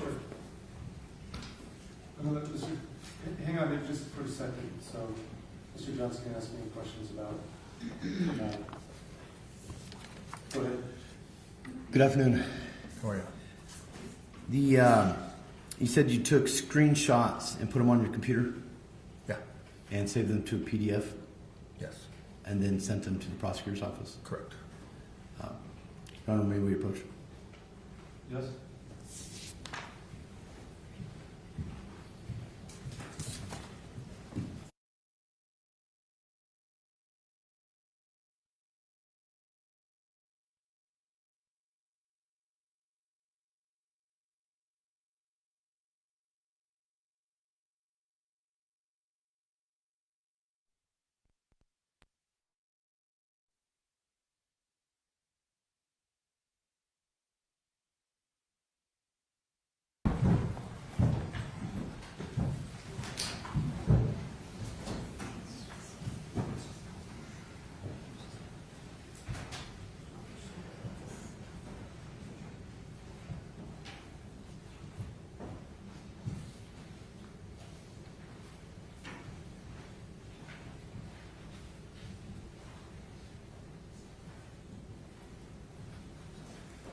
You can be seated. Mr. Johnson. Thank you, Your Honor. Just briefly, Your Honor, as to this exhibit, we have on the record that it's not original. It's not a download from a phone. Office of Law Enforcement has downloaded 100% of Miss Howard's phone, over 40,000 pages. And here we have already, while there's no, there is a foundational issue on whether or not these are actually messages sent. Law enforcement has her phone. They've laid the background from Ms. Marhofer on how that extraction came about. At this point, to allow this document in, I think would be improper. So we'd object on to foundation and the best evidence ruling on it. Thank you, Your Honor. As a representation, Mr. Jones took screenshots, 3 screenshots of his phone and emailed them to the detective. The first page, again, this exhibit starts with page 2. The first page was the email, like here are the screenshots you asked for. For whatever reason, a blank page appeared between each of the 3 screenshots.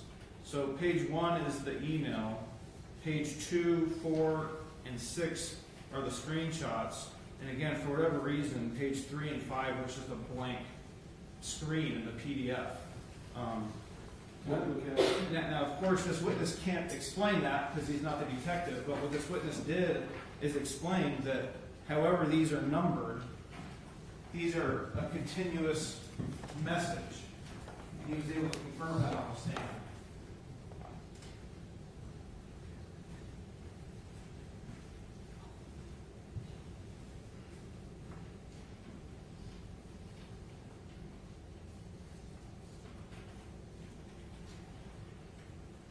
So basically what the state did, Your Honor, is rather than have a blank piece of paper with the number 3 at the bottom and a blank piece of paper with the number 5 at the bottom, we just took those pages out.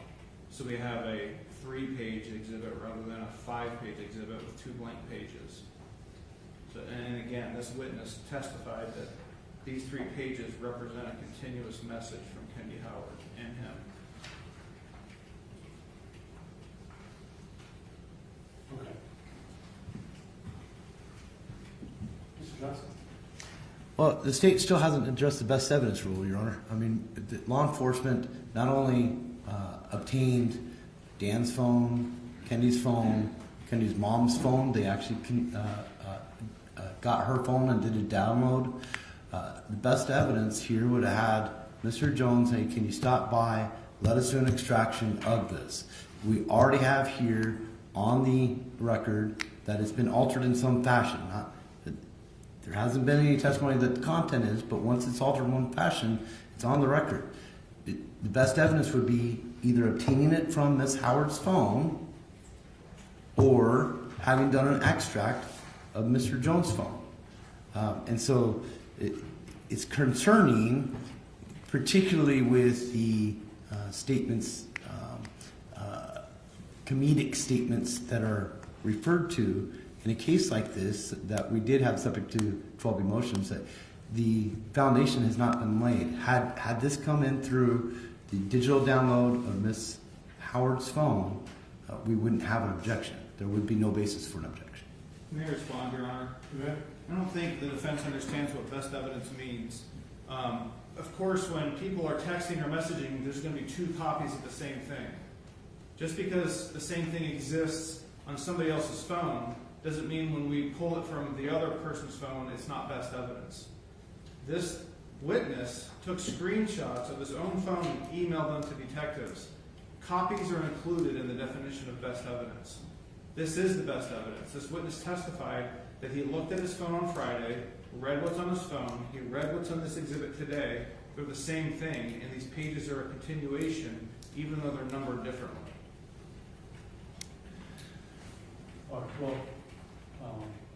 Just to clarify, Your Honor, not to get personal with counsel, but the testimony is not that these were screenshots. The testimony is that they were put into the computer, changed to a PDF, and then emailed.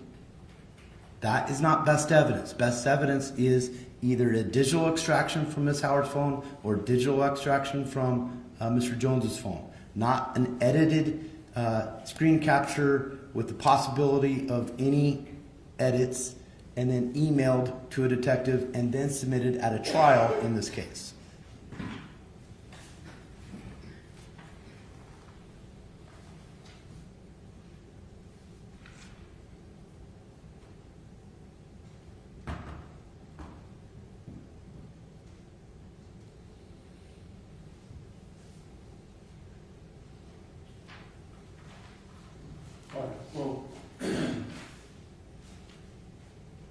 aside, I guess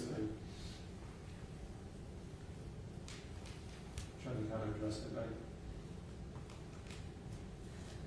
I don't want personal attacks or characterizations. I wouldn't say that Mr. Johnson doesn't understand the best evidence rule. It's a legitimate objection. The best evidence rule, while it doesn't include duplicates, is that an original writing, recorded photograph is required to prove its contents. In this day and age with smartphones, I mean, the trick is we're not going to take Mr. Jones's phone and turn it into the jury as an exhibit. That literally would be the best evidence, is his phone and what's on it. What I heard the witness testify to is that he did, in fact, take screenshots. Those were emailed. Those have now been reproduced in PDF form, if you will. In my view, that is close enough. That is a duplicate. That is sufficient as a photograph of what was on his phone. If you view the exhibit, it looks to contain the complete conversation. I know there's some gaps in the numbering, but that's been explained to my satisfaction. And so I'm going to overrule the objection and find that there's sufficient foundation in that. While perhaps imperfect, I think it does comply with the best evidence rule. And so, again, I think it's a legitimate objection to make. I don't think it's misunderstanding the rule, but I do think, viewed as a whole, it meets the foundational requirements. And so I'll ultimately overrule the objection. Ken, we're right at the time I would normally take a mid-afternoon break. Do you want to tell the jury we're going to give about 10 more minutes, and I'll just give everybody in here a 10-minute break? Thank you. Recess for 10 minutes.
push off stall? I think we can go ahead without objection. Be sure to let her know. All right, let's bring in the jury.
You can be seated, thank you.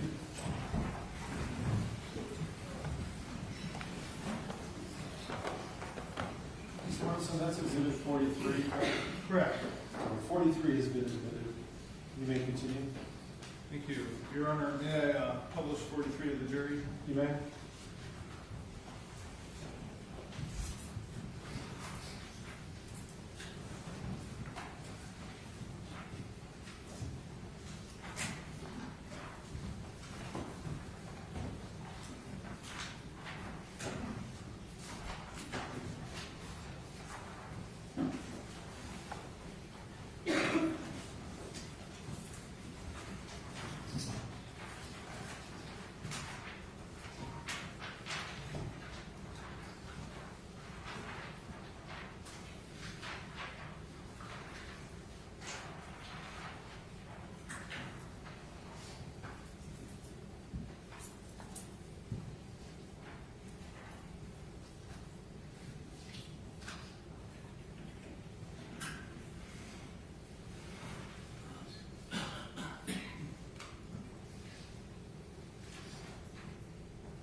remarks at this time. Thank you.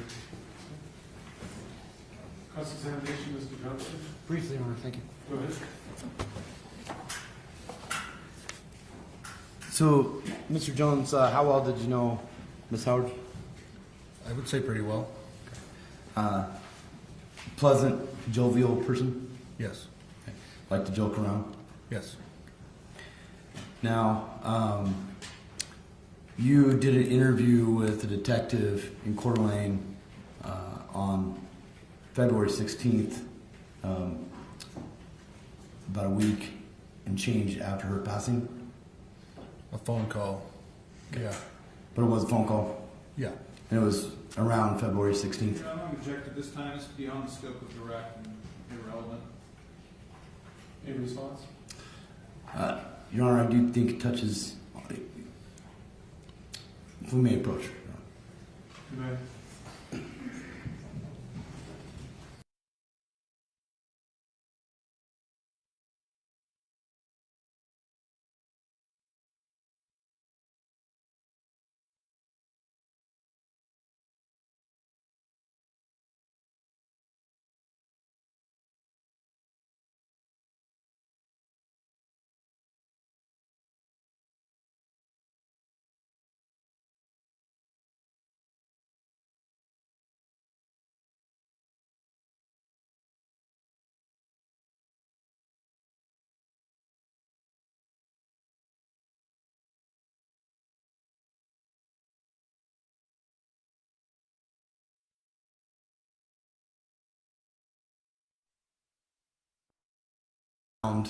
February 16th, is that right?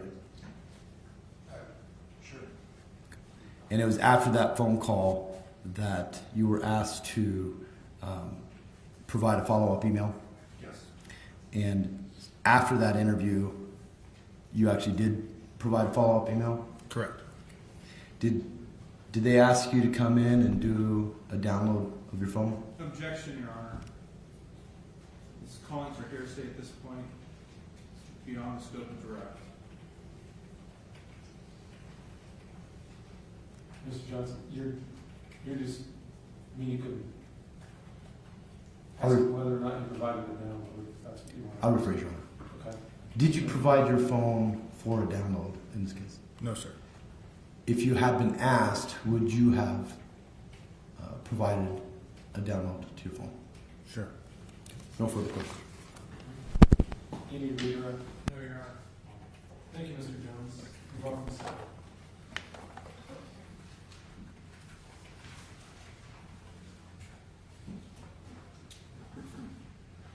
Melina Labor. Melina Labor. Thank you.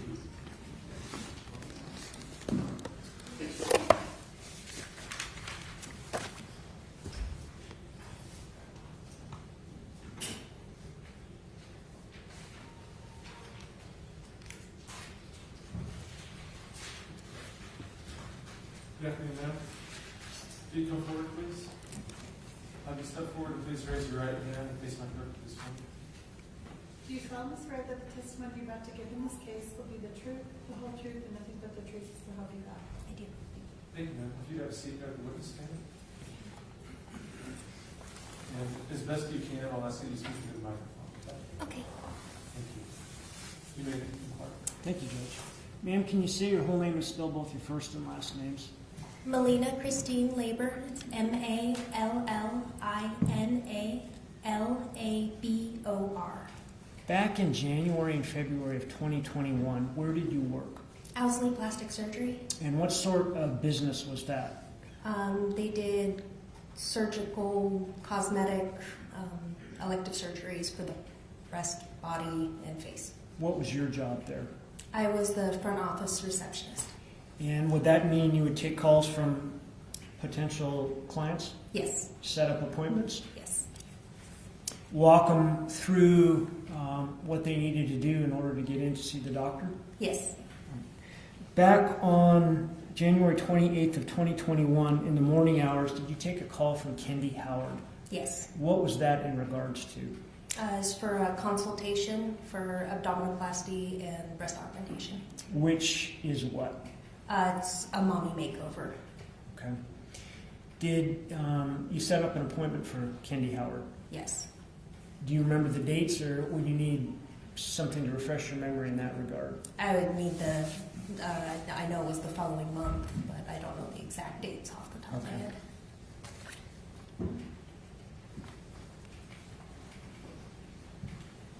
Let me show you what's been marked as Exhibit 47. It's 3 pages stapled together. Take a moment and flip through those and tell me if you recognize it.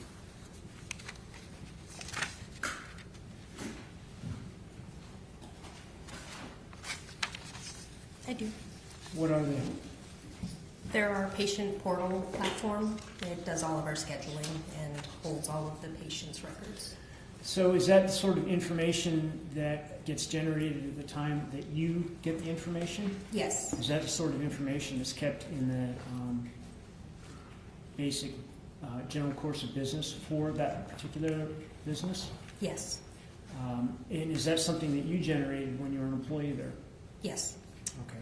Is that an accurate set of documents in terms of Exhibit 47, setting forth the consultation date that Kendy Howard made? Yes. Okay. In order to, well, move to admit 47. No objection. 47 is admitted.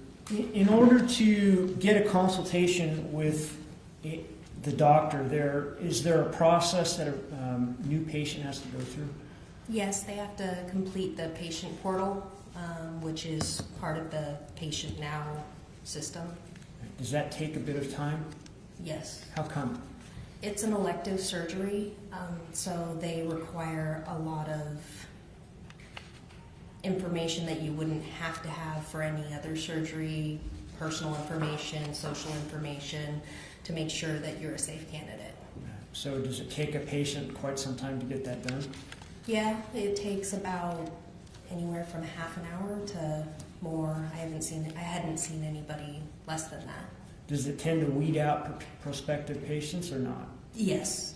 And what do you mean by that?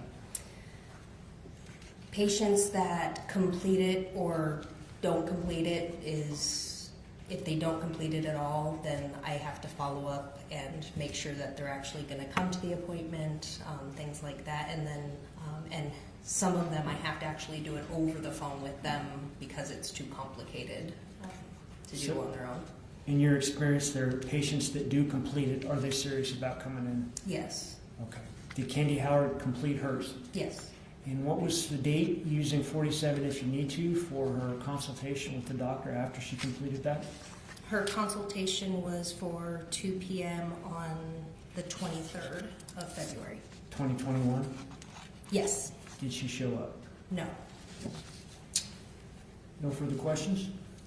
Thank you. Cross-examination.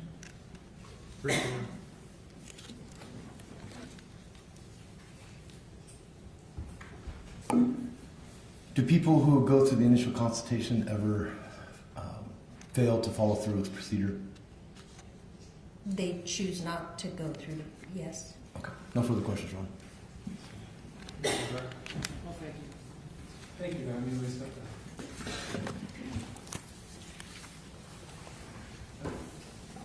Mr. Verheeren, do you know what the exhibit? I'm on my way, Judge.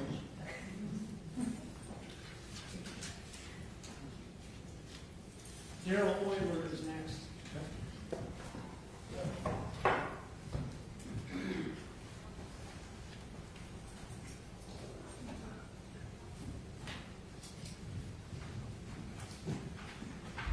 Good afternoon, sir. Good afternoon. Please come forward, face my clerk, and raise your right hand this morning. Do you solemnly swear that the testimony you're about to give in this case will be the truth, the whole truth, and nothing but the truth, so help you God? I do.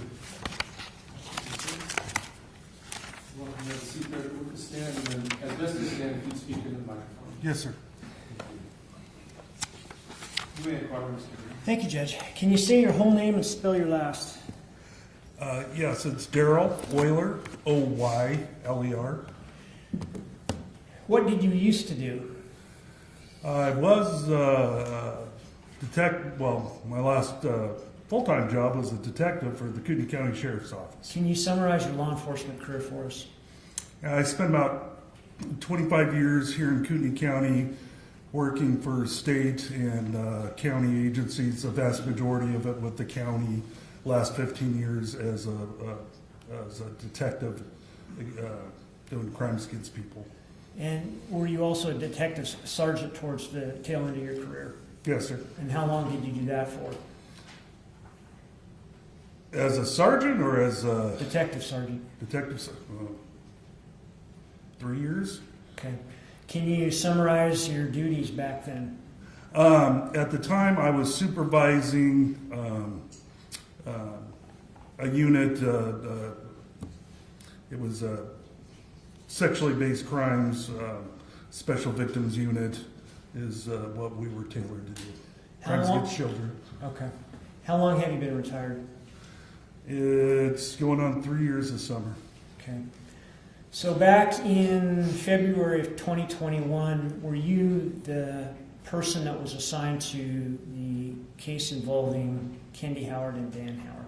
Yes. And did you work that particular case until you ended up retiring? Yes.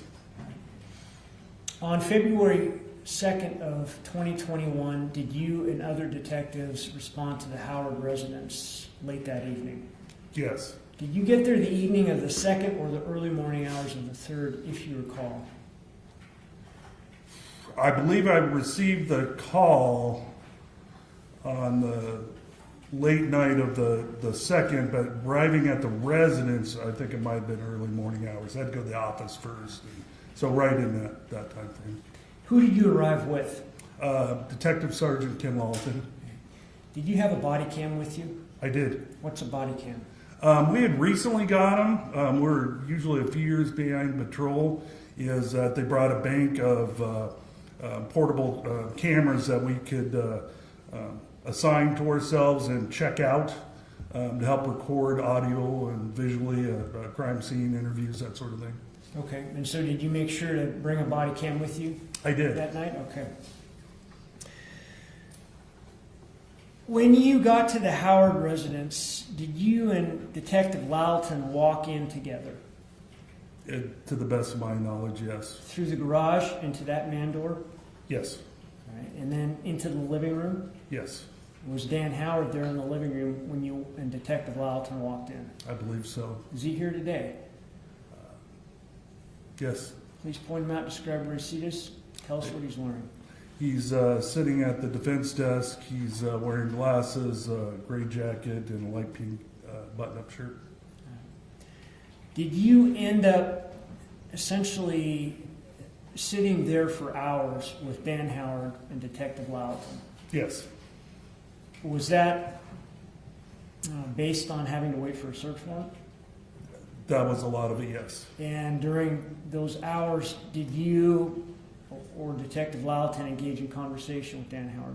Yes. Did you capture much of that on your body cam? Yes. Did you situate your body cam, at least after a bit, in a position that would capture conversation between you, Detective Lalton, and Dan Howard?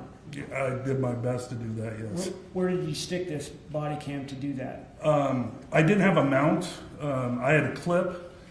So if there was any that was on my body, was on a clip that flops around. So whenever possible, I like to set it on a counter or a flat surface where I could just point it and just let it rest there. So we've got 4 different CDs. The last 3 have transcripts that go with those. And I think what we'd like to do is have you take a look at, I think it's 11 there in front of you. Does that look right? Yes, 11A. You recognize it? I do. How do you recognize it? Because I had reviewed it and I had initialed and dated it. All right, so 11 is about 4 minutes long. Does that sound accurate? Yes, sir. And the sound has been eliminated? Yes. So all we're looking at is you and Detective Lalton arriving at the residence? Yes. And then seeing you 2 with Dan Howard? Yes. And then you and Detective Lalton go upstairs to check on Kendy? Yes. Does that appear to be an accurate 4 minutes without the sound of the 2 of you getting there that particular evening? Yes, sir. Move to admit 11.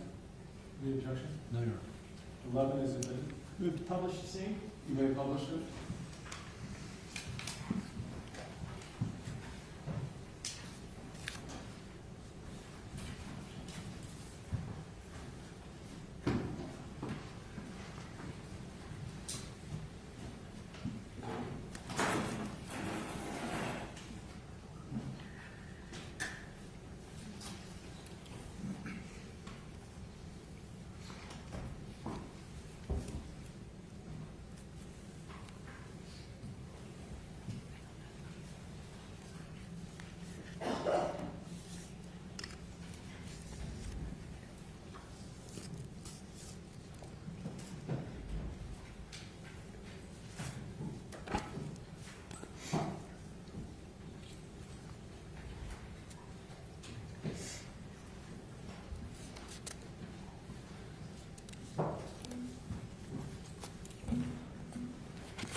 Okay, so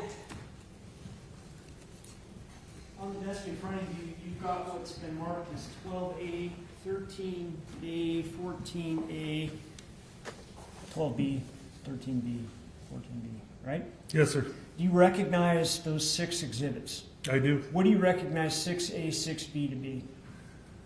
Excuse me, 12A, 12B to be? It's one of the video recordings and the transcript. Okay, would that kind of be the next sequential video after the one we just watched? Yes, sir. And is 12B a transcript of that particular video? Yes. Is the video and transcript accurate? Yes. Does the transcript track the video? Yes. And looking at 13A, do you recognize that? Yes. What do you recognize that to be? Also of the same video footage, a continuation of it. In a sequential fashion? Yes. And 13B would be a transcript of 13A? Yes. Is that video and the transcript of the video accurate? Yes. And turning your attention to 14A, do you recognize that? Yes. What do you recognize that to be? Again, sequential video footage from that evening. And then 14B to be a transcript of the same? Yes. Is that accurate as well, both the transcript and the video? Yes, they had been reviewed and I had marked them, so I know these are what I reviewed. Move to admit 12A, B, 13A, B, 14A, B. No objection. There's no objection, those are admitted. And so, Detective, what we're looking at there is, what, close to 4 hours or so of video? Yes. All right. And rather than keep you up there for 4 hours, what I'd like to do is ask you a couple other questions, and then we can play those at our leisure. All right? Yes, sir. During your conversation with Mr. Howard, did the subject of GSR testing come up? Yeah, towards the I wouldn't say end of the night, basically the next morning. It had been a long night, but as we were wrapping up, yes. Okay. What was the context of that? We spoke about testing his body for gunshot residue. All right. And did you see a reaction from Dan Howard when that issue came up? Yes. Describe it for us, please. Well, one of the other detectives was talking about it, and as I was facing him, when the subject got brought up of having, testing for any gunshot residue on burnt powder, that sort of thing, I noticed that he started rubbing his forearms and hands against his clothing as it tried to rub something off.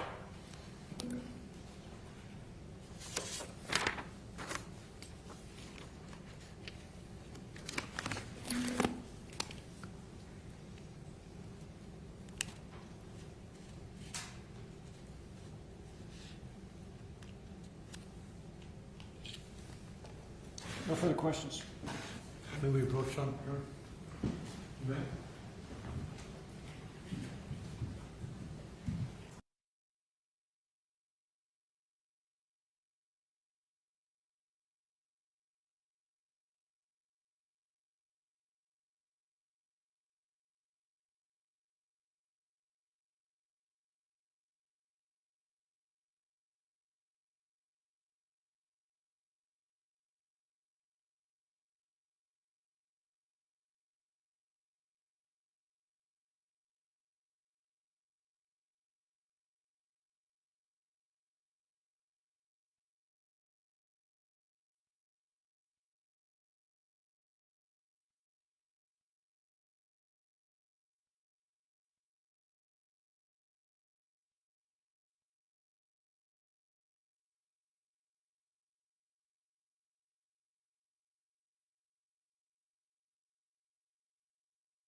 Okay, so the issue that we were discussing at the bench is, Mr. Johnson, you would like to cross-examine the detective after these images have been played, is that correct? Well, it's a twofold thing, Your Honor.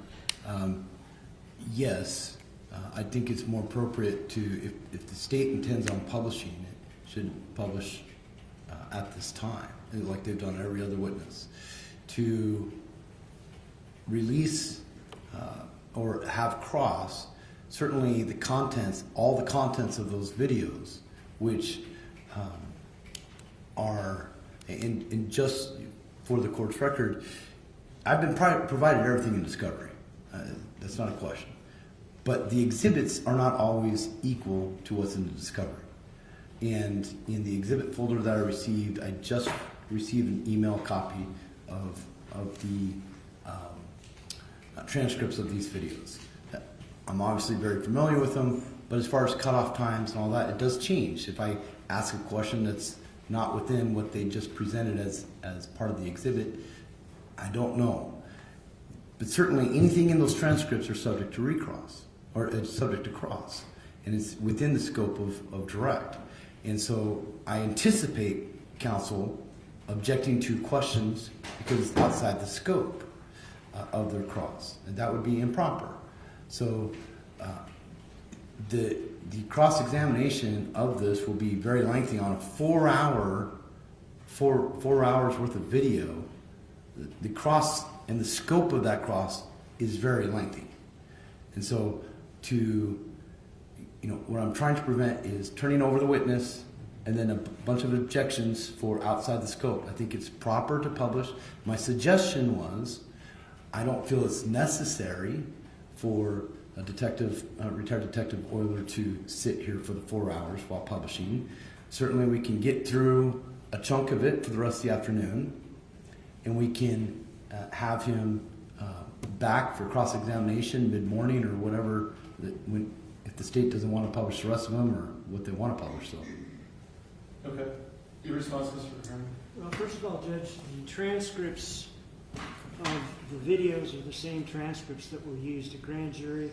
They're the same transcripts that were discovered back on January 26, 2024 in a pleading entitled Notice of Filing Plaintiff's Redacted Audio Video Trial Exhibit. So there's no issue here about whether or not these transcripts are the same transcripts that Mr. Johnson has. He's been put on notice what we're going to use via this pleading, via the grand jury, and so that shouldn't be an issue. He should know what his cross-examination is right now because he's had access to those transcripts and the videos, so we shouldn't have to wait until this witness is 4 hours have elapsed while these videos are played. This is the state's case in chief. It's not the defense. They don't have the ability to orchestrate the events and how they unfold in our case in chief. I think there's no reason for this witness who is from out of town and had to drive up here today to stick around until 4 hours of these videos have been played. Counsel wants to cross-examine him today. He can do that. But nonetheless, I think I should be free to publish those exhibits when I want to and not at counsel's leisure.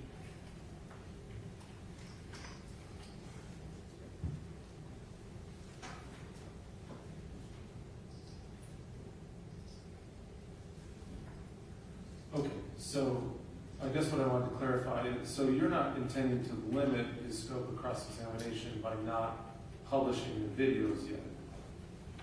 Because that would be my concern. Obviously, you couldn't just, the trick would be you put the detective up, ask him a couple questions, don't play the 4 hours of video, and then his cross is limited to those couple questions, where the exhibit clearly is somewhat part and parcel of his testimony, and so I think it's fair that defense gets to cross-examine on the entirety of the exhibit.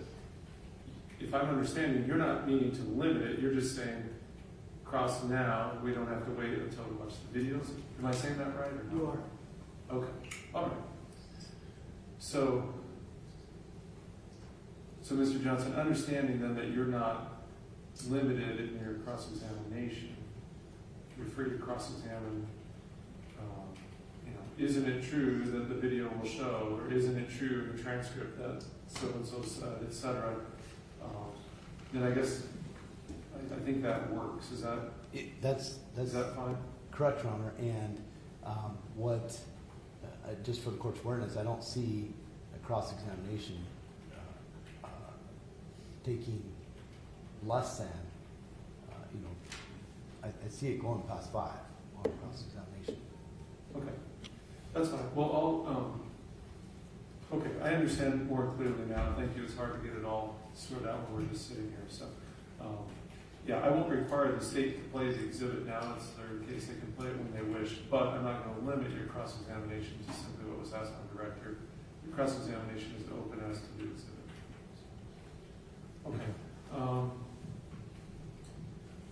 Yeah, and we'll just go as long. I mean, we'll go till 5, and if you're not done, you're not done. So, okay, let's bring the jury back in.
Seated. Thank you.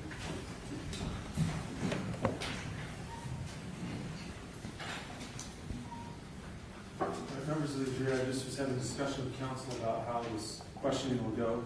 Mr. Johnson's entitled to cross-examination at this point, and I've ruled he's entitled to cross-examine regarding the entirety of the video in the transcript. Even though you haven't watched it yet, he's still welcome to inquire to the detective regarding that. You may inquire, Mr. Johnson. Good afternoon. Good afternoon, counsel. You're currently retired? Yes, sir. Do you prefer to be called Mr. Willard or Detective Willard? Whatever's convenient for you.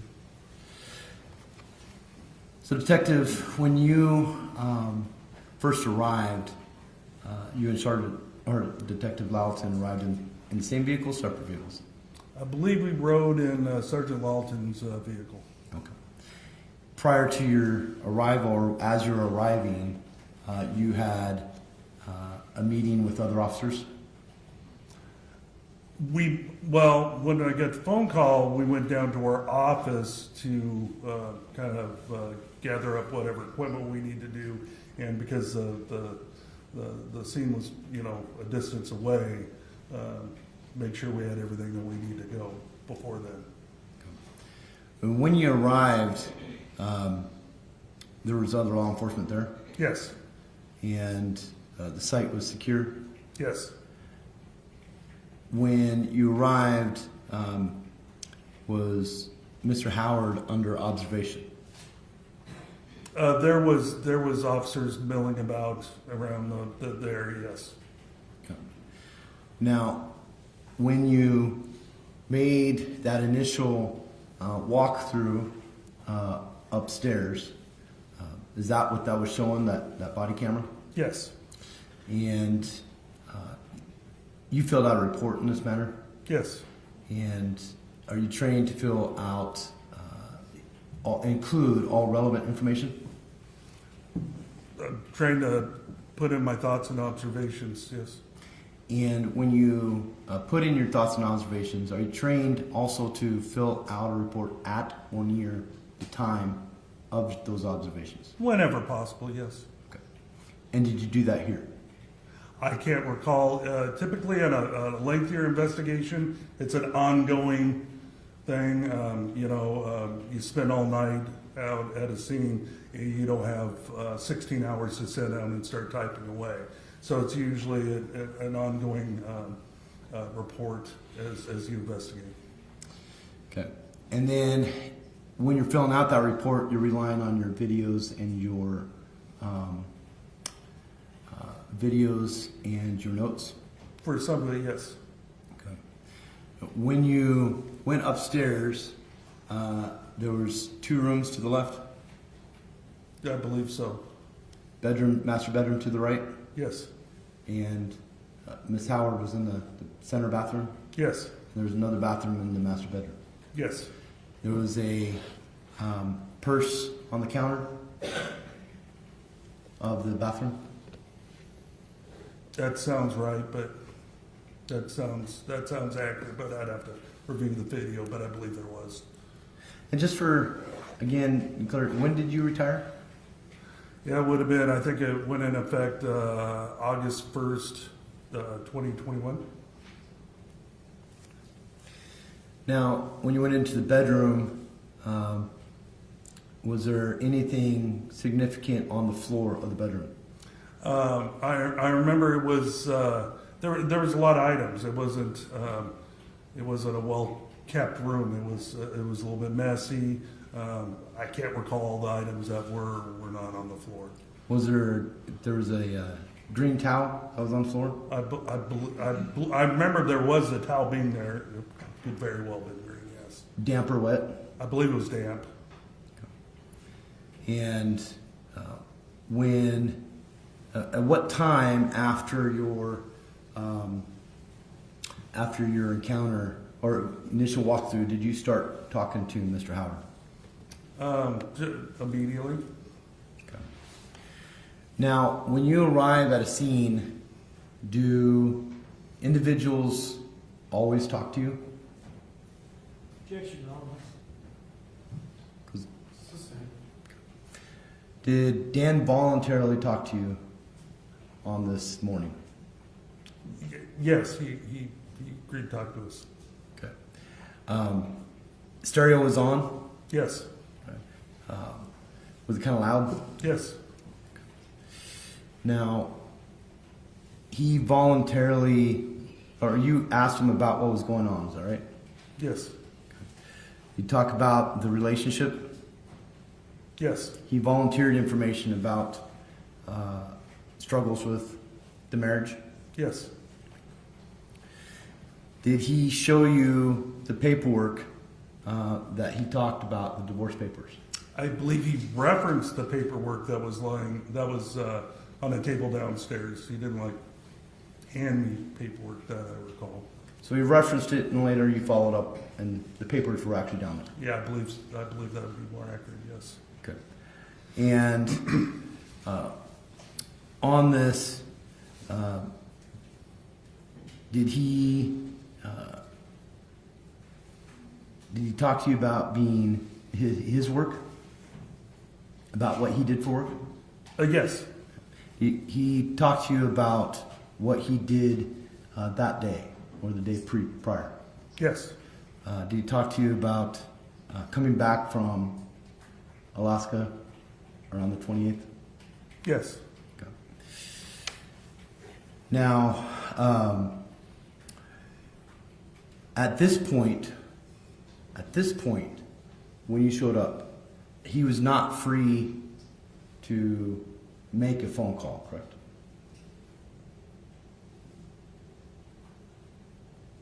I think he had already made a phone call prior to us arriving. He was on 911 Yeah. until officers arrived, correct? Yes. At some point later in the morning, he asked to make phone calls, correct? Yes. And you and Detective Loughton were present when he was doing that? I believe so, yes. Okay. Now, in the discussion, he was describing what they were doing this past weekend, correct? When you say describing, are you mean answering our questions? Voluntarily answering your questions? Yes. I mean, it wasn't like he was telling us a story. He was responding to our questions, yes. And he said that they were filling out paperwork over the weekend? He said he sat down and started divvying up assets or something along those lines. And the paperwork confirmed that? There was paperwork that had assets with numbers, and yes. In the course of your early investigation, were you aware of whether those paperwork were messaged to some of Ms. Howard's friends? I had no idea at that time. He indicated that there was a key asset that was an addition that night, correct? I'm not sure what you're referencing. He indicated that they added the house in Kootenai on the asset. Not exactly. He didn't tell you that the house in Kootenai was listed on that evening? He said that he was insisting that they list that as an asset. Okay. To your knowledge, the paperwork that was sent to the friends, did it have the house in Kootenai on there? I'm sorry, can you repeat that? To your knowledge, as the detective on this case, do you know if the messages sent to Ms. Howard's friends had the house in Kootenai listed on the paperwork? At that night? No. Did I know that? The messages to the friends the prior weekend. Okay. Let me lay some foundation. Did you, you also conducted interviews in this case, correct? Yes. Okay. In the course of the interviews, you became aware that a couple friends had received, Mr. Prado had received messages about the divorce proceedings or divorce paperwork? Yes, I believe he received photographs. Okay, that's what I'm referring to. The photographs that Mr. Prado received, did it have the house of Kootenai listed on it? I believe so. Okay.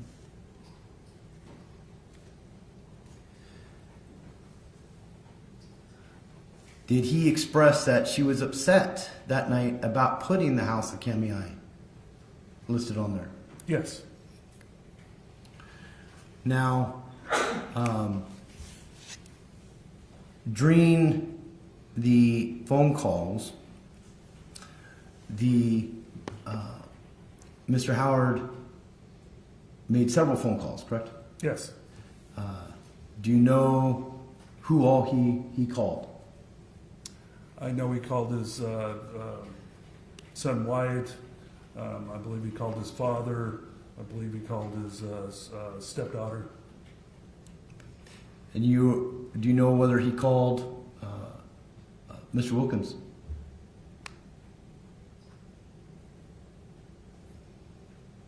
Mr. Wilkinson. Miss Howard's father? Yeah, I believe so, yes. Now, he or when asked, he gave you information about all the firearms he had? Yes. He told you guys that he had taken a shower about 7:30 that evening? That sounds about right, yes. And he had mentioned that he was on night shifts in Alaska. I believe so. Okay. So taking a shower at 7:30 didn't seem abnormal? Objection, relevance as to this witness's opinion about what is abnormal or not? Goes to the GSR questions, Your Honor. I'm sorry? Goes to the GSR questions, Your Honor. Right, but whether or not he thinks a shower at 7:30 is abnormal is irrelevant. Okay. Now, in the course of talking, what time did the search warrant arrive? I don't recall. Okay. Was it somewhere after 5? Objection, this witness doesn't recall. You can try and trigger the witness's memory through his questions. So, I was not. We had tasked other detectives to be in charge of that, so I wasn't documenting the times. I know it took longer than I would have liked that night. Longer than you would have liked? What do you mean by that? I would have liked to have gotten the search warrant sooner. Okay. Were you and the other detectives thorough in your investigation that night? Yes, sir. Careful. Did you observe Miss Howard being loaded into the gurney? Sorry, careful what? Did you observe Miss Howard being loaded into the gurney? I was not. I don't believe so, because I was trying to keep Dan away from, and any other family members away from that scene. You know, no one wants to, witness that. So you were present with Dan for the majority of the time? Yes. Now, during the course of the phone calls, there was a particular call that he made or received from Brooke. Is that right? I believe there was a call made and a call received, yes. So a call made and then a couple minutes later a call received. In the call received, Brooke was understandably hysterical. Yes. And accusatory. Yes. And at that point, in particular, did you observe Detective Valentin challenge Dan as far as whether he did it? Yes. Okay. And at that point, Mr. Howard said that if it goes along this questions, I'm done answering questions, right? Okay. When you're talking about do it, as in you mean killing her? Yes. As in doing it? Yes. And then, but after that, he still voluntarily answered questions, correct? Yes.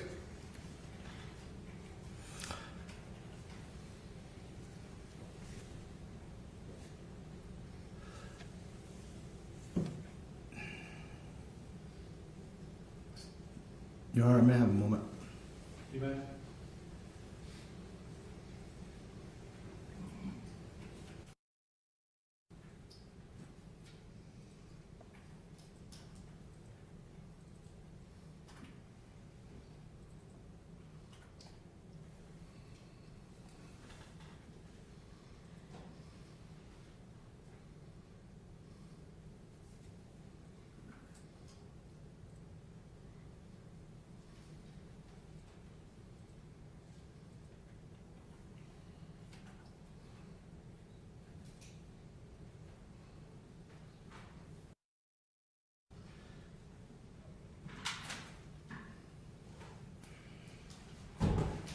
Detective, during the course of the conversation with him, he voluntarily provided the code to the safe.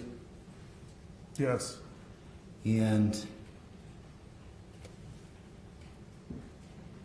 may we approach, Your Honor?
you need to visit about in chambers?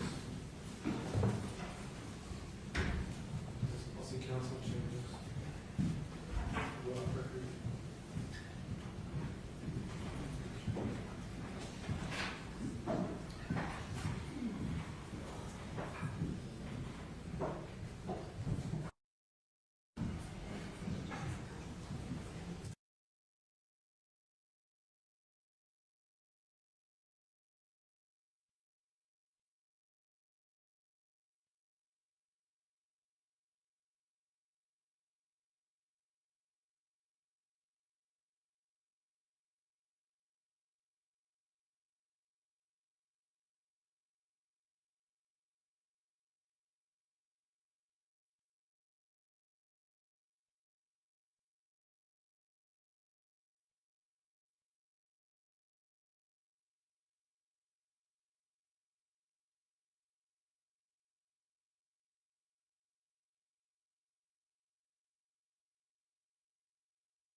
seated.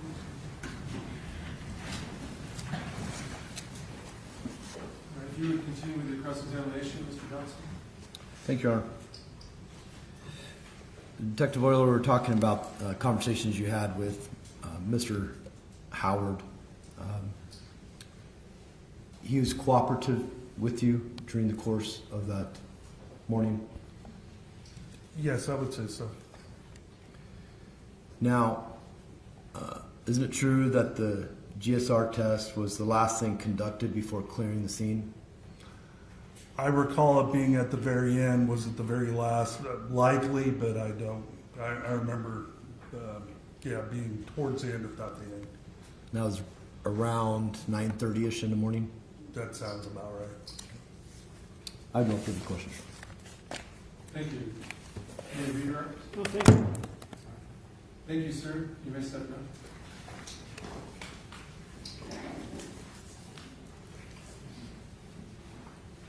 We're getting close to 5, Mr. Verheeren. How do you want to proceed? Well, I wanted to play the first of Mr. Euler's videos, but it's about an hour long, Judge, the first one, so I'll leave it up to you whether you want to start it and stop it or start it up sometime tomorrow.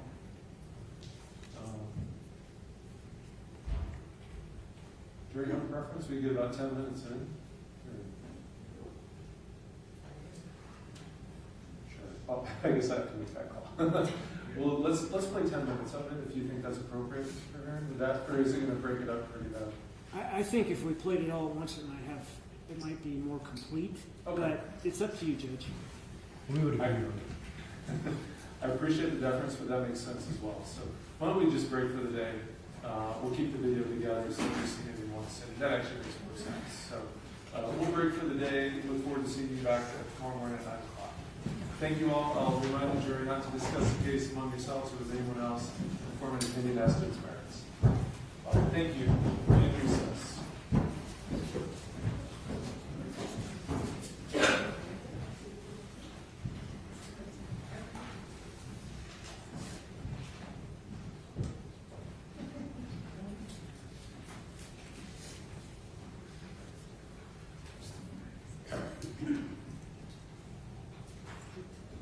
Sorry, we'll be in recess, but let me visit with counsel in chambers. We'll be in recess for the day.